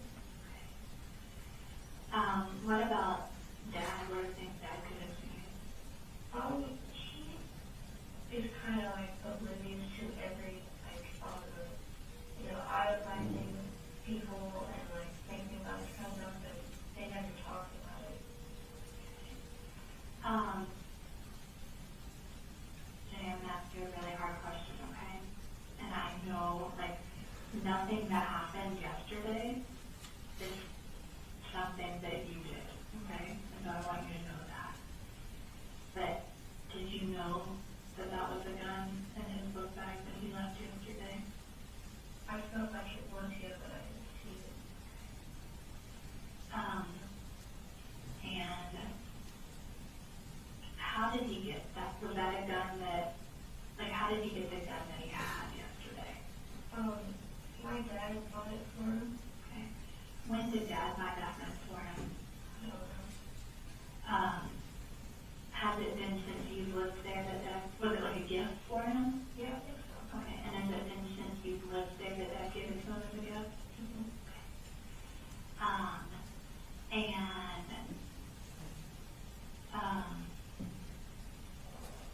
How has Dad and Lee been since this all happened? He's still kind of confused about what's all happening. Okay. My dad, he's been kind of struggling and like, you know, like, he's been like really strong about it, but he said that he could like believe like he did this kind of thing. Okay. And that he like didn't see it like ever happen. Okay. And what about, have you talked to Mom any since all this happened? Yeah, my grandma too. Okay. Tell me about what are they saying, or how are they feeling? They didn't really talk to me about it because they were feeling like all over the place and stuff. Okay. But I could tell that they were sad. Okay. And so a lot of times when I talk to people about stuff that happens in their house, we talk about like fights, like you and I have talked about. But then we also, you mentioned that Dad had talked about getting medication for Colt. So one of the other things that I talk to people about is like drugs, alcohol, and like medication stuff. Do you know when I say those things, what those things mean to you? Did anyone in your house ever drink alcohol? Mom would. And what kind of alcohol stuff would Mom drink? My dad usually doesn't like alcohol in the house, but like she would usually drink like whiskey or like beers and stuff. Okay. And then when I say drugs, what do drugs mean to you? Like Okay. And so did anyone in your house ever use drugs or take drugs? my mom did. Your mom did? Okay. What would Mom do? She usually spark time about it. She would usually just be on with it. Okay. And is that a thing that you ever saw Mom do, or you just knew that that was the thing that was happening? I knew it was happening, and like I knew like 100%, but I didn't see her ever like actually doing it. And what would be the things that would make you know 100%? She would have like small scabs on her arms and legs and like face and stuff. Okay. And so you told me when the drugs are illegal substances, but sometimes people take medicine too, like from a doctor. But it can also, sometimes people take just what they're supposed to take, but other times people can take too much. Does that make sense? Is there anyone in your house that ever takes medicine? Yeah, my mom does. Mom does? What kind of medicine does Mom take? Do you know? She, well, lately she's been using sleep medicine. Okay. But she was like taking too much of it. She was like really like drowning and stuff. Okay, so it would change how Mom acted. Did Dad ever take anything that would change how he acted? Not recently. Tell me about the time before. When I was like still like a kid, I got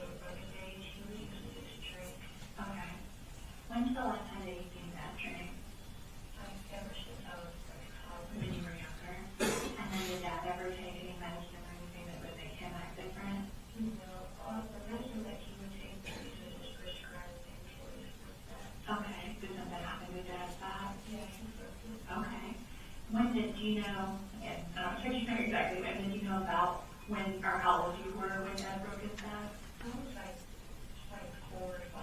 So you were young. Does Dad still take the medicine for his back?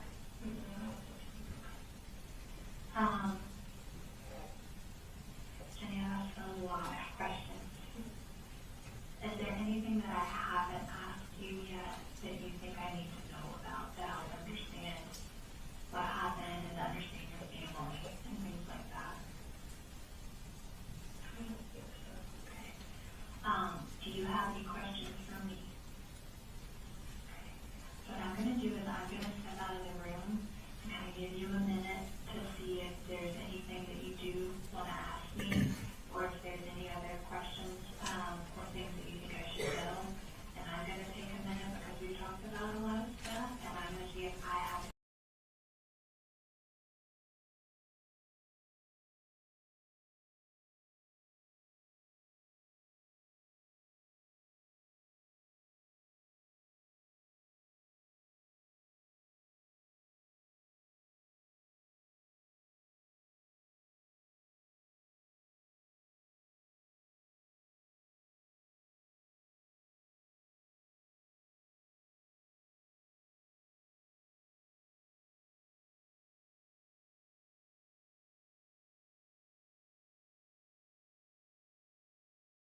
didn't like really talk about like, the shooting at the school.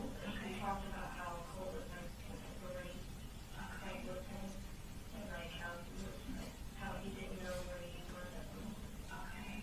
And I understand, how did you first find out about the actual shooting? When we went in the lockdown. Okay. And what did you find out? Because what school are you at now? And so that's right there. Is that right behind? It's like on a hill, like the high school that I'm like near the bottom. Right. And so when the school went on lockdown, what did the school say? They just said what they usually do. They didn't really say anything specific, and like how it's like a Holocaust. Okay. And then how did you know it was a shooting? Because I just had that feeling, and like I texted my mom and my dad and stuff, and I heard my other sister and I was like talking about it. Okay. How did other students know? I think they were on the news. Did you go on the news too? I tried, but like so they were saying I wasn't that strong. Okay. And so what did mom and dad tell you when you were texting during lockdown? I was explaining to them basically what was happening. My dad said he was like coming like to the school because he works at Where did that work at?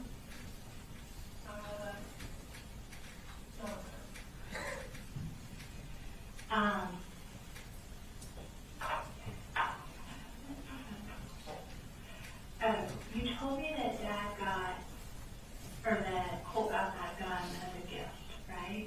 When he got it as a gift, did he get any other parts with it? I think he got like the gun itself as a gift, and like over time he like bought parts for it. What, and again, like, I know you said, like, you don't know all the names and times and stuff, and that's okay. But when we talk about, like, that he got other parts for it, do you know what he got for it? Like there were like groups and like breakers and stuff. Okay. And was that a thing that, like, that he would buy for himself, or Dad would buy, or Mom would buy, or? He was usually just asking for my mom, my dad, or my grandma. Okay. And so, like, when he would ask Grandma, would he ask her for money to get those things, or would he ask her to, like, buy this specific thing? I think he like asked for like ordering. Okay. What kind of stuff did Grandma order for him? She mostly ordered electronic stuff for him, but she did buy some credit cards. Okay. And when you say Grandma, what is Grandma's name?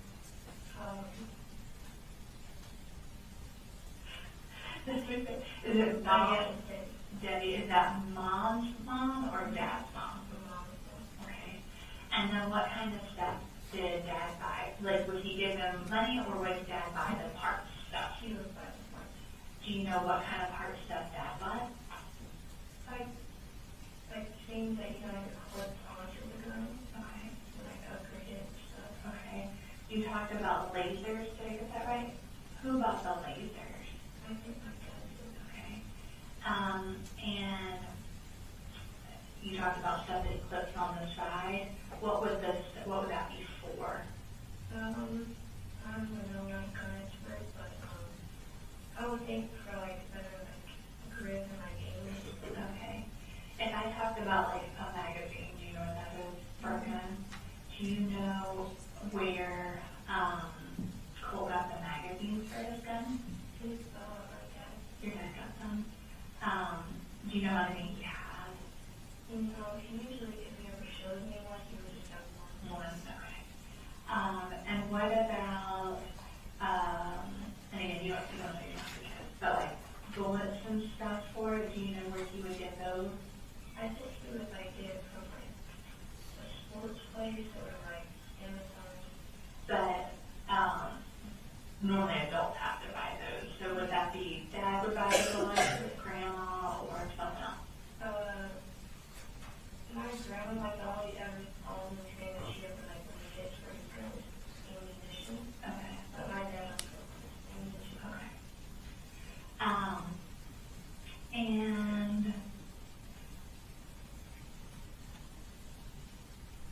again, there's a lot that has happened in the last few days, I understand that. he told me about that morning that Colt acted different. What about like the night before? Had anything happened like the day before or the night before that seemed different or off or bad or anything? No, not really. Okay.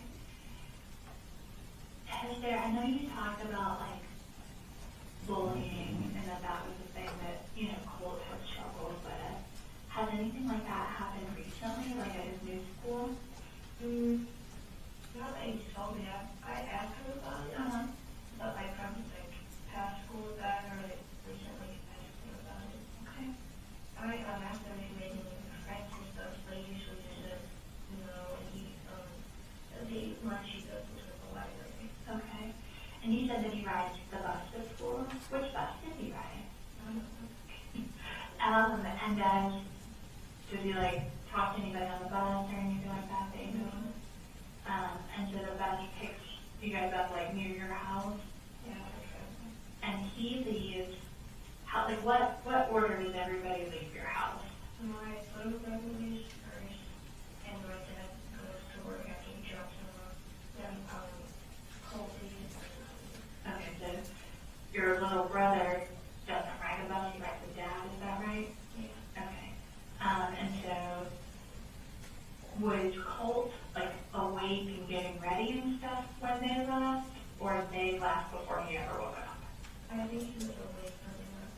Okay.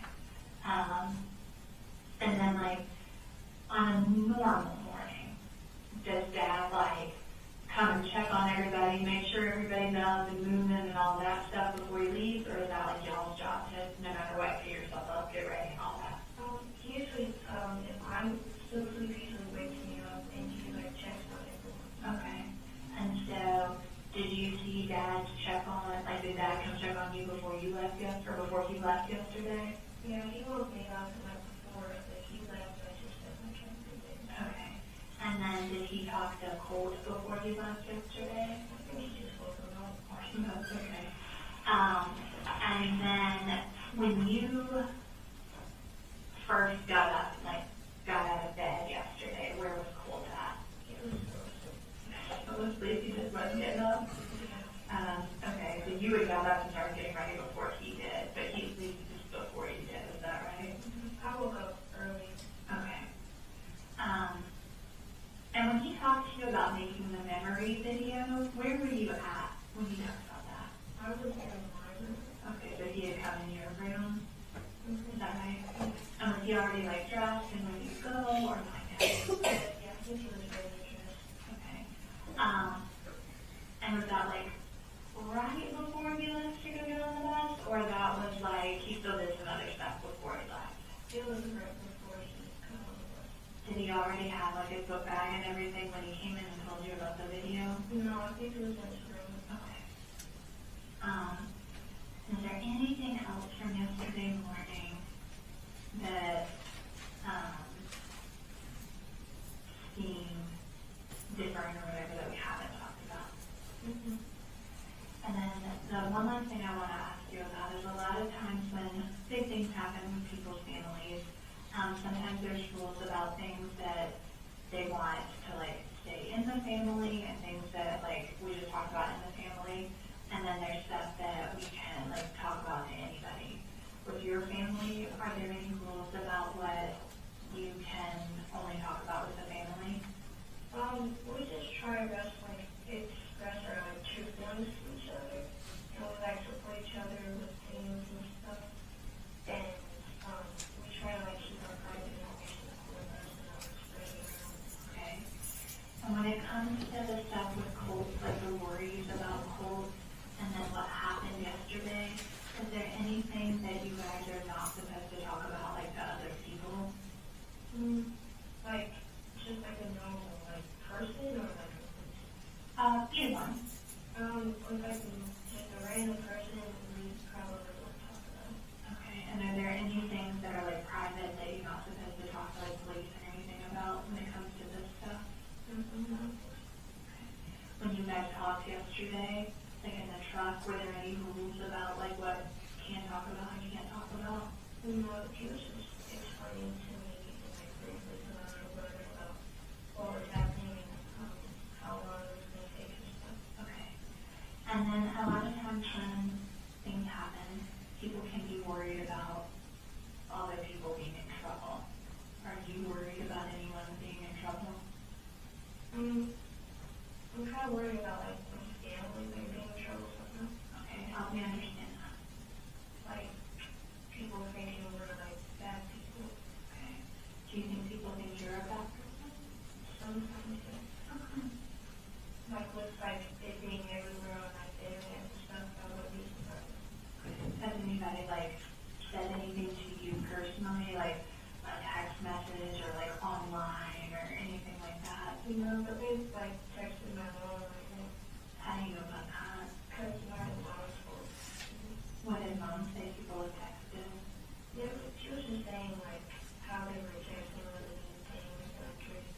Thank you, Investigator. I have no further questions. Thank you. Any redirect? No. All right, thank you, sir. Approve judge. Thank you.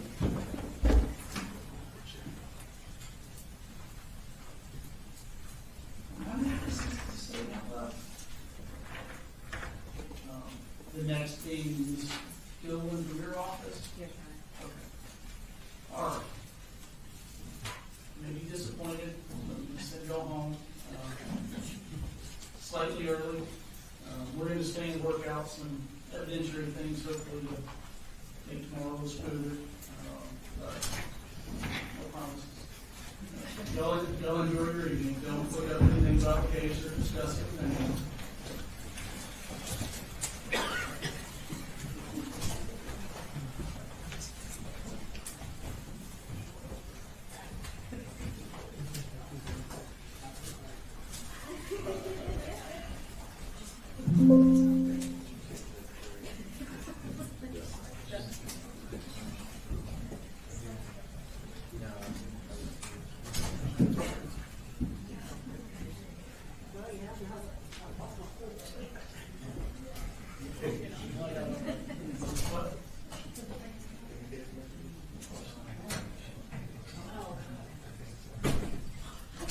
All right, do y'all need a little break before we go through? Dawn says yes, so we'll take a break and then pick back up with the, anything yellow ones, present.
Shouldn't take too long, good. Do you want me to pull up that text message, the one you're talking about? I think it's on page 93, maybe.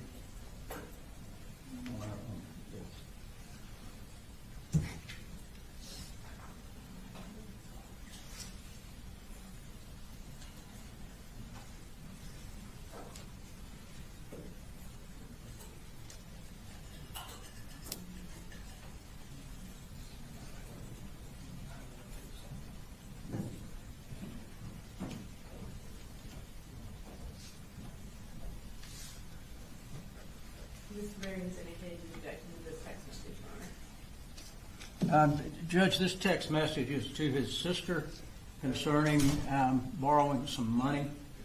I don't think it has any relevance to any of the issues of the case. I just feel it has no probity value. Ms. Brooks?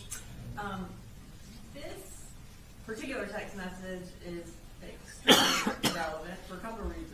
One, he is asking his sister for money because he's claiming that he has paid for doctors for Colt.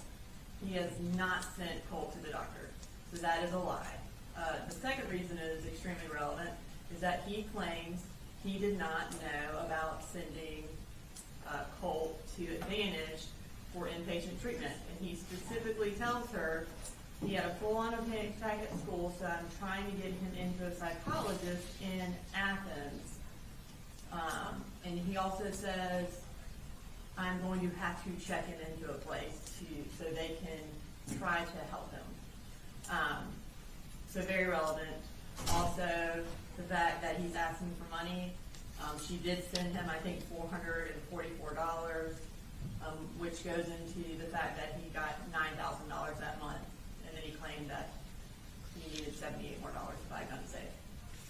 So I believe that entire text message is not only relevant, very relevant, and certainly more, the prejudicial value of asking for money is not outweighed. Motion.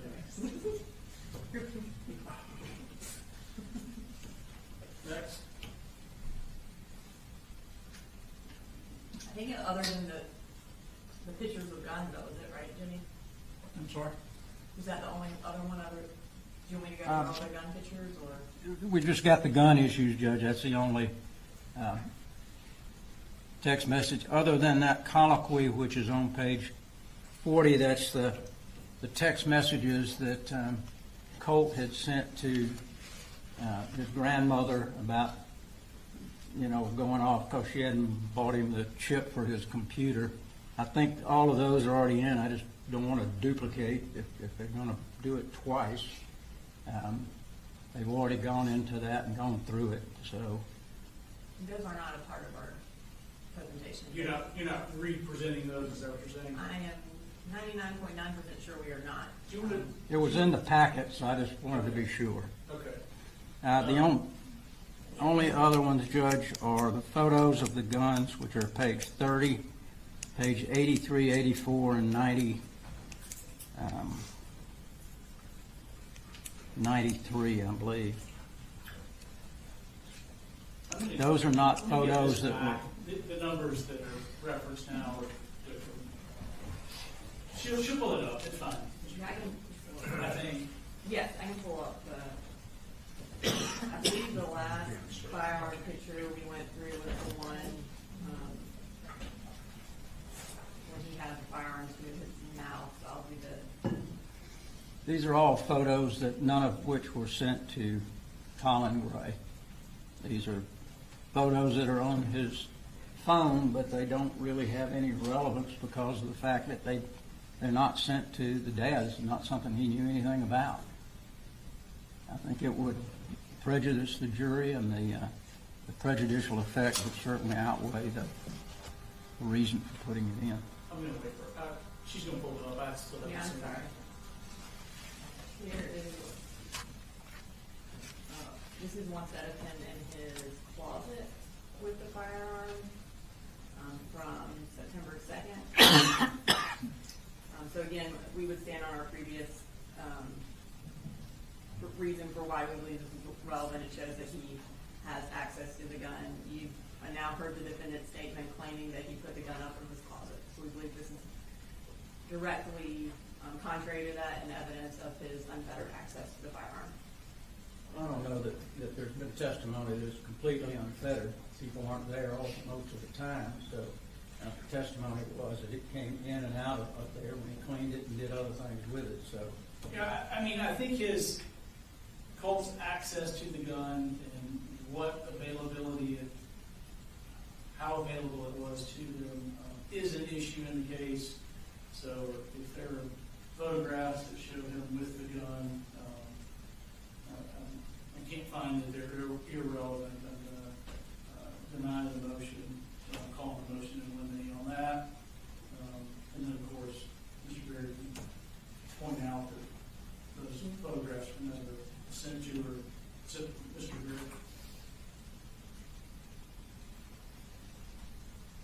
I'm sorry, did you ask me a question, Your Honor? I did not. Okay. The other, I was just looking to see if there were any other. the other photos, Judge, I think you've looked at a couple of them, but I think with 84 and 93 are the same, and y'all had indicated you're going to pull one of those, but I don't know which one. Are you referencing The guns to the head. Yes, we're only gonna display that one time. And that's the one we talked about beforehand. It was the one with the half mask. Right. So we removed it from one of the pages and we're only displaying it one time. That's it, Judge. I think that's all of the, we of course object to any of the gun photos if they weren't sent to Mr. Gray. So we will be starting off with Gilliland tomorrow. Yes, Your Honor. We anticipate her being a lengthy witness, but probably into the afternoon, and then we'll have our final witness from the GBI, Lucas Myers. And that is when we will play the surveillance video. We'll remind the audience about that tomorrow. All right, do you have the defense request, George? No. She does not. They are 99% done. I need to speak to Mr. Berry about some lesser included Okay. that we'll be putting in, but everything else is finished. I'm going to have those tomorrow morning so I can get those to both of you and the state. Most of them are patterned. I will let the court know. Okay. Thank you. If you can't, I would free just email them to me too. Oh, I will definitely do that, yes. Thank you. In Word form, I would. Yes, please. You're welcome. Thank you. Absolutely. Any other issues? Not from the state, Your Honor. Not that I know of. Not at this time. All right, you'll have a good afternoon. Thank you, Judge.